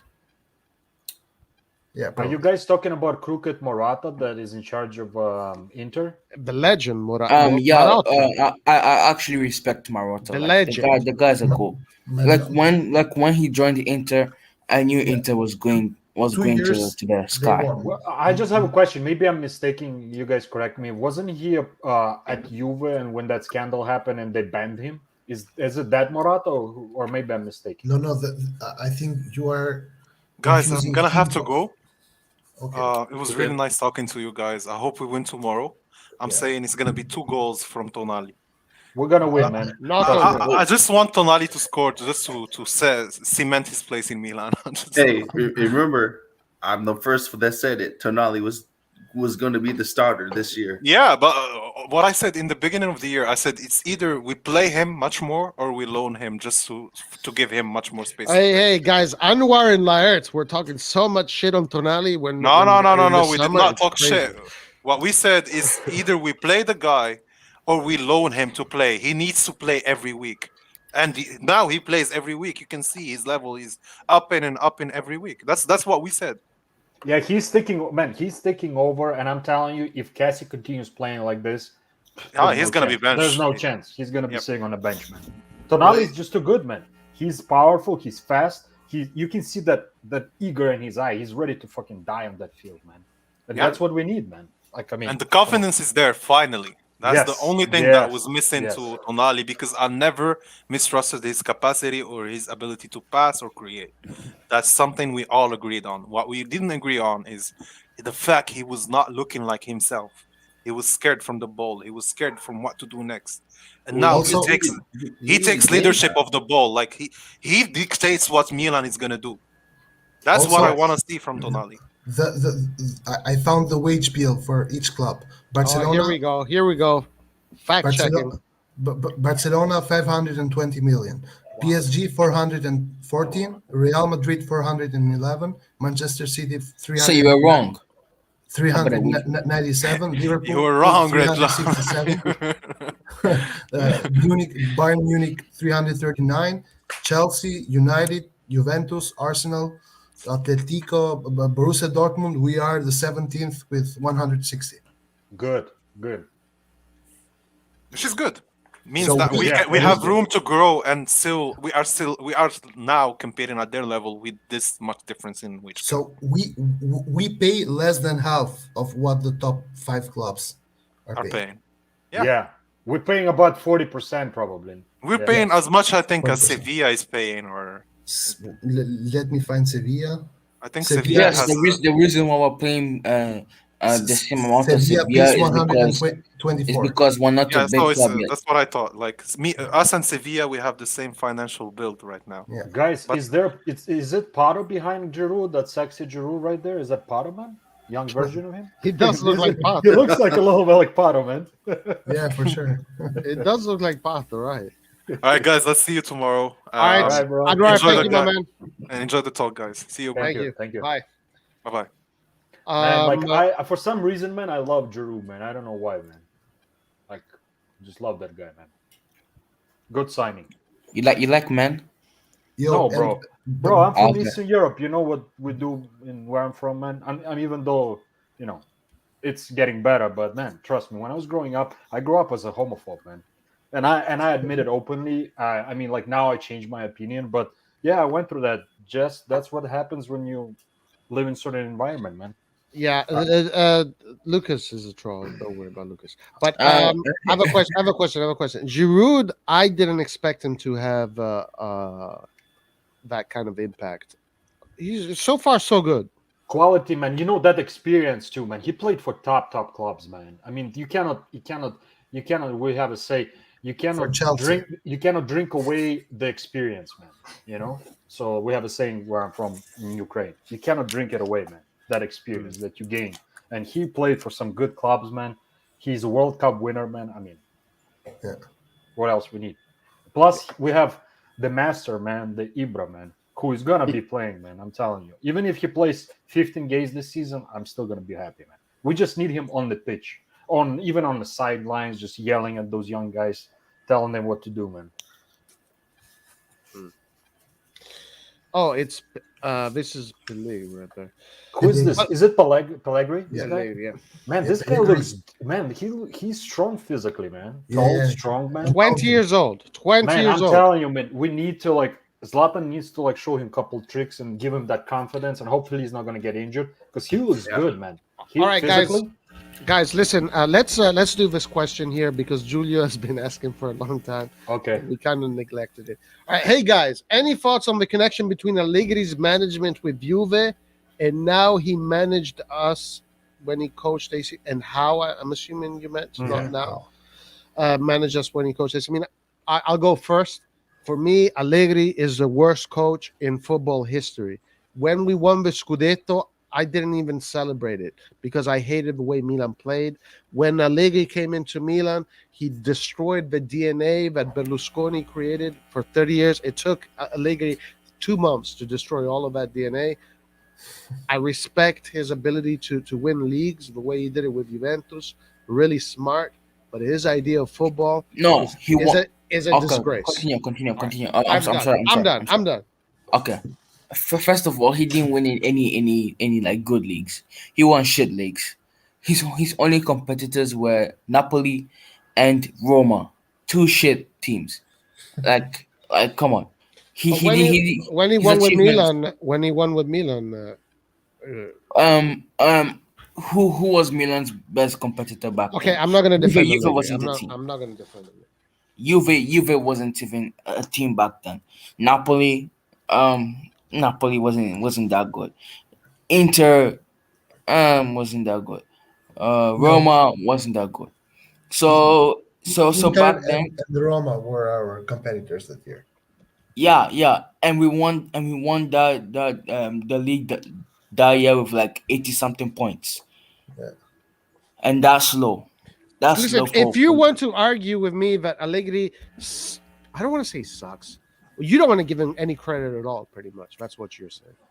But guys, also the year after that we finished second, and the year after that with the shittiest team ever we finished third. But Allegri's third year we finished third, so he has some merits in the sense that of mediocre players he gets the best out of mediocre players. Otherwise, with that team we wouldn't have gotten third. And then we fired Allegri because we didn't like his play style, and then he went from shit to shittier for 7 years. Yeah. Like I don't like Allegri as a coach, but he's a pragmatic coach that wins you 3-pointers. Even though right now he is playing like shit, Juventus is playing like shit. And also, I agree with Lucas in the sense that right now he's not playing the same league he used to play when he was the Juve's coach the first time. Like because right now there are 7, maybe even 8 teams which can beat you at any time. So it's not, you don't just get 3-pointers everywhere you go. Yeah, basically the Napoli that he was competing with is the Sassuolo now. Yeah, exactly. And Milan and Inter were the I don't know, I'm not even gonna say Torino because Torino is actually pretty strong this year. The Sampdorias of this year. Yeah, so I don't really credit his Scudettos. I don't credit any of his Scudettos. All right, well, that's fine. What about you, Vasil and Nathan? What do you guys think?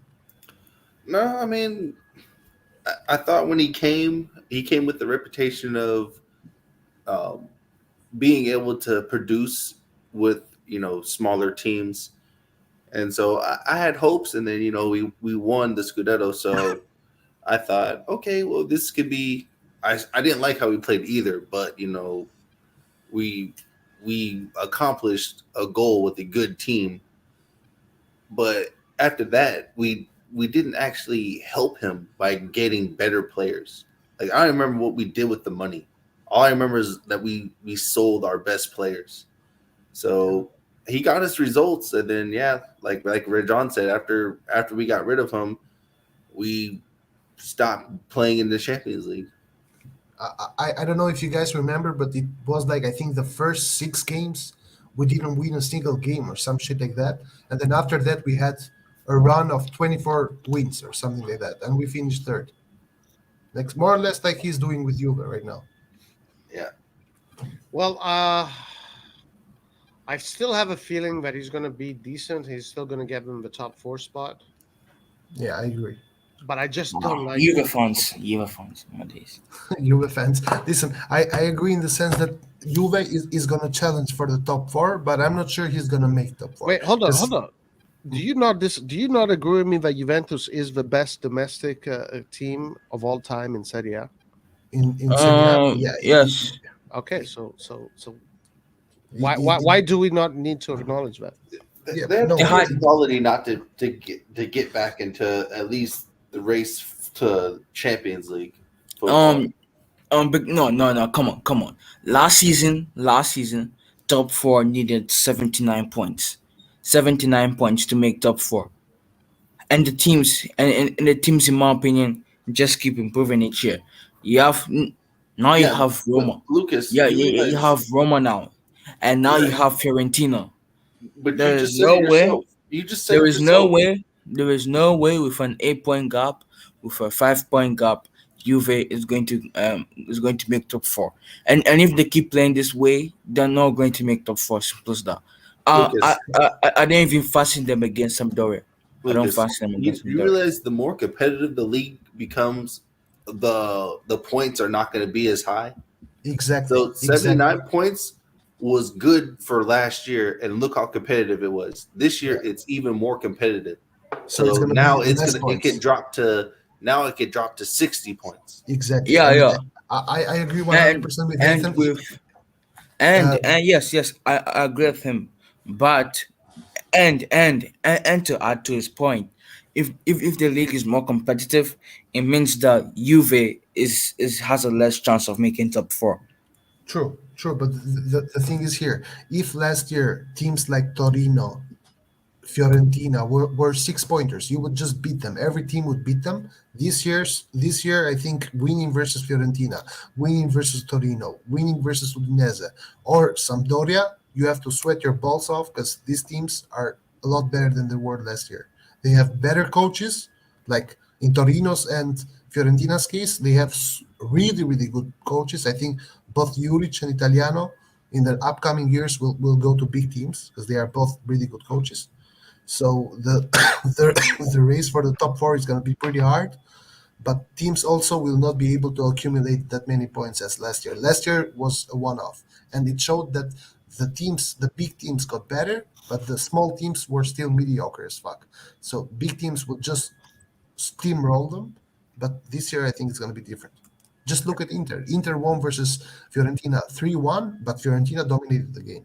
They had to sweat for it. They had to sweat a lot for it. Exactly. You know, the other thing I want to say, just a couple facts. In terms of like if they're gonna make it to top 4 or not, right now I would say 60% not, 40% yes.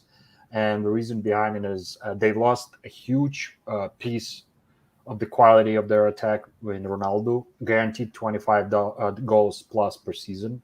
Secondly, their defense is getting shakier. The Cellini and Bonucci getting older, and I know they're still in good shape and still good defenders, but I just feel like this is the end of that cycle for them, where they would have to start rebuilding in the next year or two. So they were at that stage where we were like 4 years ago, probably, or something like that, when we started rebuilding, 2017. So I think it's gonna be tough for them to make top 4 this year, man. Even though they still have a lot of quality, I agree to that. But I'm definitely hoping they're not gonna make top 4. That's my personal wish. But Yeah, I hope they don't make it either. personal wish. But I'm also realistic. I understand they still have good quality players. They got Allegri, who's pragmatic guy. I don't like him as a coach. I mean, never been a big fan of him, but I don't disrespect him either. I mean, he achieved a lot of things, even though in a very weak Italian Serie A, during the time when he won 4 or 5 Serie A or something like that titles, without big Milan clubs. I mean, come on, it's not, to me. It's not a true championship to me. But that's just my personal opinion. They can have it. and that's the way they're like, oh, the most successful team in Italy. Of course, if you have a family, the richest family in Italy, I think they own Fiat and a bunch of other stuff that has all the politicians, all the referees corrupted as hell. I mean, obviously they're winning left and right, man. We all know history of Juventus, man. It's proven they are corrupted. That's just the facts, man. So I'm really hoping they're not going to make it, but my realistic side of me tells me, hey, they still have a chance. But that chance is diminishing if they continue losing or drawing. Let's say in the next five. Those are not facts. No, that just my thinking. Like if they in the next 5 games, let's say, out of those 15 points, they only managed to do like, let's say 6, 7, 8, and the other teams are, they're already they're like behind 8 points behind Milan or something like that. I didn't look at the Serie A table. Let me take a look. It's going to be tough, and I mean everybody else has to keep up though. People are going to be dropping points. Milan is going to be dropping points. Inter, all of those guys. I mean, Napoli so far looks the most competitive team in Italy, to be honest. Free-flowing football, man. They're just demolishing everybody. So as I said a couple streams ago, I feel like our main competition is Napoli and not even Inter. But against Napoli Juventus, I don't know if you guys saw that game. Napoli didn't look very impressive against Juventus. They always, for some reason, Wait, they always play like crap. What are you on about? Come on, guys. Don't be Juve fans now. Let's be honest. Napoli didn't look great against Juventus. What? Wait, say that again? Napoli against Juventus looked like a very normal team. That game could have gone either way. It's, are they really that competitive against the bigger teams? That second half against Juventus, Napoli destroyed them. The only reason why Juve had the chance is because Manolas made a mistake. Other than that, Juve had no chance. But I mean, they were playing in their own half for the most of the game. Napoli played like our first half against Venezia. They kept a lot of the ball, but they could not do anything dangerous for a long periods of that game. I think that when I saw that game, that's how I thought it was probably going to be against Milan. Napoli's probably going to hold the ball a little bit more than us, but they're not going to be very dangerous. But this is the type of football that Allegri displays. He is the anti-calcio. He is the anti-football. He went to Napoli, scored a lucky goal because that was a goal that came out of a mistake from Manolas, and then he parked the bus for 90 minutes. Then you can also make the argument that also Napoli scored 2 goals because of mistakes from the Juventus. Right. The first from Chesney and the second from Moiskin. If those 2 mistakes didn't happen, the Juventus would have won that game. Well, Old-style Juve. If those 2 mistakes wouldn't have happened, then you have to say that also the Manolas mistake shouldn't have happened. So the maximum that Juventus could have gotten from that game was a draw. They could have never won the game. They did nothing. They just defended for 90 minutes. So, Vasil, you don't think that Inter is a contender for the Scudetto? I'm saying I should phrase it a little better.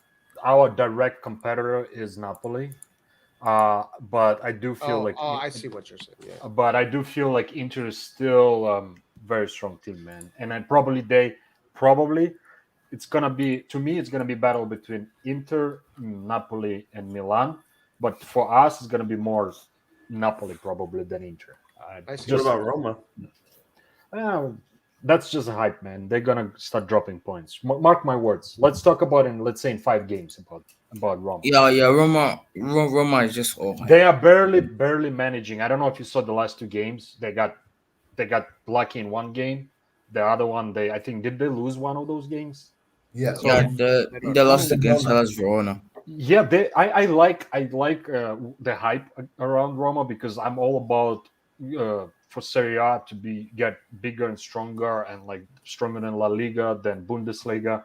We still have a long way to compete with EPL, but if we can at least get to that 2nd place, that'll be a good step forward, man, in terms of competitiveness and money and all that good stuff. It comes along with football. So, but yeah. That's just my 2 cents.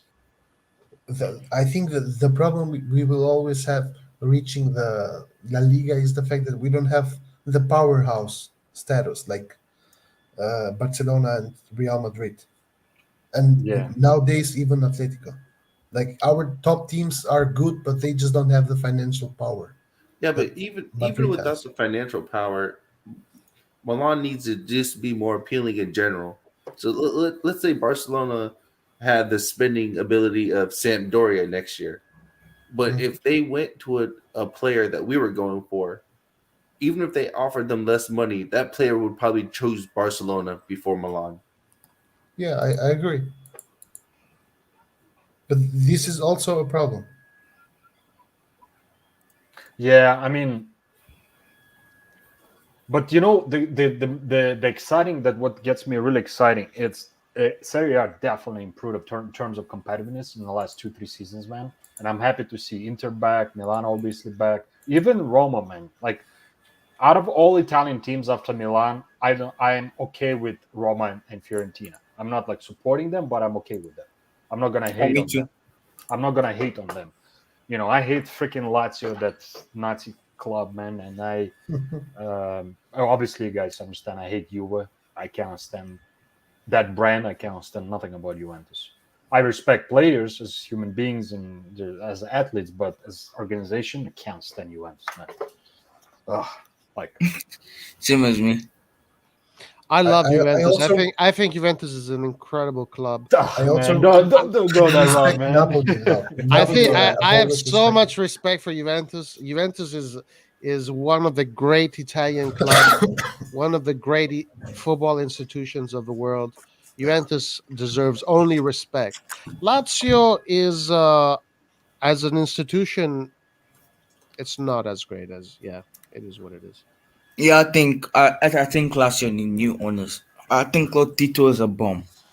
He shouldn't have. He But should have sold the club already. the, See, he's the a problem cheap. that Lotito has is also that he's just poor man. Yeah, He's not yeah. a rich guy. He's not rich in the sense of owning a club. He's But you worth like know, what, like 500 million or some shit like that, like super small amount.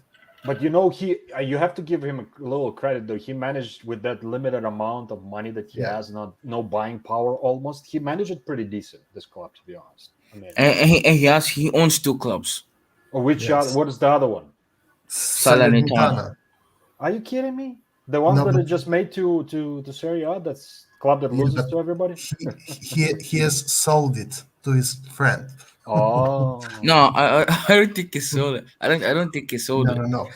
He has to sell it because it's not allowed to own two clubs in the same No, deal. no, no, no. Yeah. They allowed him to have two clubs. They allowed No, him. no, no, no, no. Zero Yeah, they chance. did.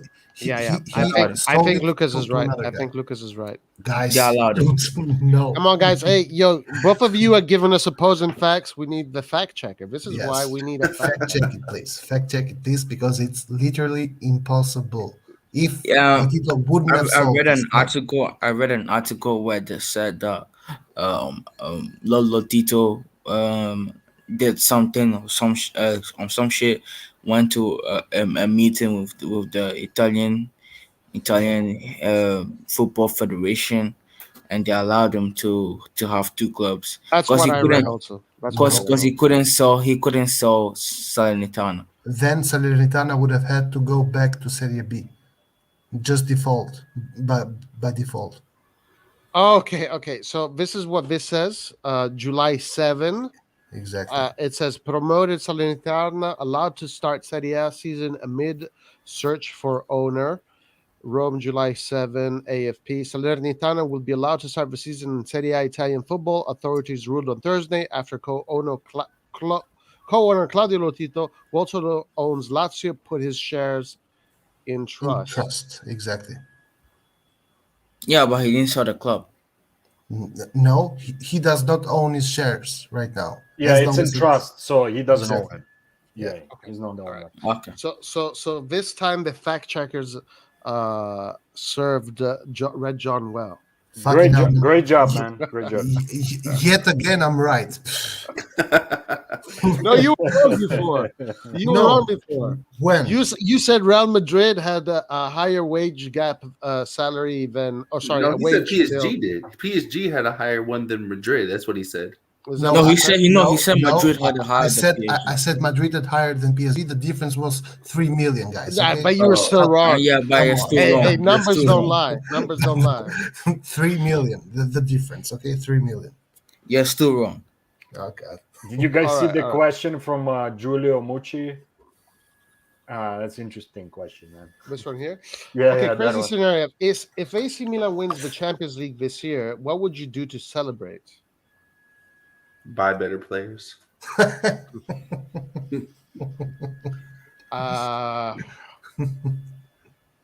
That's don't a know. good question, man. I Honestly. honestly don't know. Me too, man. I would have to think about it. Man, think of all the new Milan fans that will be made that night. Yeah. You're right, man. That's Exactly. man. We're gonna be back like on a horse, man. It depends how we win it, because last time when we won it it was okay. It didn't feel that great because last time we won in a game that Milan didn't look great. They're kind of lucky. Inzaghi scored that goal, kind of luckily, and then No, we have no. that. Then we have No, that no, no, brilliant no, play no. in the end. But No. Liverpool. I played will better. not accept that goal from Inzaghi was lucky because he had scored like 5 goals of those. No, those goals from during his life. Inzaghi are. I expect him to Yeah. score goals like that. Yeah, like I think he has scored like 2 or 3 more goals in the exact identical way. But you can't argue that those goals like that, even though that is something that they did try, it is true, and it did happen. They're still. I mean, of course, it takes skill, it takes knowledge, it takes cunningness, but it's still luck. I mean, come on, those are No, lucky goals. it's not So, luck. no. So then, why doesn't he do it every game? Because he's retired, Roy. He's Right. retired. Hey guys, why some of these guys don't join us, like Giulio Mucci and The link is up there. Anybody can join. Whoever wants to join can. yeah, some fresh dudes. But no, listen. That game, I want to finish this. That game, it was great that we won, but it didn't feel great because I thought Liverpool played a little bit better than AC Milan. Milan played with a little bit of fear that game, but we were able to get a result. And we were scared to lose the game again. That's what it felt like. Roy, also keep in mind that the 2007 team was not as good as the 2005 team That too. we had. That too. Also, Liverpool's 2005 team was not as good as the 2007 team. I know. Yeah. So it was like we went there with the knife between our teeth and trying to win the game in any way possible. I think that if that game wasn't a final, I still think Milan would have dominated because at that time Milan was still had the best midfield. Yeah, man. Yes, but super old, man. Not old. No, Come on, that midfield literally won a World Cup just a few months before that. We're talking about the best midfield in the world. Milan had the best midfield in the world at that time. But they were scared. Come on, guys, they were scared. Come on. That team would have dominated Liverpool if it was a quarterfinal, if it was a half of our team, Roy, retired 3 years later. Yeah, 3 years is a long time, Red John. 2 years later, in 2009, Pirlo was just won a World Cup. He was still in his prime. Gattuso was in his prime. He just won a World Cup. He was in his prime. Who else? Then we had Nesta. We had Seedorf. Nesta didn't win the World Cup. Nesta did win the World Cup. Of course, Nesta was injured, but he played in that. He was part of that expedition. No, we had Nesta. He didn't play. Nesta wasn't even 30 years old by that time. Our players weren't even in their 30s in 2007. No. Kaká, we had a young team in 2007. Aside from, but man, you know what I was sad about? That Sheva was not there, man. Who? Sheva. Sheva. Yeah, 2007, no Sheva, man. Yeah, Sheva was gone, and so was Crespo. I think we had Inzaghi and Thomasson, if I'm not mistaken. Yeah, it was Inzaghi who scored, I think, in the Champions League. Yeah, and Maldini. Two goals, yeah. Or something like that. That was Inzaghi. So in 2007, it was Inzaghi who scored 2. And in 2005, Maldini scored the first one, and then Crespo too. And keep in mind, in 2005, we dominated the game for 90 minutes, man. Even though we got, Yeah, even though they scored 3 goals, like yeah. I cannot forget that Dudek save on Shevchenko. When I saw that save, man, it was just unbelievable. I knew Yeah. that they No, would no, win. no. That was game, just- that moment, absolutely right. But we should have. Liverpool won that game unfairly. I want to show you guys something. Look at this. Hold on. No. But this is bullshit. Look at that. Roy, what are Where you is talking about? Dudek? Where the Roy. fuck is Dudek? That's Roy, insane, man. That's Roy, insane. look, Seriously. just take a look at Dida. Dida does the same.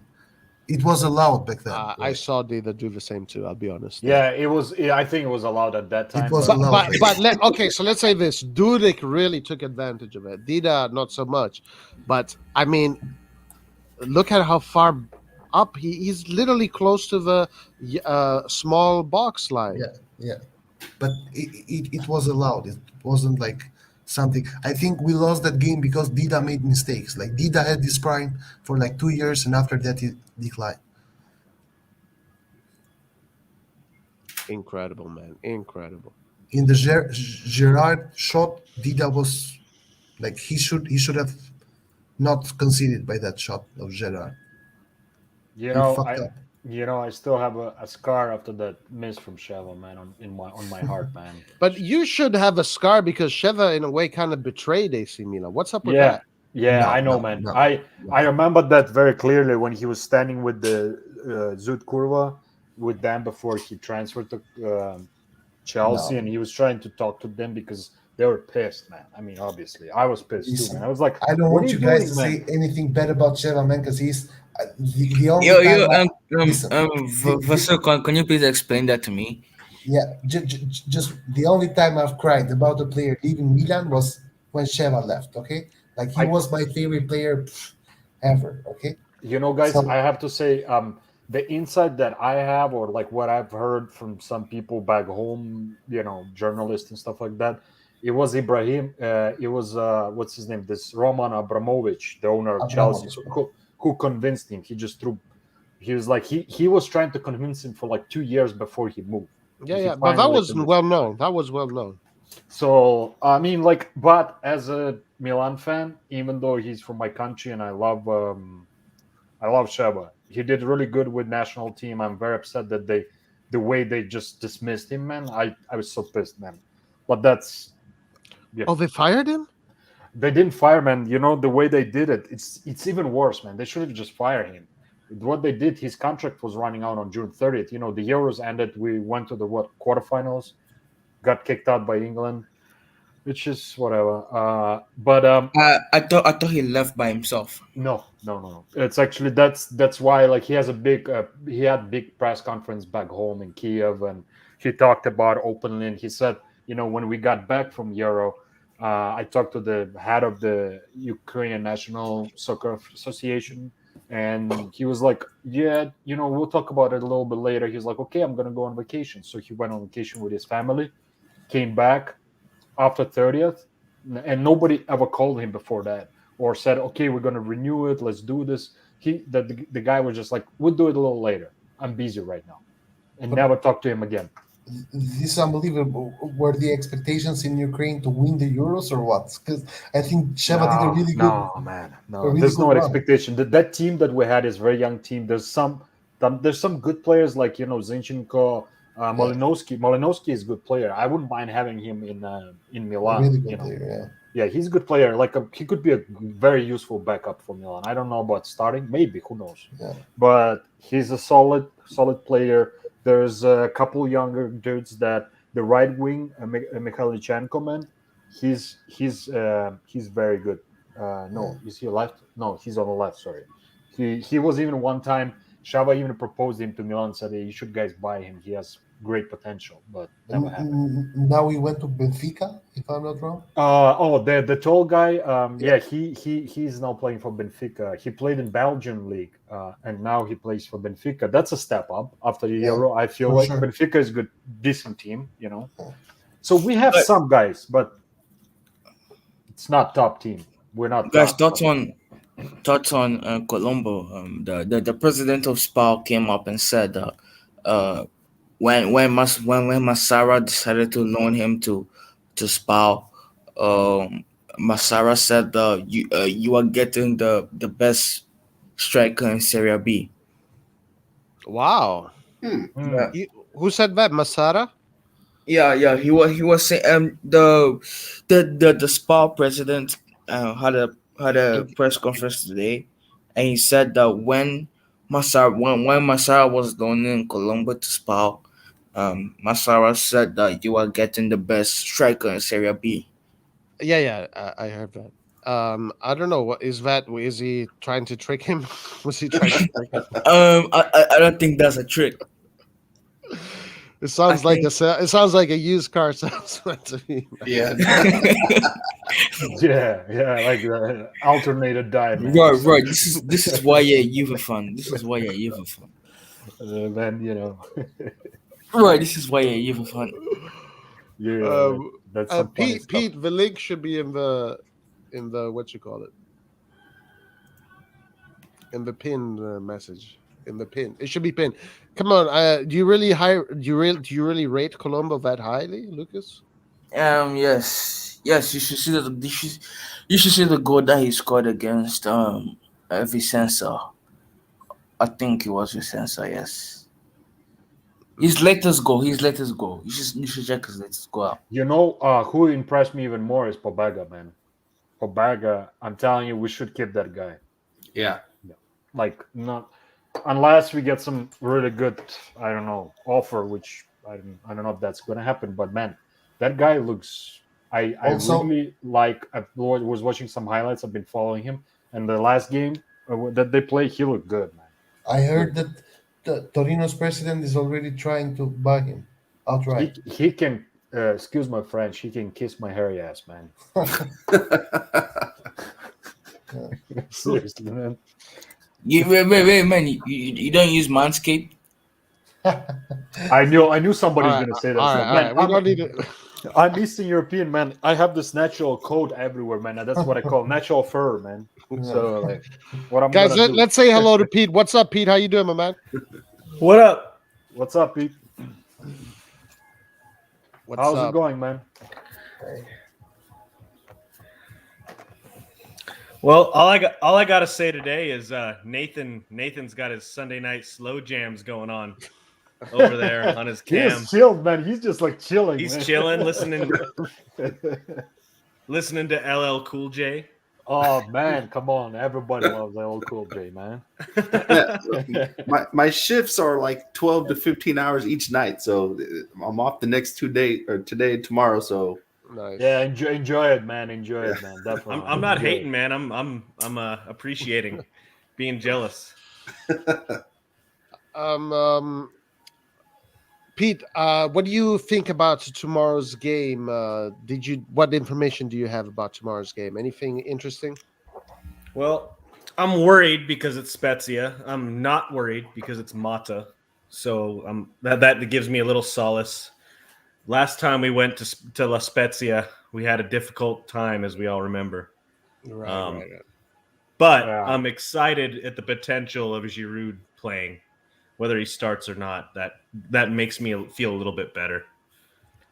You're right about it, man. Because last year, after that game, that was the little downfall we had, man. Yeah, that was our worst match of the year last year. Yeah, it was certainly. horrible, man. I couldn't watch it. I like almost threw my laptop out of the window, man. I was so pissed, man. Oh yeah, You got to be kidding me, man. I didn't have a laptop at that time, but had I had a laptop, it would have been shattered all over my wall. Yeah, man. I know. What I was thinking to myself, poor laptop. He has nothing to do with it, man. Well, since that day, they have that player Simone Bastoni. He plays as a what, left back, if anyone can correct me on that, or center back, and that he's a very good player. A very I have to underrated take Serie a A look player. at it, man. That name rings the bell, but He's the one who scored that screamer against us. If I remember correctly. that guy. Okay. Yeah, that one touch, Man. like corner of Yeah, the yeah. box I remember screamer that he goal, scored Oh, against that rat Donnarumma. yeah. Wow, rats, huh? Hey, a lot of people have been talking shit about our old players, rats. He's a bench rat right now. He's a bench rat. And look at this, guys. Look at this incredible piece of gossip that I think who shared this with me? I did. Basile found. Tension at PSG. Donnarumma doesn't start because of Messi. Gigi Donnarumma is reportedly unhappy at PSG, and according to Corriere della Sera, one of the reasons he doesn't start is because Leo Messi backs Keylor Navas. Yeah, stay in your lane, GGO. Yeah, stay in your lane, man. I'm sure. Mino Raiola paid Football Italia to do this article. Exactly. Yeah, I'm playing the world's tiniest violin right now for him. I mean, I think this is true because we've seen. I can definitely see Messi backing Keylor Navas just because of the history they've had. Yeah. So I see that too, actually. Yeah. This is a case of confirmation bias, Nathan. This is a case of I love the story and it makes me happy, and therefore I believe it. I don't know, man. I kind of see that too because Messi. I see Messi doing things like that. Yeah, like Messi doesn't know Donnarumma enough to like just be an asshole like that. But you know, Messi has a history with Navas, so it's just a coincidence that the person who has to sit the bench is Donnarumma, and it's just a coincidence that we happen to like it. I mean, guys, look at what Joel writes. Navas has been to 4 USL finals. Gigio hasn't even played one. Yeah, but let's also be honest. Gigio Donnarumma is a better goalkeeper than Navas. He played a Euro final, right? To be fair. He played a Euro final, and he won it as the best player. True. Navas never played a Euro final in his life. That's true. Well, I mean, Costa Rica, right? Yeah. He is just not good enough to be in the Euro final, man. He is just not good enough. True. Costa Rica, beautiful, beautiful country. However, Europe. Not in Europe. What do you mean? What do you mean? Listen, guys. Are you telling me that that Navas is better than Donnarumma? 100%. In his prime, he's better than Donnarumma is right now. This is insane. In his prime, better than he is right now. I think Donnarumma has the potential to be better than Navas. Certainly.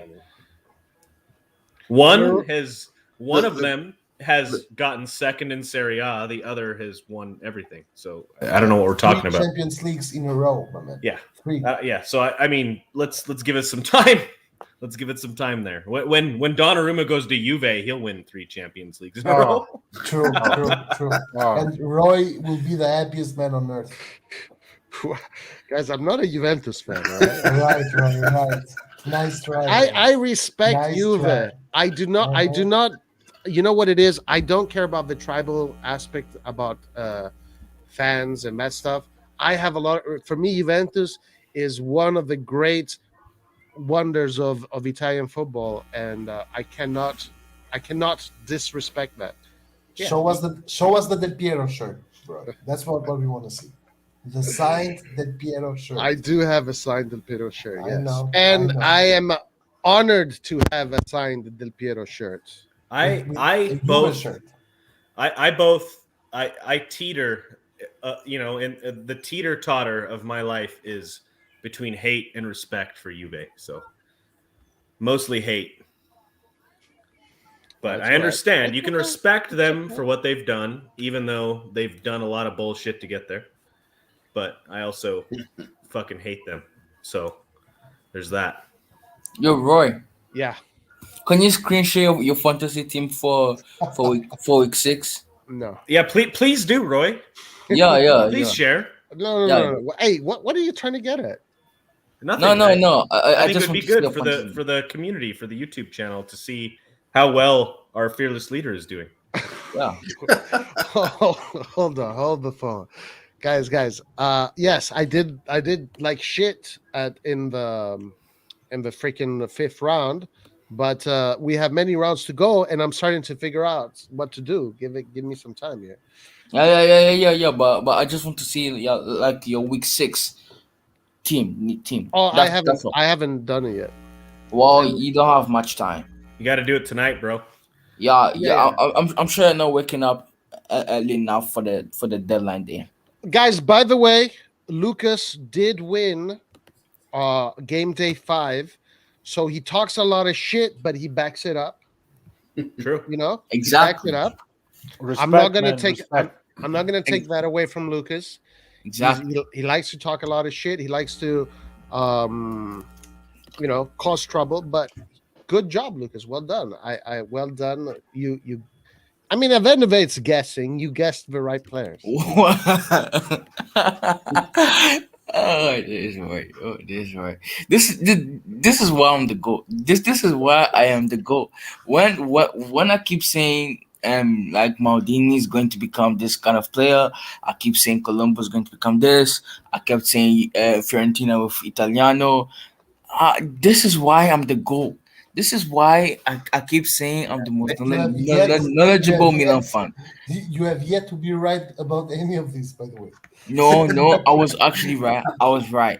You can't take that away from me, bro. I was About right. what?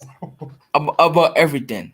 That's why I'm the goal. Like I need people on the chat to like just write Lucas the goal. Instead of Lucas on mobile, it's not going to be Lucas. Wait, the goal. Lucas, list the things that you were right about. Link is I'm changing my name to Lucas the goal. Simple as that. Listen, Lucas, I'm the goal now.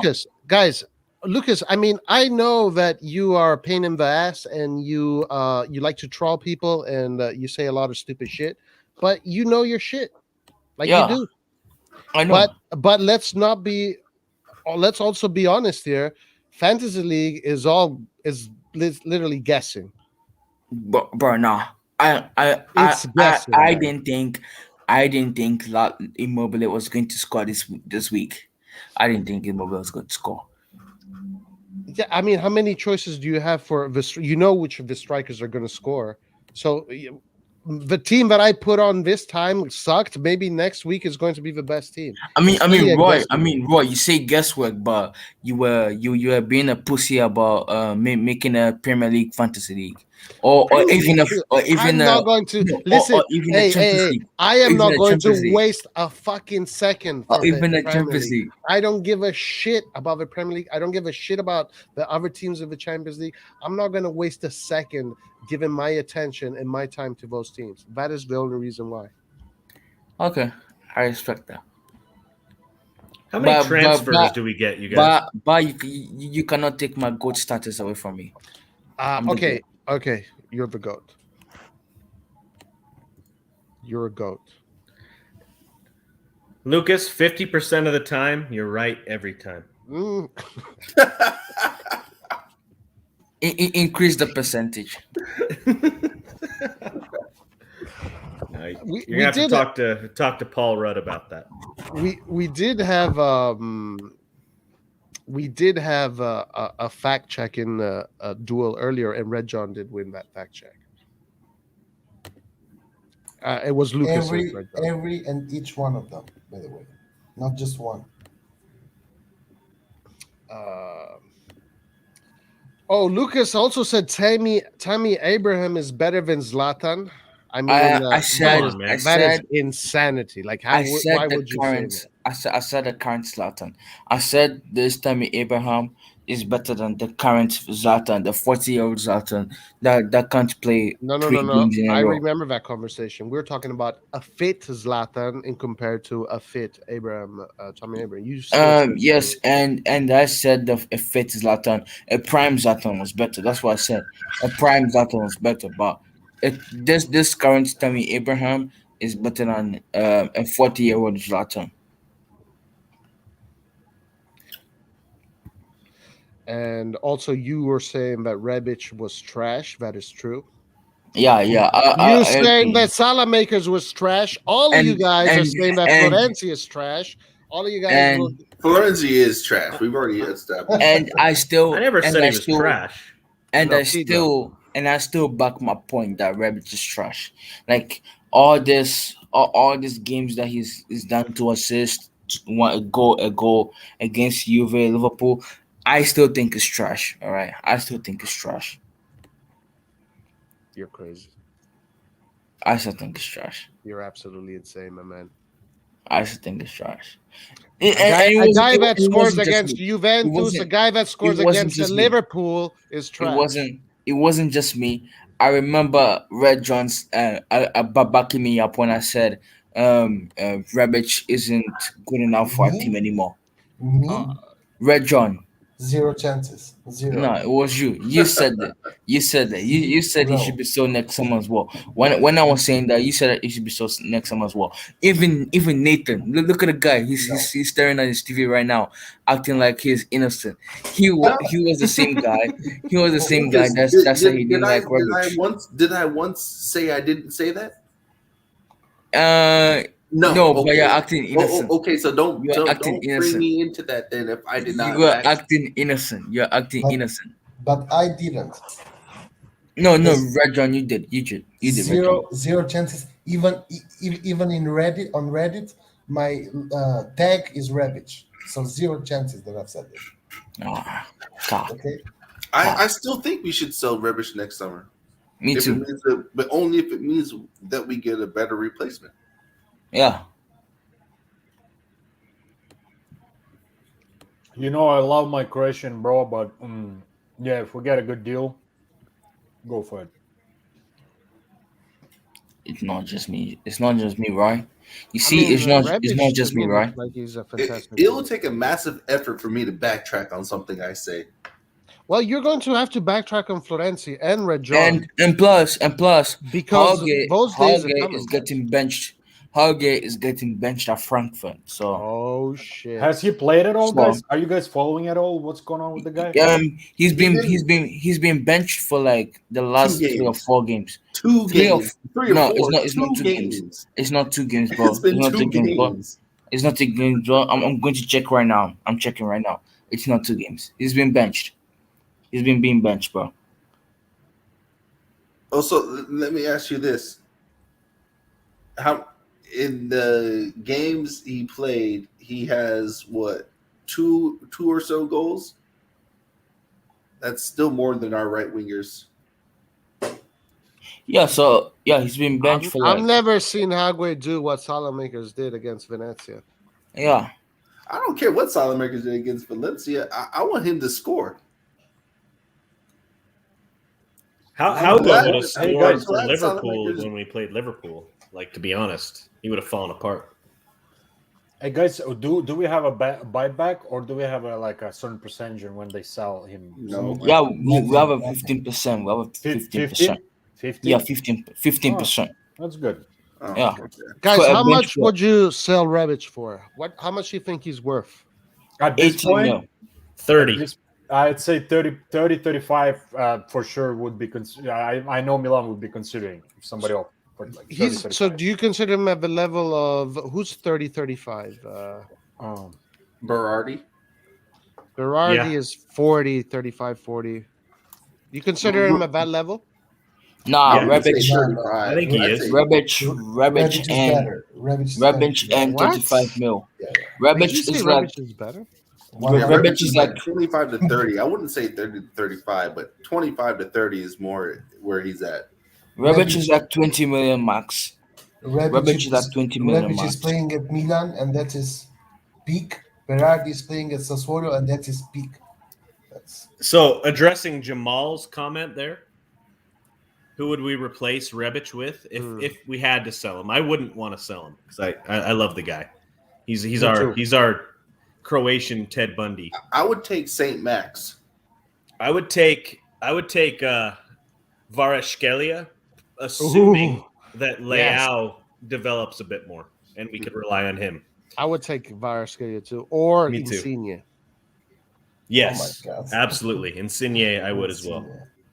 I would take Noah Lang from Club Who? Brugge. Yes, good, Noah Lang.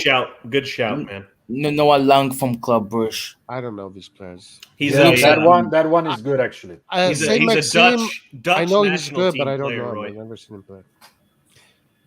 He's a Dutch national team player? Yeah, he got called up in the last international All right. break, if I'm not wrong, Lucas. I don't think he got caught up. He got called up, but I don't think he played much.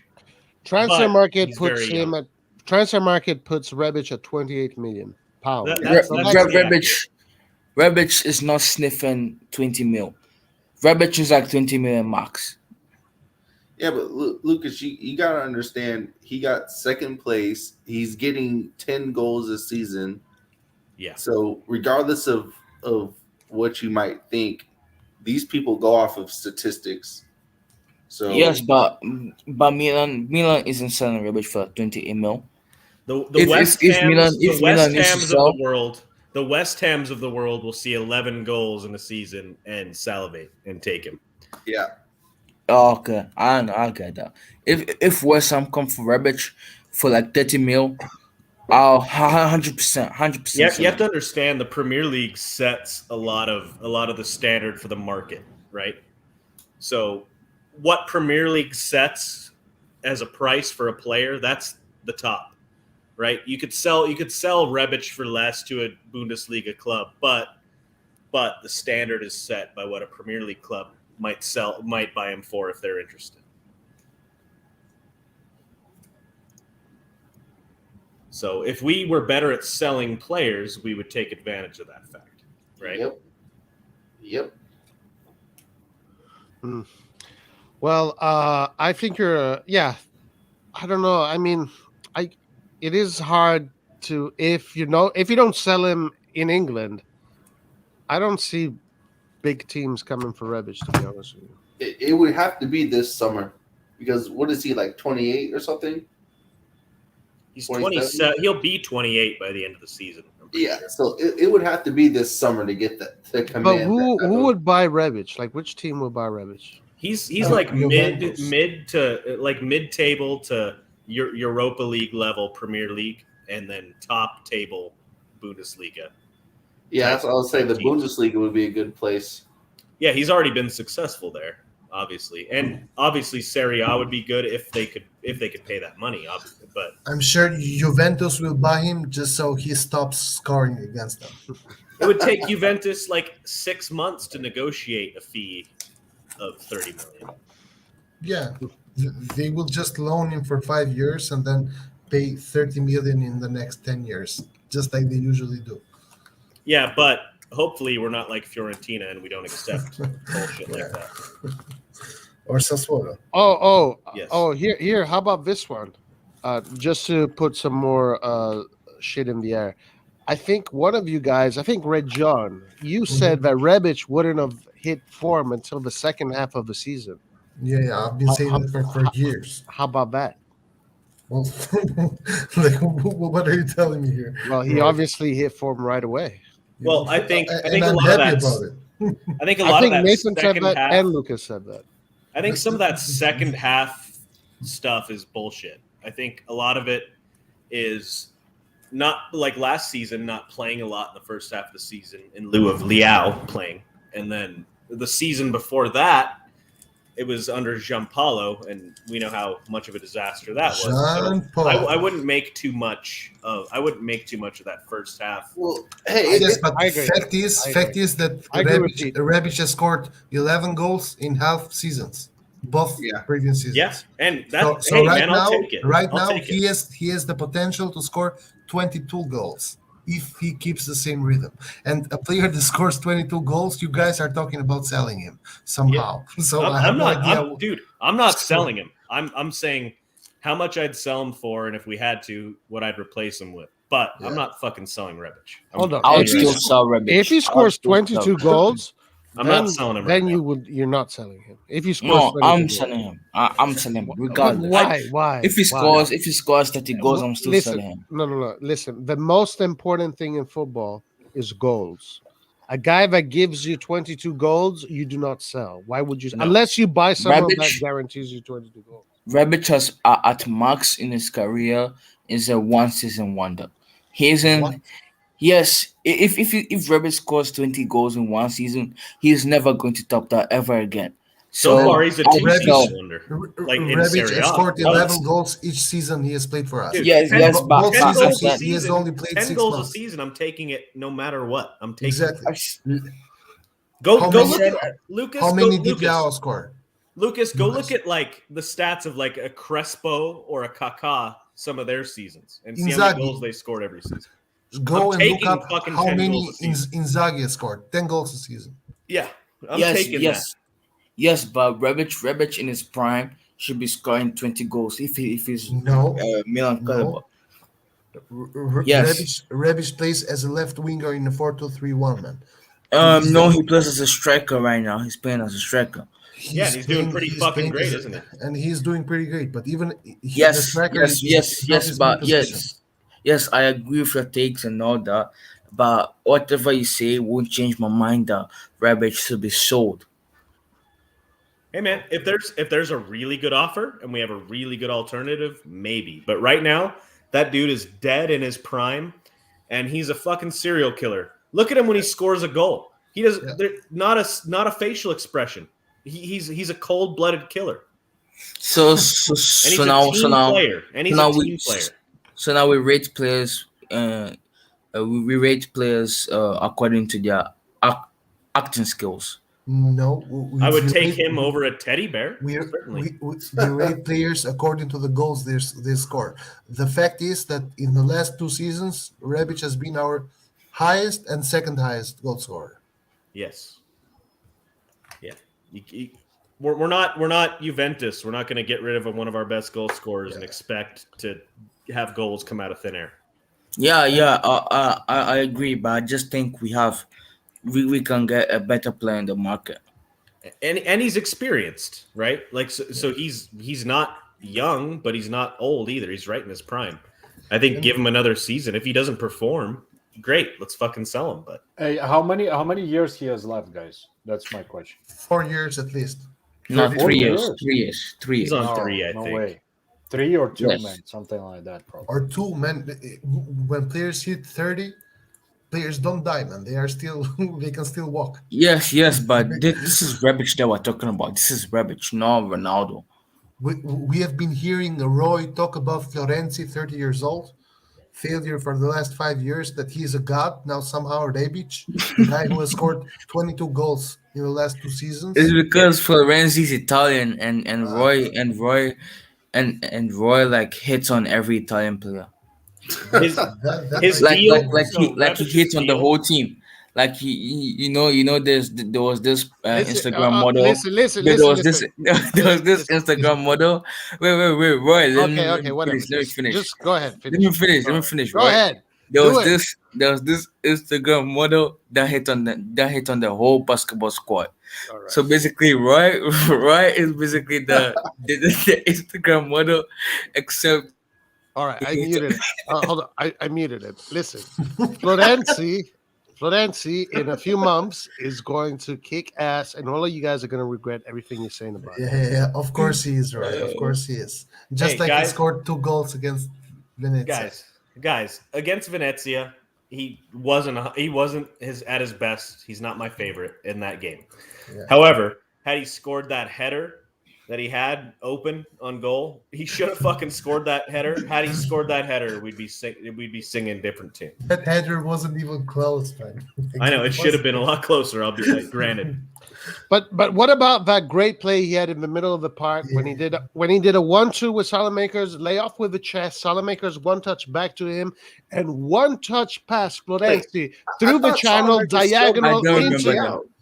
I don't remember that. Wait, Neither do I I. don't remember it. I You know thought what? Salamakers Because subbed Florenzi out. maybe it wasn't with. Oh, it was probably before Florenzi Salamakers. Then maybe it was with Benacer. Probably with Benacer. Okay, but you see, you don't want to remember that because you are more. For you, what is more important is the Right. narrative. Right. Your narrative is No. more important Red than John reality. One touch I don't passes think right now. I don't think anyone in this forum remembers that. Yeah, It because didn't happen. because your narrative about Florenzi is more important about the what is actually going on. Roy, me and you can go outside right now and do one give and go passes. No. Come on. That means we're good enough for No, Milan too. that was very no. It was a great layoff with the chest, technically perfect. Then Benacer, I guess it was, played it back to him 1-touch. Then Florenzi with 1-touch, he found Brahim Diaz diagonal pass through the channels, vertical, put in Brahim Diaz in an attacking position. You know, like he's going to be able to do that for 90 minutes in maybe a month. Why? Right, he's he should already be doing No, that. no, no. He's 30 Says who? and he There's has no the, rule. There's no rule that says he should already be doing that right now. why? Right. He look at his age, Because- look at the teams he's played for, and look at the games he's played in. Because He there should can be already many be able to do that. factors. There can be many factors, and I expected those factors.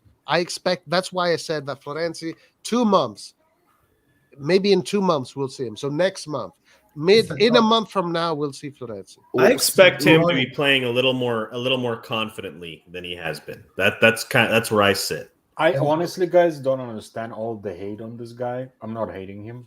He's just doing his job, and we already know. Like, I mean, yeah, we all wished for like a good quality right wing man, but unfortunately, we got what we got with limited. Man, there's millions of players in the world for right wing position, and we go for Florenzi. And You I are mean, I get it, guys. Even more than we are. I get it. Like, but to be honest, he like if we compare to Salzmaker, I mean, he's not that bad. I mean, like he's better than Castillejo, I would say at this point probably. Well, yeah, I low see bar. I see no difference, to be honest.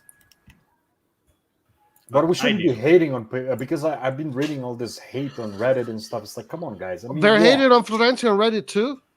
Oh yeah, I've seen some hate. Man, these Milan fans, man, they need to chill out.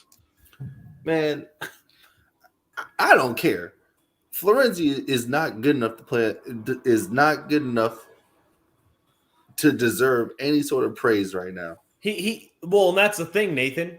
He is fucking good enough to get some praise. He just hasn't shown it yet. Man, I don't. No way. He is. He's a doing good enough less player. things- Hold on, He's you so don't think he's good enough? No, I don't. He is a good enough player. He should be playing Hold better. the phone. Hold the He phone. needs to be playing better. Let's not forget that this player is or was up until the beginning of the Euros tournament, Italy's starting right back. And not playing very well, to be honest. No. He played great. I followed Italy's qualification games. I never miss an Italy game. I'm sorry. You said what I am position? as a right back. Okay. Right back. Got it. Not right winger. Fine. But we're still talking about Italy's starting player.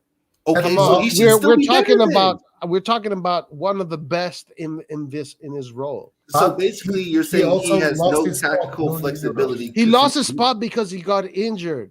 And then he didn't fight. And then at Roma they put him aside So if because he's they had so other good, plans. if This he's player is so not good, ready yet, Nathan. He's not ready. You have to give him time. man. It is Lucas- obvious. Lucas, why do you got to say that shit behind Roy's back when you're on the live stream, man? No, he can clearly see it. He can clearly see it on the comments. Say that to his And- face, man. And no. And in the Senate already. I said that he banged the whole Italy team. Listen. We have one of the best fullbacks in the world with Florenzi. Okay? But if you are Italy's first team player, you are one of the best in the world. You're one So, of the Roy, best in the world. No. Roy, if okay, just this is your only choice. Take context out of it. Okay. If you had to play Kalulu or Florenzi tomorrow at right back, who would you choose? Okay, well, tomorrow I'd obviously choose Kalulu because Kalulu is going through a great form. He's shown that he's ready. He looks physically good. He looks like he has the stamina. Obviously, I'd go for Kalulu because I acknowledge the fact, based on the facts that we know, Florenzi had an injury during the Euros. He was a lot of inactivity. He did not play after his injury. He only came in. Then after that, with Roma, he did not have a real preseason. Roma put him to the side. So he's joining AC Milan with a I complete just different expect a little more from him. no, man. with a That's complete all. different preparation from the usual player. So Yeah. it is obvious that it's going to take at least 2, maybe 3 months before we get to see him in full force. But once we see him at full force, all of you guys are going to eat your words, and I cannot doubt it. wait. And maybe I cannot will, wait. but I reserve the cannot right wait. to criticize a 30-year-old 5 more who months. should have his 5 more shit months. together. I reserve the right to criticize him right now. He should be playing better, especially with his experience in this league. We've all seen him play. But you say he should be playing better, but It's decision making, not fitness. No. Fitness has got a big part of it. I'm not talking about his fitness. I'm talking about his decision making. I'm not concerned. All right, with okay, his perfect. ability to run up and down the field. I'm Perfect. concerned with his ability to string passes together. But the fitter you are, the better you play. The fitter you are, the better you are able to choose the right pass to make. Yeah, the fitter Fitness you has nothing to choose. No. That's not true, Nathan. Fitness is the most important thing, because if you're super fit, you don't suffer fatigue as much. Therefore, when you make your decisions, you're more lucid. Yes, I understand that, but his fitness should not dictate his personal abilities on the ball, on the field. Why not? What do you mean? Why not? So if he's not fitness, he shouldn't even be playing. This is how you get fitness, by playing. How else would you? You shouldn't be starting if you're not 100%. Okay, but a way to get your players fit is by playing them. Not at the start of the game. Yeah, also at the start of the game, depending on whatever decisions you make based on the next games. It's managing the team. But what Pioli did made complete sense to me. He's given Florenzi the opportunity to gain match fitness. I watched him a bit at PSG last season, and he played a lot. I mean, granted, it's against the Domino's whatever Uber Eats league, but play better. It's Venezia. Come on, Uber Eats league. Yeah, whatever the hell it is. The people that bring my food like 45 minutes late on the weekend. Whoever they are, their fucking league. Listen, I'm just saying you guys are going to eat your words when it comes to Florenzi, and I cannot wait for it. I hope you're right, man. I hope you're right. Because right now he's playing like trash. Who did you say? Venezia game, you can't. There's not a lot of complaints, right? Because tactically, Venezia played really well defensively, but Florenzi was a bit of a disappointment. He left us predictable because Venezia didn't have to defend that right side of the field. Yep. Yeah, and that's why everyone in the live stream watch along was begging for like a right winger. I remember reading the chat and everyone wanted a right winger. Yeah. I'm dying for the Messias that played for Crotone last season to become fucking fit already, because at least he's unpredictable. Hey guys, what do you know the latest update on our Milan Messi? No, I was gonna ask you guys that. I have no idea. No one has updates. Even the Martial doesn't have updates. So I was hoping he'd be back for the Venezia match, but he wasn't. So I have no idea. I actually, for some reason, Anto Vitiello during Messias what is it called, medicals? Yeah, he tweeted Messias failed his medicals, but then deleted the tweet. So did he did he just fail the fitness test? Like what? Yeah, he failed the fitness test. But then Milan didn't have a plan B, so they just allowed him at the club.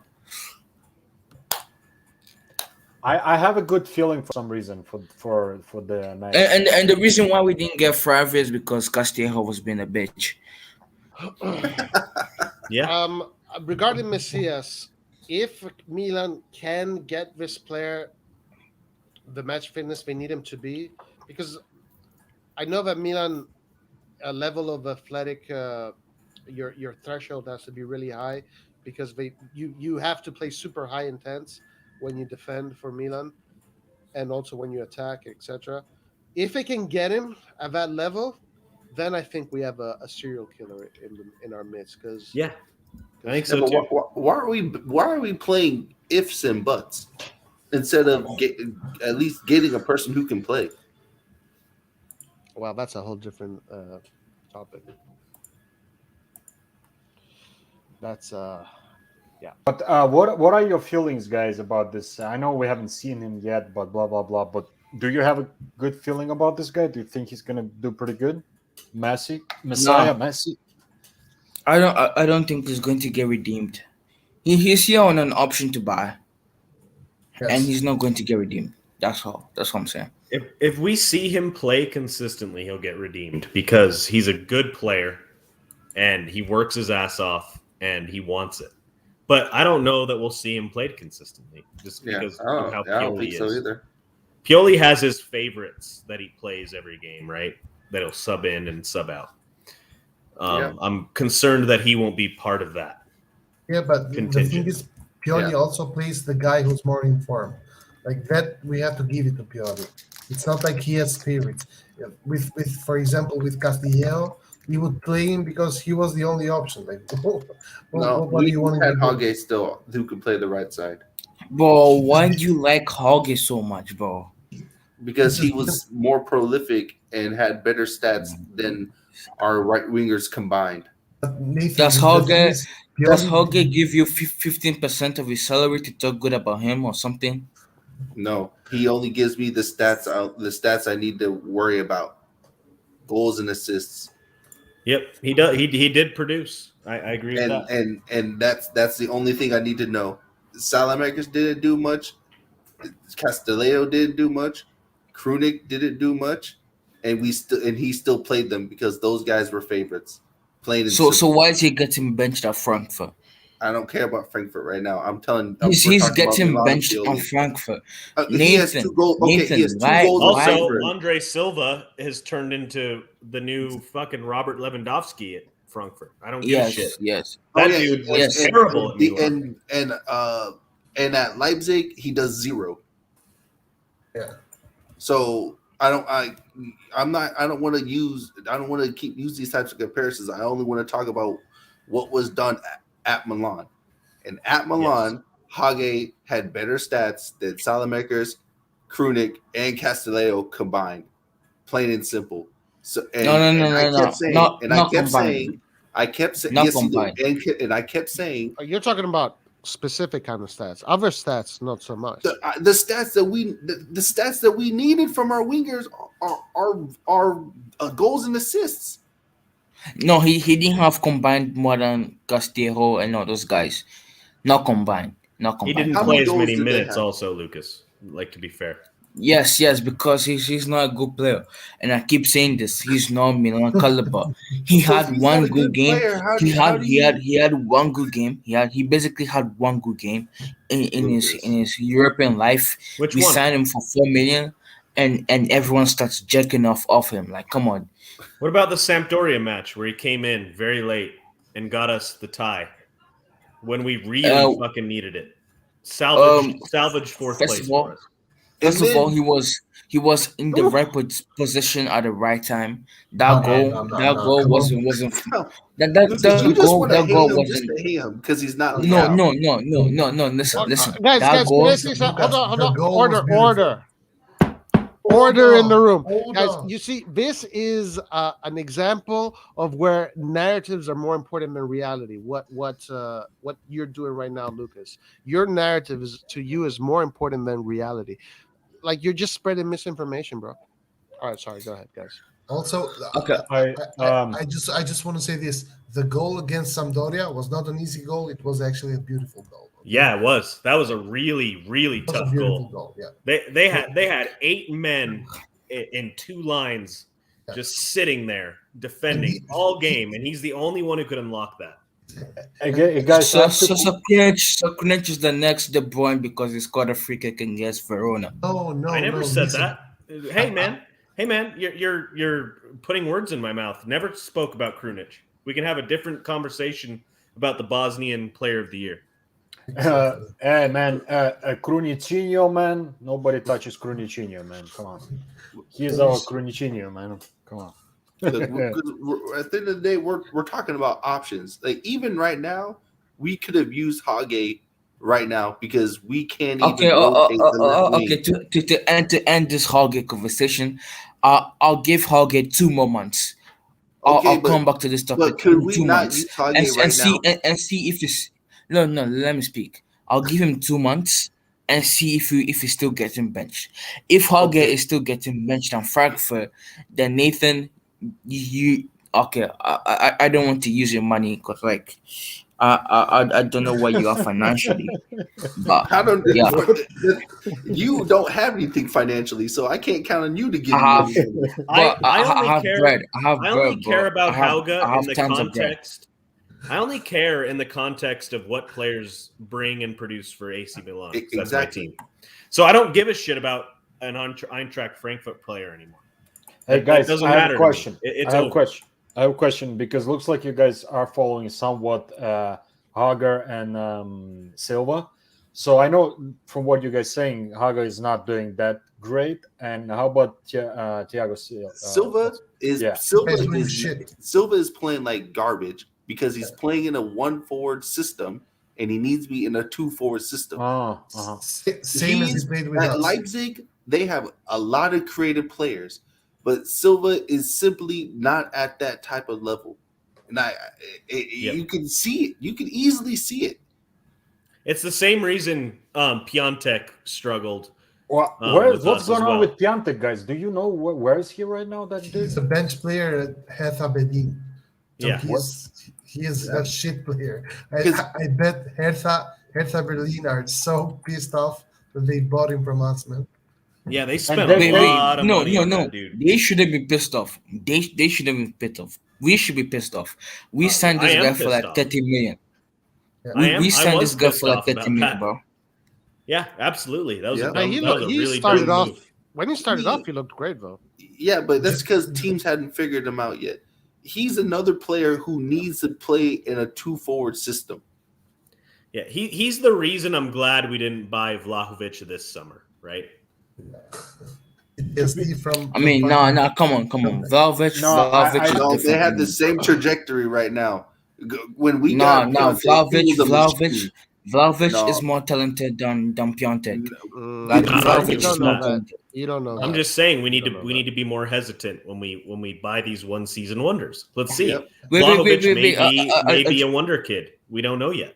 Let's see this season, guys. This season will be like determining one. If he does Yes. really well, if he does Exactly. really well again, then yeah, man. Then we're talking business, man. And you know the Exactly. other player I want to bring up is Paqueta. I've heard that he's doing really good. Paqueta, Yes. I mean. Yes. Yeah, Paqueta always had the talent. I would say out of all of these players, I actually wouldn't mind getting him back because he does have that flair, man. No, he doesn't fit the system. Exactly. That's why he left in the beginning. He didn't fit the system. He was too also Brazilian. change. I mean, Also, coaches he's too change, guys. Brazilian. You know. No, but Paqueta played with Pioli as well. Yeah. So Yeah, no, so, I'm like, saying like maybe in the future we get a different coach that will change the system and he might fit. That's what I'm trying Well, to say.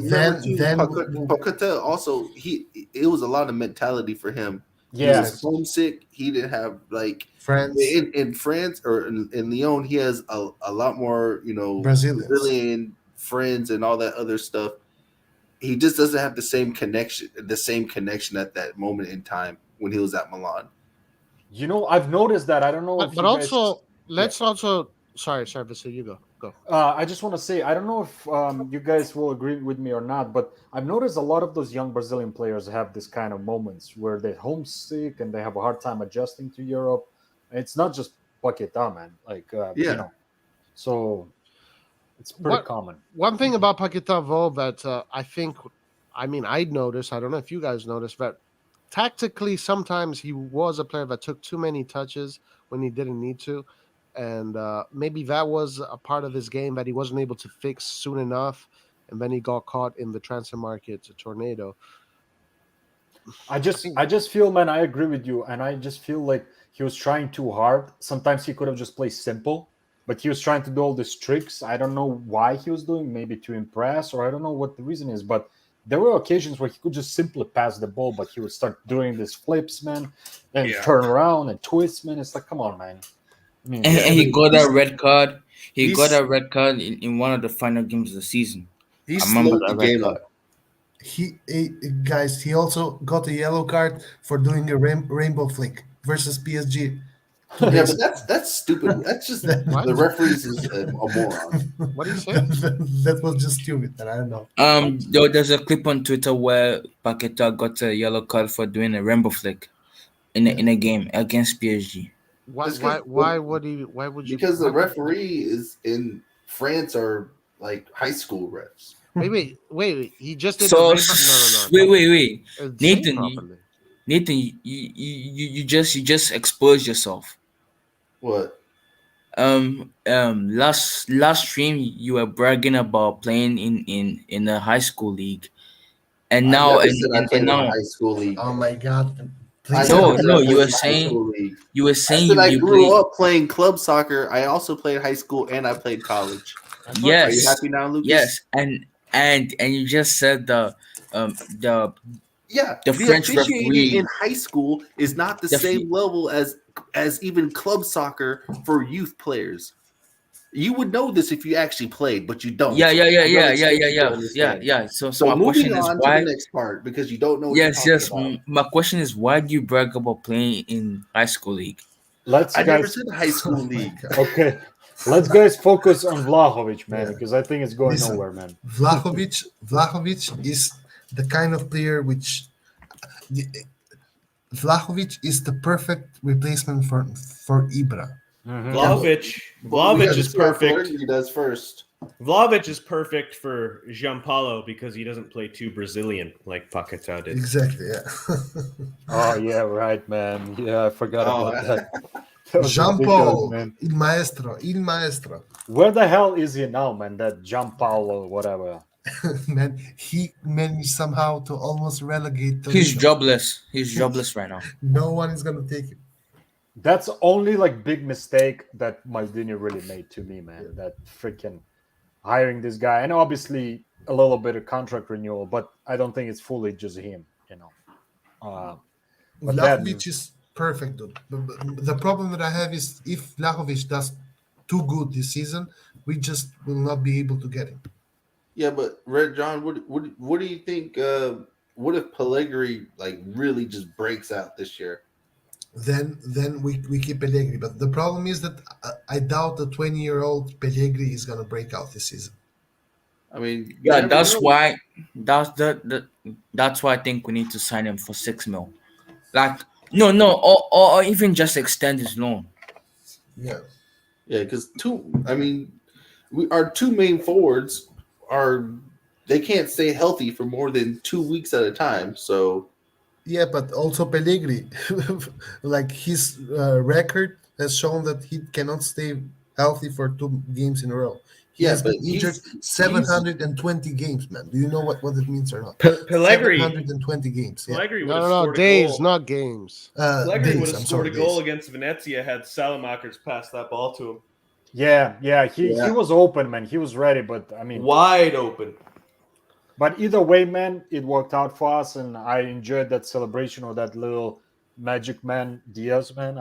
That guy, man, he's just such a nice guy, man. You can see that everybody loves him in the team. He brings that like positive, like he's very positive, man, and he's very like what I also like. He's direct, man. He goes directly at players, man. He's not afraid of that, man. He needs a little bit of physicality, maybe work out a little bit more so he can hold up a little bit better. But I mean, it is what it is. But man, you know, like if this Pellegrini man, I mean, he looks good. He's tall. He's good physically. I hope he does well, man. Honestly, I hope. Yeah. Let's And see. I mean, like he has his childhood hero Zlatan to No, help him. So Probably, but I think he's an Inter fan. what? yeah, he's an Inter fan. That's okay. Pirlo was Inter fan too, I think, if Yeah. I'm not mistaken. So it's okay. Yeah. Berlusconi was Inter fan too, guys. So let's not No. forget about it. The Berlusconi has never said that. Yeah, he did. He Really? did, man. Man, but he has had interviews in like later, and he has always said, "No, I've always been a Milan fan. My dad would take me to the stadium." Yeah, so what? That's why he's a Gigio politician. Bencharuma is a Milan fan, apparently. wait, say his name again. Bencheruma. Gigio Bencharuma. I Who like cares, that. man? They're all professionals. We need Listen, to guys, stop getting emotional about these I people. have a question. What happens if Pellegrini gets a lot of playtime this season because Ibra is going to be out most of the season. Hopefully not. And Giroud is 36 years old, so even he is going to have some problems. And Pellegrini scores 9 goals. Oh, dude, Wait. The question is, would you buy Vlahovic next season or not? Yeah, we don't Yes. have we don't have the facilities to buy Vlahovic. Like it would depend on first of all, if Fiorentina. That depends Fiorentina on the league. rejected. It depends on how we finish, though. yeah, it depends who our Fiorentina- strikers are too. Let's just say Ibrahimovic leaves, right? Yeah. That's a good amount of salary off our books, right? Yeah. Pretty. So he leaves. I would love to have a Vlahovic, Giroud, Pellegrini striker force. Yeah. That would be perfect. You guys are getting carried away with Vlahovic. Fiorentina rejected 60 million and 70 million bids for Vlahovic. We are not bidding that much for Vlahovic. Plus, Rocco Commisso is a guy that doesn't need money. So He's going to So have a the- lot less room for negotiation, Lucas, because his deal is expiring. So yes, but I think he's going to sign a contract. I think I we don't could get think him he for will. 40. I don't think we will. I'm just saying we could get him for like 40. Nah, and I want him to stay at Fiorentina, What? just like Batistuta. I don't want him to stay at Fiorentina because I don't give a shit about Fiorentina. I'm a Milan fan. Yeah, that's right. I would love Batistuta at Milan, a prime Batistuta right now at Milan. So I don't care if he plays for Fiorentina. Look at I love Pellegrini, the beast. Batistuta, but he'd be a much better Milan player than a Fiorentina player. Hey guys, let's answer this question right here. Would you guys sell Lau if a club offered what we bought him for? No. No, No. no. At least 15 more. At No. least 15 more. Yeah. We bought him for what, 28, 29? I'd 30, want to sell I him think for like around 45, 30, yeah. 50. Leao is going to be like an 80 million player in the future. So Oh, I don't easily. think this. All he lacks is You think so? decision making in the final Yeah. third. That's his And- only fault. And a little bit of discipline and motivation, man. That's about it. man. That's No, getting he- a lot better. Grant. Yeah, it's Exactly. getting this season. Yeah. He looks much more motivated, and he actually tracks back. Not all the time, Yes. but he True. does track back. True. He So, tracks which is back like a madman now. Like Yeah. it's night and day difference. Guys, Against let's Venezia, he be, had let's a be great honest. Let's be honest, guys. He is probably second fastest, or maybe even faster than Theo. No. I think the fastest player in our team is Tomori, not even Theo. Oh, I think you're yeah, right. I forgot think you're about right. Tomori, Tamori's a man. monster. Yeah, Tomori's that a dude, beast, man. I just did you guys see on Instagram how What up, they were Laser? call- Huh? No. Just Hey, saying. Laser. Yeah, hello. Did Me you and guys- Laser had a conversation on DM about Liverpool and Milan before the game. He's a good dude. Go ahead, Vasil. Finish what you're saying. So I forgot what the hell I was saying. I'll remember later, guys. No, we're talking about Leao, and we're talking about. Oh yeah, okay. So like in terms of like I feel like if Leao sticks to the plan, like he's definitely much more improved than last season. And his pace, we were talking about pace. Like yeah, I forgot about Tomori. I mean that guy is just dude, like he catches up. I don't think there's any forward in Serie A that can outrun this guy, man. I believe Nobody. it as well. Yeah. I Nobody. don't think so either. He's too fast, man. He's so quick, man. You know, like I was saying, if you guys seen on Instagram, Leao and Tomori trolling Hakan's, you know, when he scores, he does this crap, like this thing. It's so And hilarious. snake man. emoji as well. Yeah, it's hilarious. Wait, what? I didn't see that. Yeah. Yeah, like 1 month ago or something. I actually private chat. I sent it to Roy, so he can maybe post it. Yeah, Roy, can you please post it? They do the Hakan celebration after Leao scores. No, And they're then- just sitting there chilling, and Leao is just kind of like doing this. Yeah, exactly. Like, come on, man. Yo, Roy, you're right. You Hold on, need hold to on, share it hold ASAP, bro. Chill. ASAP, man. Hold on 1 second. Oh, that's not. Is that Chalanoglu or Keane? Show us. No, that's like typical celebration of. But it looks like the Keane celebration. Hold on, I'll share it in a second. The suspend. No, it looks like Hakan's, man. I just watched it again. Okay. It kind of does look like a Hakan celebration, but it also looks like the Keane celebration. It's the Hakan celebration after he scored. And then look at the face of Tomori. Look at the face of Tomori. He's like, what's going on? Oh yeah, when Hakan scored against Atalanta, he did that. Exactly. Free kick Yeah. after Atalanta. Exactly.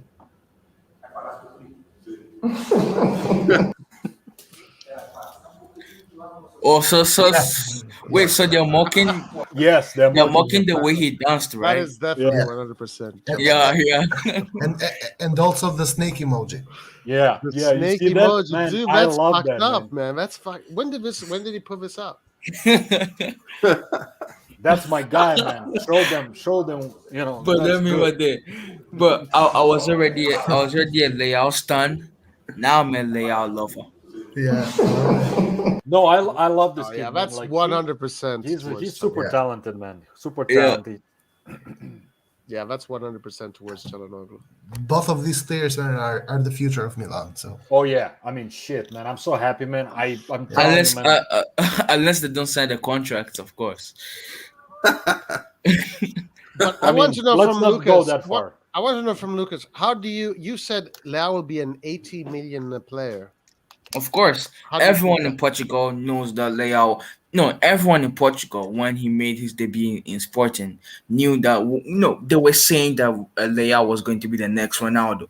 That's what people in Portugal were saying. Leao was going to be the next Ronaldo. Was going to be the next Ronaldo.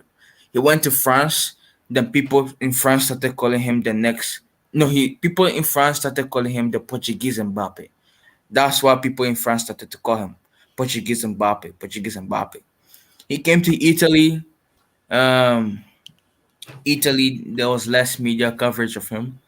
Italy, where big dreams go to die. Yeah, Oh man.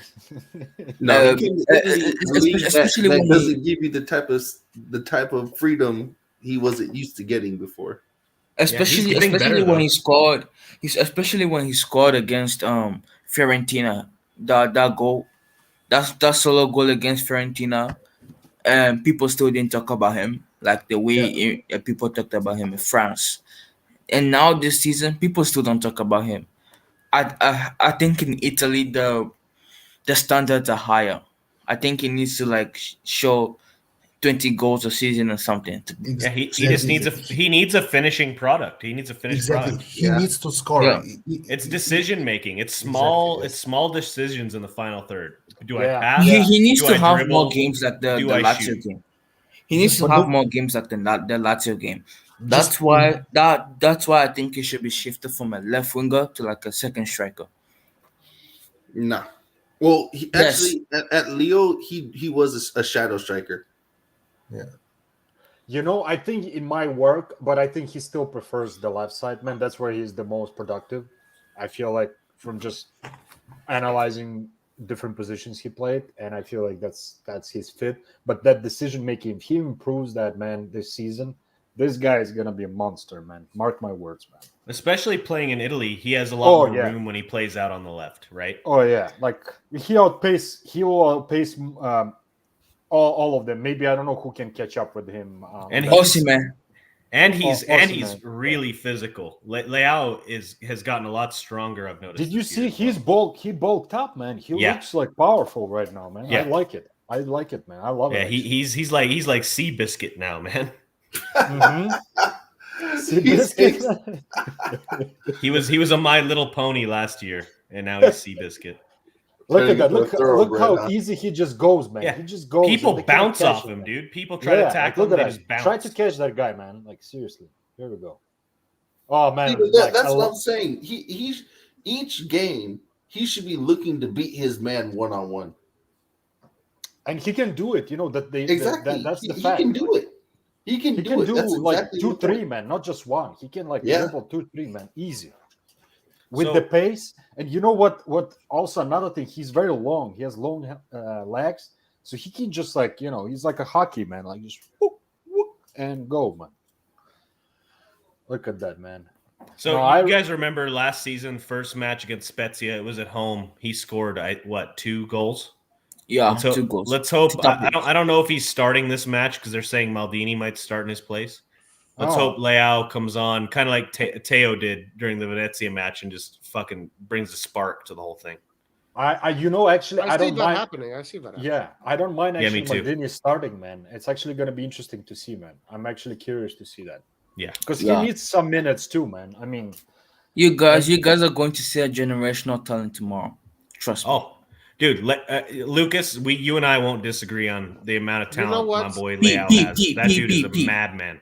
No, I don't think he's talking about Last Maldini. week we argued about Colombo. He said you don't think he's going to be a world-class player. No, You I said didn't. you I just said he's not ready yet. That's all I said.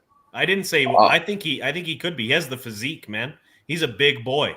he's a killer, Okay. man. He has that killer look, man. That solo goal he had. What was that? Last weekend for Spal. Granted, it was in the Serie B, but that was insane.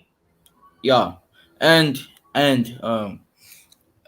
coming to new things, Colombo. What last week when I said that Colombo, I watched him for like 3 years. I scouted him for like 3 years. I wasn't capping. Same thing with Maldini. I've been watching Maldini for like 3 years now. The Colombo and Maldini are in the same batch. It's just that Colombo has more prestige in the national team youth ranks than Maldini. Yeah. Oh, absolutely. I I mean, do want to say something, guys, before you go on about Maldini. yeah. Go ahead. You're saying he's a generational talent. No, generational I talent, was exaggerating about that, but he has technique. Yeah. because No. I'm saying the generational talents usually are the national team scouts them. The problem, Roy, I think, is normally a player like Maldini would have been loaned out to a smaller side and gotten a lot more playing time. Maldini's been kept close to the vest, so I'm really hoping Maldini gets a lot more playing time this year. If not, you guys, like we talked about it over the summer quite a bit. Maldini needs to be loaned out if we're not going to give him enough playing time. He's what, 19, going to be turning 20. He needs more We're playing slowing time. his growth down right now just by keeping him, not even playing him. Exactly. Like giving him 2 minutes, like what, 5 minutes against Liverpool, 2 minutes here and there against Juventus. Like that's not good enough. I hope we do play. Like the rumors are saying we're going to play him on the left tomorrow against Spezia. Let's see how he does. Wait, if he's playing on the left, who's playing in the middle? I think it's still Brahim. So the idea would be keep Leao on the bench, right? No. That's what they were saying. I what saw Sky Maldini for Brahim. what Sky said is that Balotore was going to play as a left mid. Maldini was going to be a second striker. Giroud was going to be a striker, and Charles Makers as a right mid. So basically a 4-4-1-1. Okay, yeah, still right. Like Leao and Rebic starting on the bench.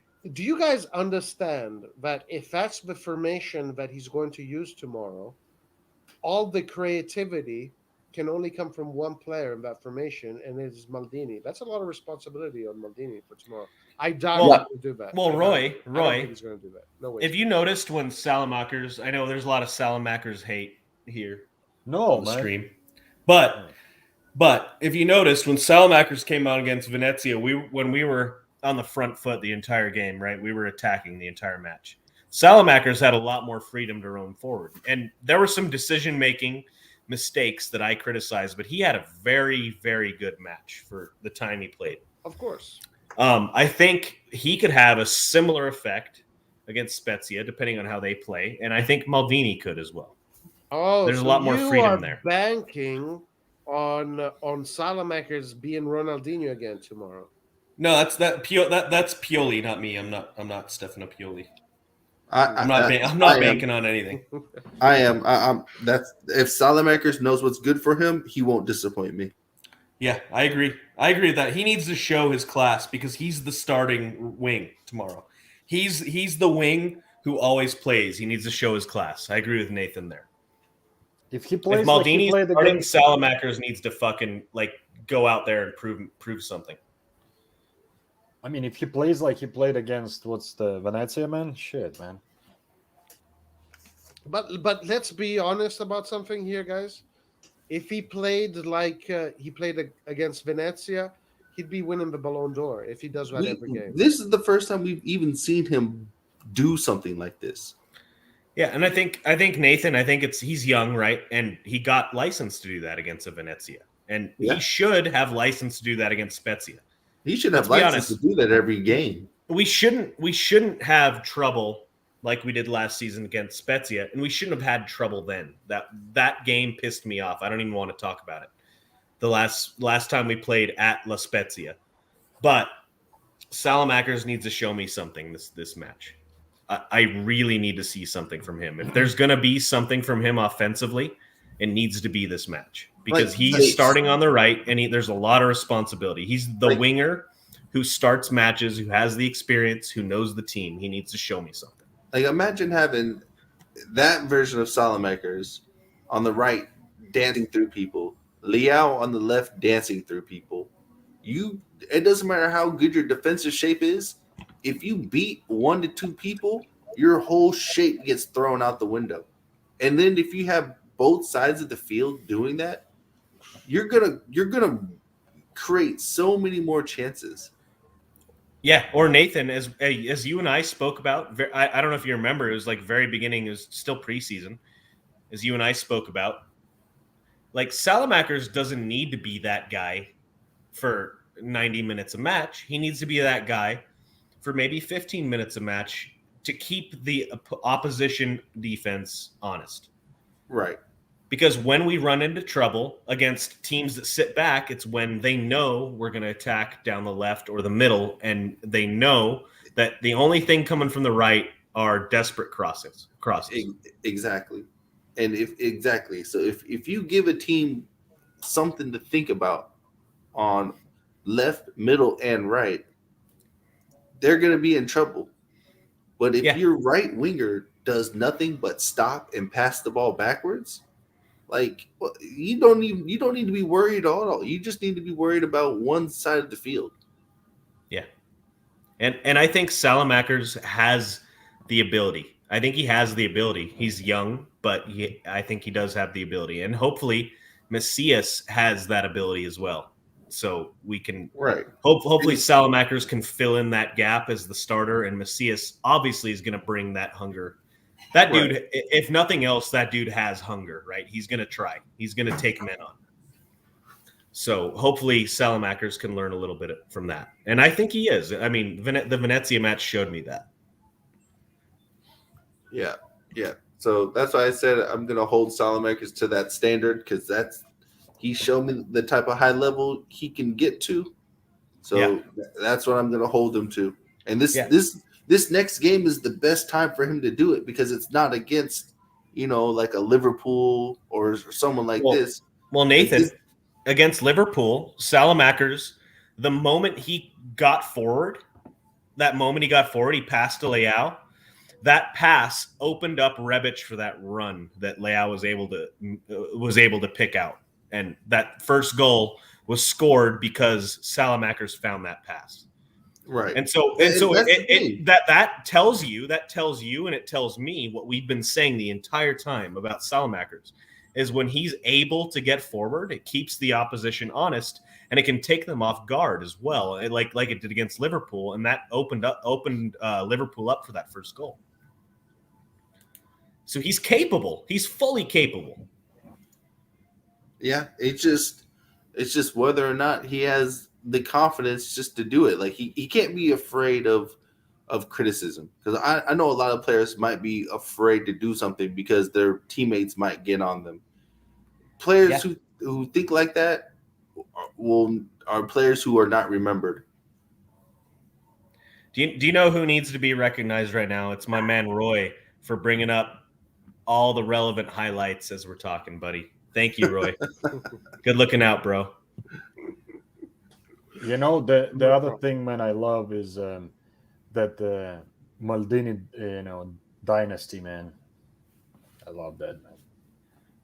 I hope it's a dynasty and not just a. I'm hoping to, back-to-back. man.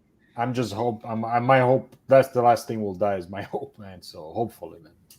I remember during the Liverpool match when Daniel came on, and I remember at least the American commentators on the American broadcast. They're British, not American, as we always get here in America, unfortunately. Mhm.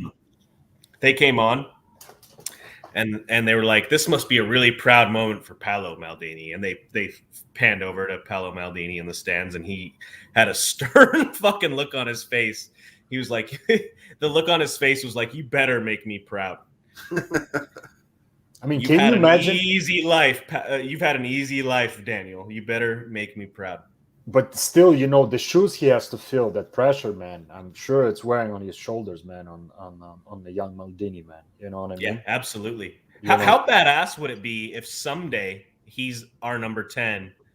However, he goes totally unorthodox and plays as our number 3. I think that would be amazing. That's my dream. that is some fantasy, though, man. Yeah, dude. He's like second striker with a number 3 on his back. I mean, Wow. he knows how to tackle. He can tackle really well. Oh yeah, I think he'll be really effective against Spezia. I How think tall? I How could tall is see- he? I could see our defense being kind of inverted, and that Salamakers is given license to stay forward, and Daniel Maldini is doing a lot of the tracking back and allowing like a Fode Ballo-Torre or Teo Hernandez to sit back a little more. If you have Daniel Maldini on the left, Yeah, I could see that happening. I think he needs to be like free of any particular role. Like I think they need to let him just let him play. Yes, yeah, I agree. He was fantastic for our Primavera. Granted, it was like we were in the second tier, weren't we? When he was when he was killing it in Primavera. Yeah, and he scored like 10 goals or something and promoted Yeah, us. no, he was great. He was great. He was scoring mad free kicks as well. I remember there was this video reaction of Paulo reacting to his free kick Yeah. goal. Yeah, Paolo standing in the corner, like out of the camera. I know what you're talking about, behind the chain link with a big smile on his face. Yeah. Yeah, I remember that too, Lucas. Hey guys, let's go to the last question of the day. Then I have to close. It's been 6 hours. We did a 6-hour stream today. It's crazy. It could go on forever, but we have to close it eventually. Would you guys rather keep Casti or let him go for free? Sell him. Like, come on. He has like 3 or 2 years more in his contract. So if you're saying we should let him go for free, it means that we should keep him at the club for like 2 more years and let him feed on 1 million a year, just rotting on the bench. I don't think that's a That's good if idea. he wants to. That's if he, because we were going to sell him, but he wanted to stay. So if he wants to stay, the only thing that you can do to get rid of him is to terminate his contract. Otherwise, he doesn't have to agree to be sold. No. Come on. That's literally like Unlike that Halilovic kid from Croatia, Castillejo actually has suitors going for him. yes, Suitors but from he didn't want to Spain. leave. So no. We can obviously get some money for him. Just keep Castillejo on the bench as long as you can. Keep him on the bench for the rest of the season. Don't play him. He's eventually going to realize that the club doesn't want him, and he's going to leave. Simple as that. He thought he was going to get his chances this season, but he's not getting them. I say you Like- keep him. I think we sell him if and when we sign that Romain Favre kid. Yeah, that's why the management couldn't get Favre, because Castillejo didn't want to go. Yeah, That's I what I agree. We were being way too hesitant on selling Castillejo. I mean, we were playing kind of a fine. We were on a fine line there. Guys, if Maldini plays like this tomorrow, I mean, these highlights against Nice are just top player. Like he looks like a top player here. If he can play Yeah, like this and tomorrow, I mean, we got like he's for real. 'Cause- and this Nice side, by the way, is a Nice team that is fighting for like top four in France. So Yeah, but this Nice is also this is what last year? no, Or no, what was it? no, friendly. Oh, This was this was their last friendly before the the last friendly. Okay, yeah I okay. before mean, the campaign. these touches he's doing like so fast in that space. That's like high level shit right there. And Roy, he has a lot more physicality than he has in the past too. He's a lot. Yes. He's bulked up. Like Gabia, I've noticed is bulked up quite a bit too. No, they all good. They all look like they gained some muscles, man, which is good. I mean, it's needed for his position. He needs some muscles, man, to push people around. And he's tall too. Like he's probably what 6'1", 6'2". Yeah, 6'3", I think. He's about the same height as Leao. I think Leao's more tall. 6'2". Yeah, I think Leao is 6'2", something like that. And I think in an interview last year, Leao said that the player on Milan with the most technical ability is Daniel Maldini. Yeah, I remember that interview, man. Yeah, you're right about that. And I think they're good friends too. It sounds like Maldini and Leao. Maldini and Tonali are really good friends. That's good. It's good. It's good. That young blood, man. That young generation is coming up, man. They need to like become friends, man. That's the best way, man. To even like when they play together, to even understand each other. On field and off field. Yeah, I have high hopes, man. We haven't. So during the preseason, I kept thinking I can't wait to see Maldini with a significant amount of minutes during the regular season. And I'm hoping tomorrow is that game and that moment, and we'll see how he does. I'll reserve my judgment until then. And to be honest, man, like, I mean, like, it's this season. I have a feeling that he will have a little more playing time than last season, because he's gonna be natural cover up for Diaz. It looks like, so why not? Because Diaz is not gonna play all the games, man. It's impossible. Yeah, especially I mean, we still don't know what position Macias is gonna play. We assume Yeah, it's on the right that wing. was the best moment from the game for Maldini. This right here. Oh, I know. Oh, I know. Yeah, I'm listening to what you guys saying. So, Messias. so what happened? What did you say, Roy? No, I was listening to Pete talking about Messias. Oh, Macias. Yeah, I mean, it still remains to be seen what position Macias will take up for Pioli. A lot of us assumed he'd play on the right. Some of us, like me, felt a little bit better about him playing as a second striker in a 4-4-1-1. Just because that's where he's played most in his career. But obviously, we're not going to mold our formation around Junior Macias. But I think Maldini's playing time hinges on where Macias plays and how well he plays, and how well Daniel Maldini does in this next match. And Pioli is a manager that relies a lot on trust. Like it's all like if you just look through his career at Milan, it's all about who he trusts at that moment. That's who plays. And for many reasons he trusts Krunic. I think Krunic. It's because Krunic isn't. He listens to team instructions and he doesn't make a lot of errors, right? And that was last season. But hopefully, Maldini and Macias will become those players. Krunicinho, man. Krunicinho is the man. Like you have to. Besides, like, I mean, I'm kind of joking, kind of not, because I respect this guy because he will give it his all for this shirt, and that's all I'm asking, man. At the end of the day. Yeah, I call him Krunicevic, like Savicevic. Yeah. I mean, he's the. I'm from Eastern Europe. He's from Eastern Europe, so I always supported the guys from my region, man. You gotta support, man.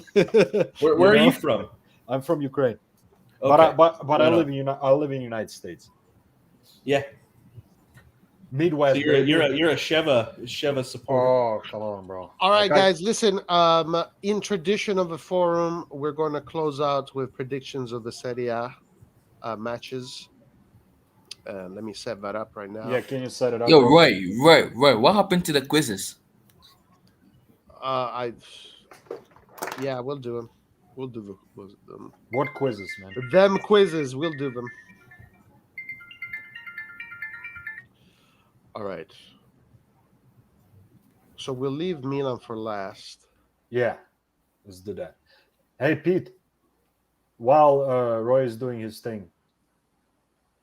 Oh, okay. You're right. You got it. Okay. All right, guys. No. Whatever you guys were discussing, finish it. Yeah, go ahead. I just want to ask Pete. You're from United States, correct? Yes. Where you at, man? Utah. And you're in Wisconsin, correct? Yeah, bro. Green Bay Packers all the way, man. Shit. Well, we don't have an NFL team. That's why you got that's why you're gonna support Green Bay Packers, man. Here you go. Good reason. I'm good. I'm a Utah Jazz and AC Milan supporter. Hey, Utah Jazz man. Post what's his name? Malone. What's his name? That forward. Yep, Karl The Malone. Karl the Malone, 90s. the mailman. Man, Yeah, that man. was a good. That was a good team, man. Yeah, and John Stockton. He and Oh I. yeah. I'm a Catholic. That guy. I'm a raised- Yeah, I know him. I'm Yeah. a raised Catholic, and John Stockton and Jeff Hornacek went to church with me every Sunday when I was a kid. Damn, man, damn. Yeah. I know that guy. He plays like as a goalkeeper, right? He's a point guard. Okay. And the other guy is like a striker, right? Point guard? Yeah. Karl Malone is like Oh a my striker. God. Bravo. John Yeah, Stockton is like a number 10. Yeah. He has long hair, right? John Stockton had short hair. He's like short. No. I'm guy. just kidding. I'm being sarcastic. I was trying to make a joke. You didn't get it. It's okay, man. All right, guys, let's get into the predictions of the Let's Serie go to A. soccer. Let's talk about football now. Yeah. Inter Atalanta. Hell yeah. Let's go in order. Nathan, you go first. What's the score? Who's going to score? What do you think? 2-0 to Inter. I'm not sure who will get the goals because that team doesn't have a focal point really. But judging from what I've seen of Atalanta, that team is just they're not even at like 25% of what they were the previous years. So I see Inter All right. winning this game. All right, Inter 2-0. 3-3 from Jamal. Well, shit, I should have gone first since I'm first one in order. I'll give it a 1-1. Lucas. 2-1 Inter. 2-1 Inter. Yeah. All right. Vasil. 2-2, man. I'm hoping for draw. Being hopeful. Pete. 2-1 Atalanta. I'm gonna keep banging this drum. Atalanta is resurgent, and Inter takes their first loss of the season. AC Milan goes in first. Damn. Okay. All right. So that's. I like the spirits, man. Let's go to Genova, Hellas Verona. I'll go first. I'll also give this 2-2 also. I'll give this a 1-0 for Verona. All right. Lucas. 3-2 Verona. Damn. What about Genoa? You guys have no trust in Genoa? It's coming. Ballardini is just like Ballardini, trash. Just sporting director, trash. They let go of Skamaka and Shmuradov. They didn't replace them. Trash. Just trash. All right. Okay. Fair. Vasil. Here it comes, guys. 2-1 Genoa, man. Wow. All right. Pete. I got 2-1 Verona. I got a Caprari double and Destro in the 80th minute. Damn, guys. Play those cards. Bet on you. On what is it? Win, bet, win. Bad win, man. That's because I got money. Caprari. I got Caprari in my fantasy 11 this week. Oh, He's really? good, man. I have to say that guy Caprari, he's good. Yeah, he's got the Verona number 10 jersey now, so he's got a lot of responsibility. I'm just All right, not guys. a big fan of Verona fans. That's all. All right, guys. My favorite team, Sampdoria, playing against Juventus. I think Juventus is going to win 4-1. Wow. Nathan. Wow. Dybala, Chiesa. I say 2-0. 4? Oh, for Juventus. Nice. Lucas. 2-2. Really? Yeah. Okay. Vasil. I'm with Lucas on this one, actually. 2-2. All right, Pete. 3-1 Juve. 3-1 Juve. Forza Juve, guys. Say it with me, loud and proud. Man. Get out of here, man. Fuck Juve is what I'll say. Merde Juve, man. For all my Slavic friends, Yeah. Juve can pusha me kurac. Damn. No,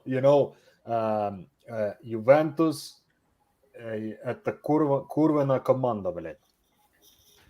All right. Empoli, Bologna. Let's see. I'm going to give it to Empoli, Cutrone, Brace, 2-0.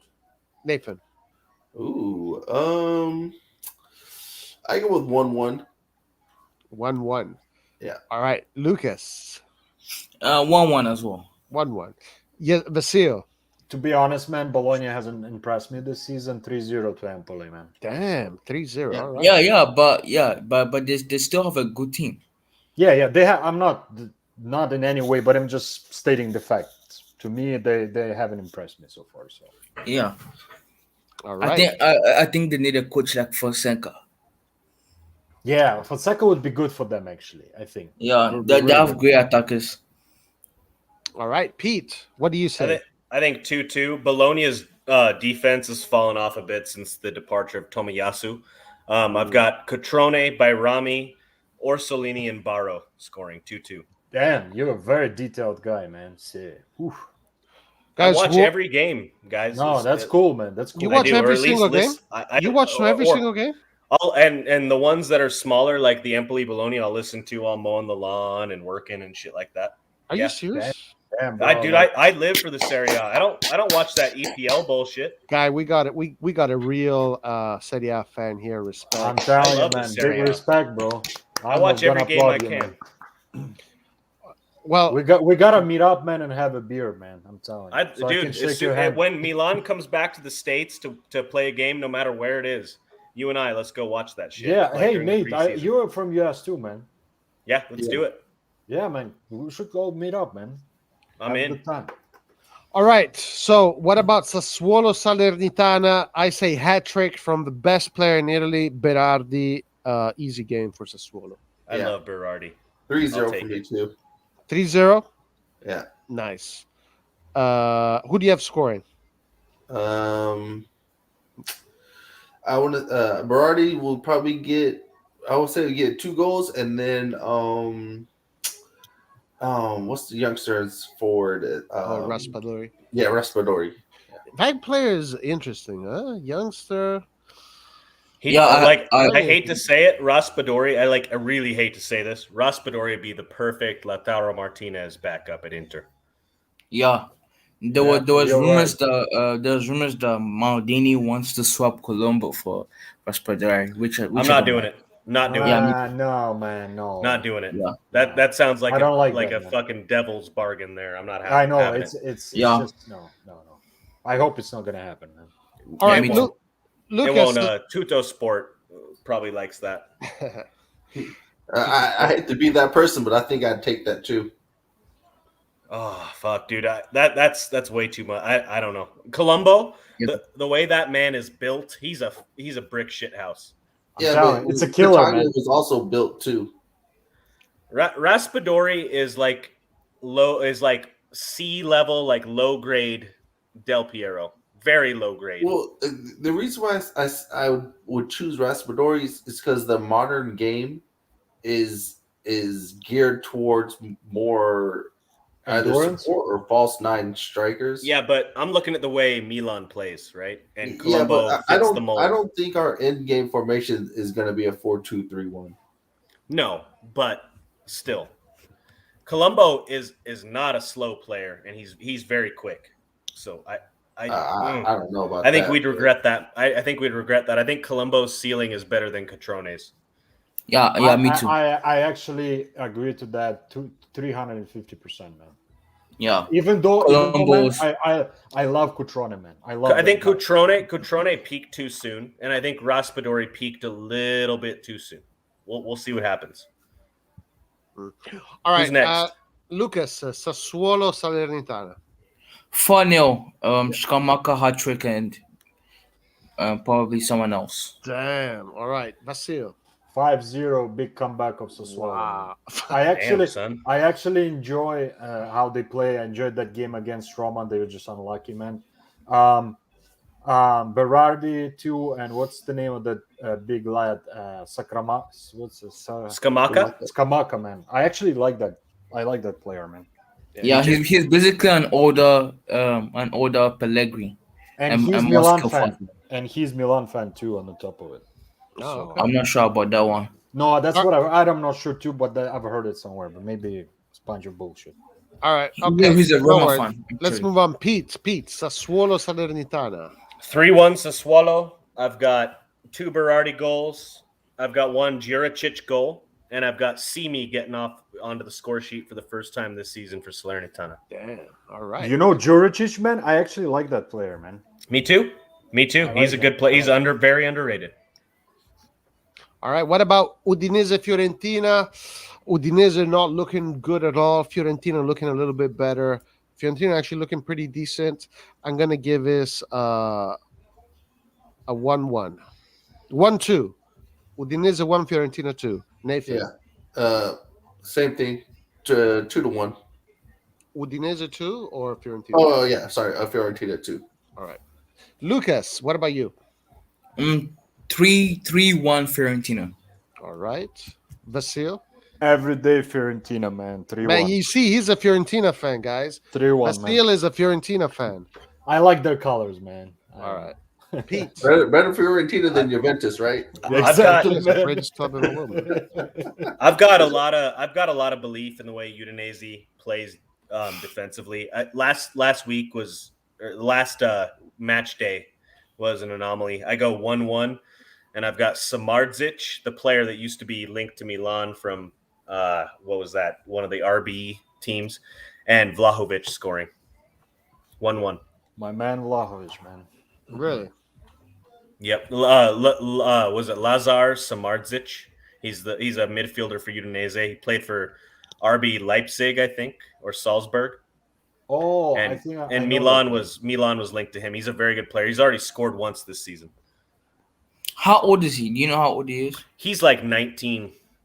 He's oh, a really okay. good player. Now I know who you're talking about. He's from Yeah, Salzburg. German player. German, but I think he's like Bosnian heritage. Yeah, that last name is definitely Milan Bosnian. wanted to sign him. He's gonna dethrone Krunic as Bosnian Player of the Year pretty soon. If I'm not No wrong. one dethrones Lord Krunic. Come on, Oh, Krunic this is guy on. might. This guy might. Don't say such things. Impossible. All right, guys. Lazio Roma, Oh, the big one. Ooh, a tie. I think big one. it's going to be a boring 0-0 game. no way. No way. 1-1 for sure. 1-1. All right. Actually, no, I lied. Lazio's confidence is completely shattered. 2-0 for Roma. All right. 2-0 for Roma and Lucas. Lazio are going to attack. Roma are going to defend, and Roma are going to score 2 goals from the counter attack. 2-0. 2-0. Vasil. Actually, this one is 3-3, man. 3-3. Like Damn. Jamal. What? That'd be a crazy game. Mark my words, guys. You're laughing now, but well, you will see. It's possible. It's possible. Yeah, it's possible. Pete. So you guys are missing one thing. My boy Lorenzo Pellegrini got a red card in his last match. He'll be out. That's Mourinho's new adopted son. So it's going to be 3-2 for Lazio. finally they get a good premier win on their at that, books. look at that. Wow. I'm We liking got it, the I'm team liking that it. plays possession and the team that plays counterattack. Classic Italian matchup. And Damn. Lazio finally gets their win. All right, there you go. There you have it. Oh, that's a nice one. Napoli Cagliari, guys. I think Napoli right That now, is a nice one. the strikers are on fire. 5-2 for Napoli. I'm going with Cagliari isn't really playing that bad. A very decent team. Yeah, They've gotten some unfortunate results, Nathan. yeah, they have. This is actually going to be hopefully this will be a good game. Like I hope they stay committed or concentrated. But I'm looking at a 2-0 for Napoli. All right, there you go. 2-0, Lucas. 5-0. What? This is the first time. GTF This is the outta first here. time Napoli are playing with their fans. Like after getting out of like good results, this is the first time they are playing with their fans in the stadium. So 5-0. All right, 5-0. There you go. Vasil. Actually, guys, mark my words, 1-1. 1-1. Boring 1-1.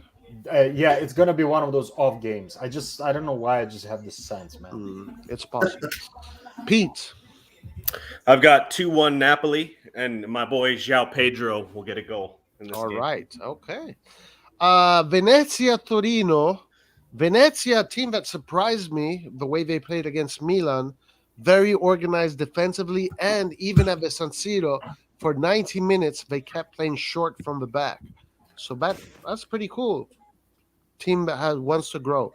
Venezia Torino, I think this is going to be a very competitive game, but I give Torino the edge. 3-2. I'll go with a 1-1. 1-1. Lucas. 2-0 Torino. 2-0 Torino. 2-0 Torino. Vasil.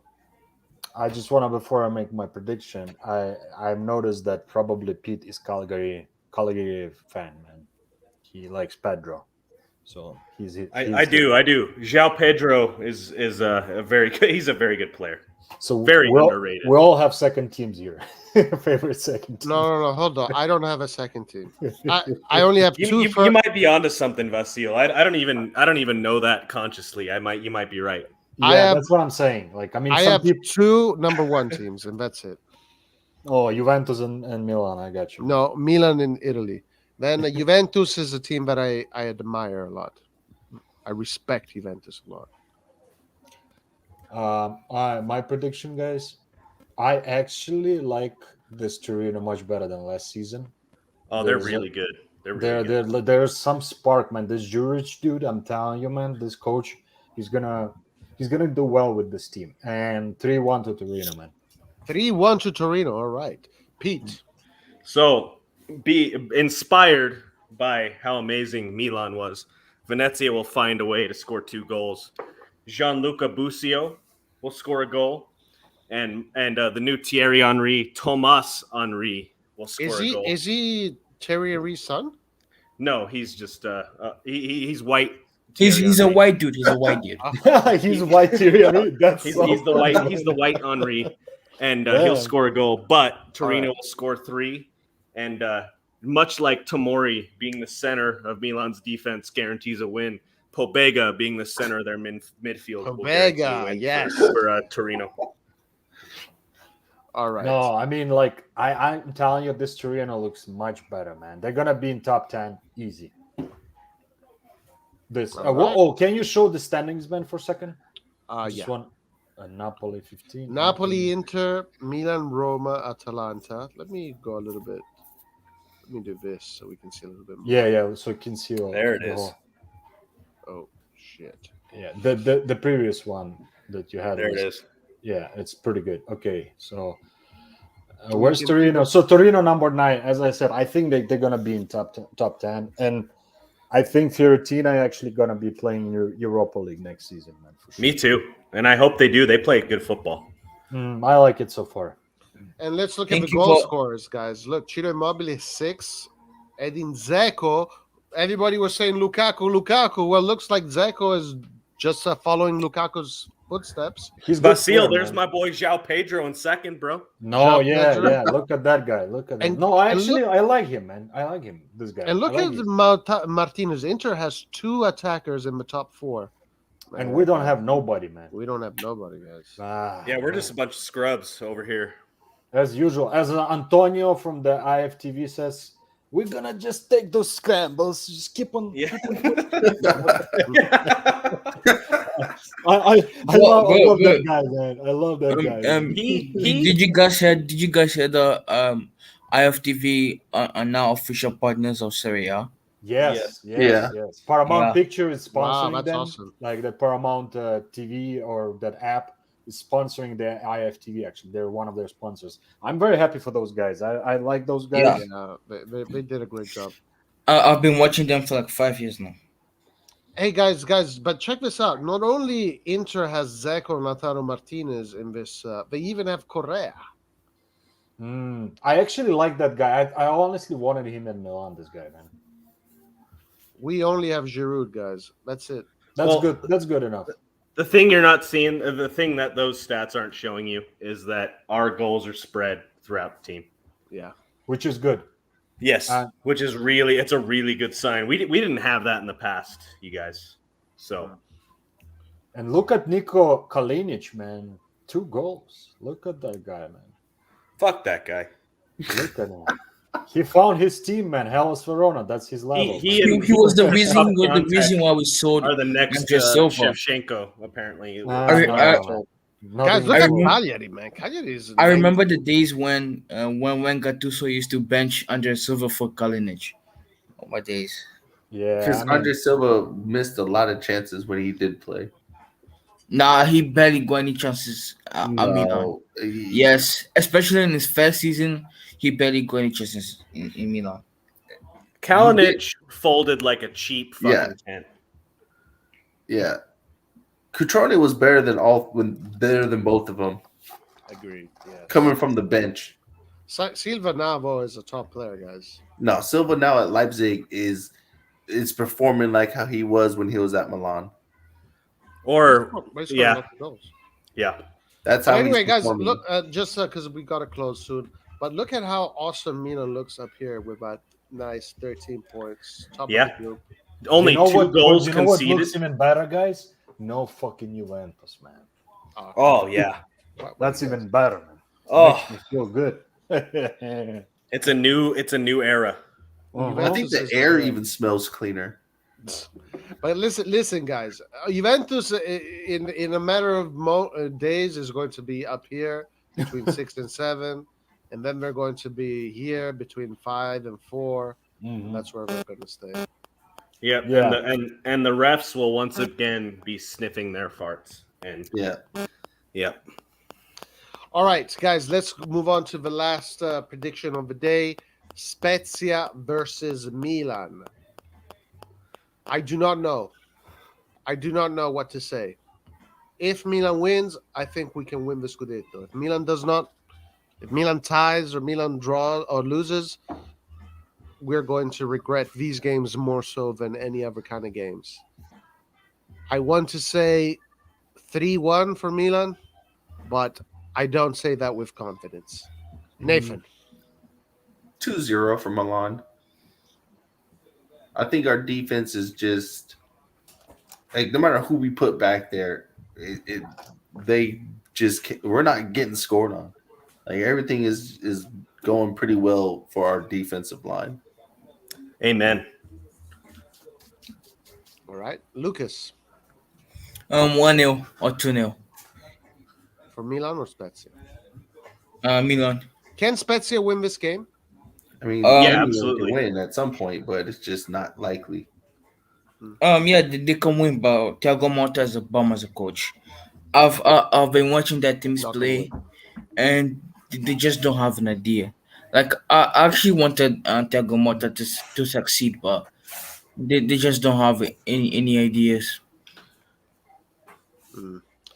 All right, Vasil. To me, I feel like this game is going to be one of those scrappy games. 2-1 to Milan. In 11 hours. 11 hours. This game is happening in 11 hours. Yes, this game here can be a dirty one. All right, Pete. All right, 4-0 for Milan. Wow. And the reasoning. Last time we played at La Spezia, we lost 2-0. So there's redemption there. And that redemption is worth 2 goals. And our second redemption is last time we played Motta, we drew against Genoa with fucking Marco Giampaolo, his last game as a Milan manager. And Thiago Motta's, I'm pretty sure, last game as a Genoa manager. So there's a lot of fate here. And that's worth 2 goals. So we're gonna win 4-0. Hallelujah, man. There you have it. Well, guys, let's see what happens. I don't know. I don't know. I honestly do not know. Right, Jamal is right. We lost 3-0, so 5-0 Milan. Just keep them numbers going up. I'll take it, man. Give me the All money. right. Guys, last thing, I asked the chat here, can Milan win the Scudetto? Out of 94 votes, 83% said yes, 17% said no. Where do you guys stand? Yeah, we can. You're on the yes? As long as injuries don't kill us, yeah. Okay, Lucas? We can, but we won't. We can, but we won't.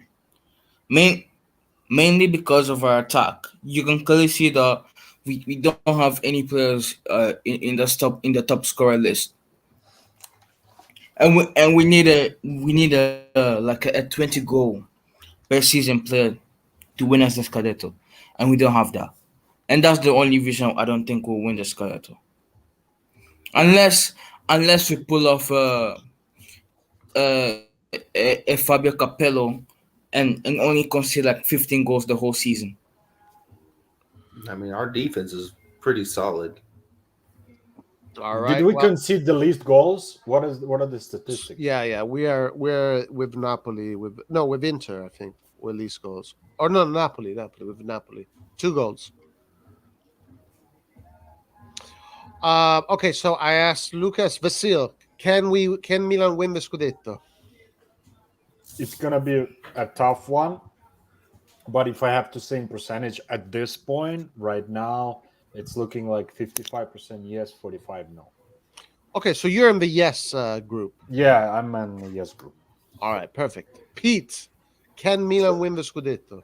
So I agree with the 55-45. I'd almost give it a 60-40. We can. And I think it's counterintuitive, especially in Serie A. Normally, the more Champions League you play, the less likely you are to win the Scudetto in recent years. I think in our case, because we're a young team with a lot to prove, I think the more Champions League we play, the more likely we are to win the Scudetto, because that'll give us momentum and confidence, and that's what we lack is confidence. All right, okay. But you are in the yes. You're more in the yes. Yes, right? absolutely we can. We absolutely can. Okay, guys, and then Giulio Mucci is asking about the CL group. Let's just take that as the last question. Can we pass the CL group? If we lose against Atletico Madrid, I say no. If we win, I say yes. If we tie, I say maybe. All right. Yeah, we can. I still don't think Atletico is at the level where they've been in the past. So yeah, I think we can. I really don't care if we don't make the round of 16. Honestly, I'll be happy if we finish 4th in the group. Okay, Vasil. I would say not if you can. We will pass the group. There you go. Confidence. Pete. Yeah, I agree. I think we will pass the group. I think, especially on form, we're better than Atletico Madrid, and I think we'll win next Wednesday. All right. a 1 or a 2-0 win. Well, it's going to be a fun week next week. A lot of Champions League. Guys, And Roy, I think we'll win against Liverpool in San Siro. Me too. There you go, guys. They're going to get a taste of their own medicine. They haven't fucked with the Curva Sud yet. All right. Well, we'll see. We'll see. I have a lot of faith too. But anyway, guys, everybody, thank you for joining the Milan Forum today. Thank you always for participating in the panel, and everybody in the chat. Please like, subscribe, do all that good stuff. Really appreciate it. We're going to see you tomorrow for a watch-along post-match. Then I'm sure there's going to be more streams Sunday, and then following the week into the Champions League. So a lot of Milan to go. Any of you guys want to say anything last? Any last words? Yeah, I just want to ask you, man. We're gonna do post game after tomorrow. Tomorrow, I mean, after the game. I believe so. Yeah. Okay, cool. Thanks, man. And anybody else? Any last comments, words? Yes, I just wanted to say it. I just wanted to remind the people that I was first in the fantasy league. Guys, Lucas is the best in everything. Everything that you see in the universe, Lucas is the best at. Hey guys, how about we call him Lucas the Master? No, Lucas the goal. Lucas the goal. The goal. You're a goat. You're a goat. Yeah. Okay. All right. Anybody else wants to add last thing? I'd just like to say that it's crazy that Lucas is the greatest of all time, considering like all the time that's happened in history, and he's 18 years old. That's incredible. Yeah. So Lucas, I'd like to congratulate you. I have a beer in my hand right now, and I'm giving you a toast. Thank you. Oh, bro, that was good, man. That was good. All right, Nathan. Any last words? Just for those who haven't joined the stream, join in. I agree, man. Want to join in? Totally agree, Nathan. Like guys, like honestly, everyone who's listening out there, I won't speak for Nathan and Vasil and Lucas. I might speak for Roy here, but we are not like professionals. We're just dudes and ladies that just hang out and watch Milan. We're not professionals. Like I barely have a workable webcam. And we have our thoughts, and we don't judge. If you guys want to come on and give your thoughts, we're happy to argue and debate and agree and talk. So yeah, absolutely, guys. The forum is open to anybody. Anybody can join the forum and have their say, and there's no nothing to impede you to coming in from the forum. Anyway, guys, having said that, thank you, everybody, once again. We will see you tomorrow for the AC Milan game and the post-match and everything that comes after that. Everybody, have a great night. Peace and love. Forza Milan. Forza Milan. There you go, guys. All see right. you tomorrow, guys. Fino alla morte, Roy. Fino alla morte, right? Is that Milan or Juve? Merda Juve. Merda Juve. Merda Juve. You, homie.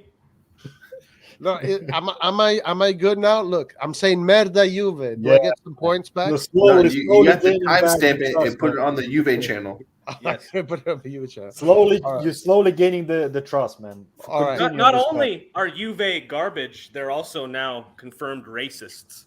Damn. All right. Okay, guys. All right, guys. Forza Milan. We'll see you tomorrow. Arrivederci. Ciao. Ciao. See you guys.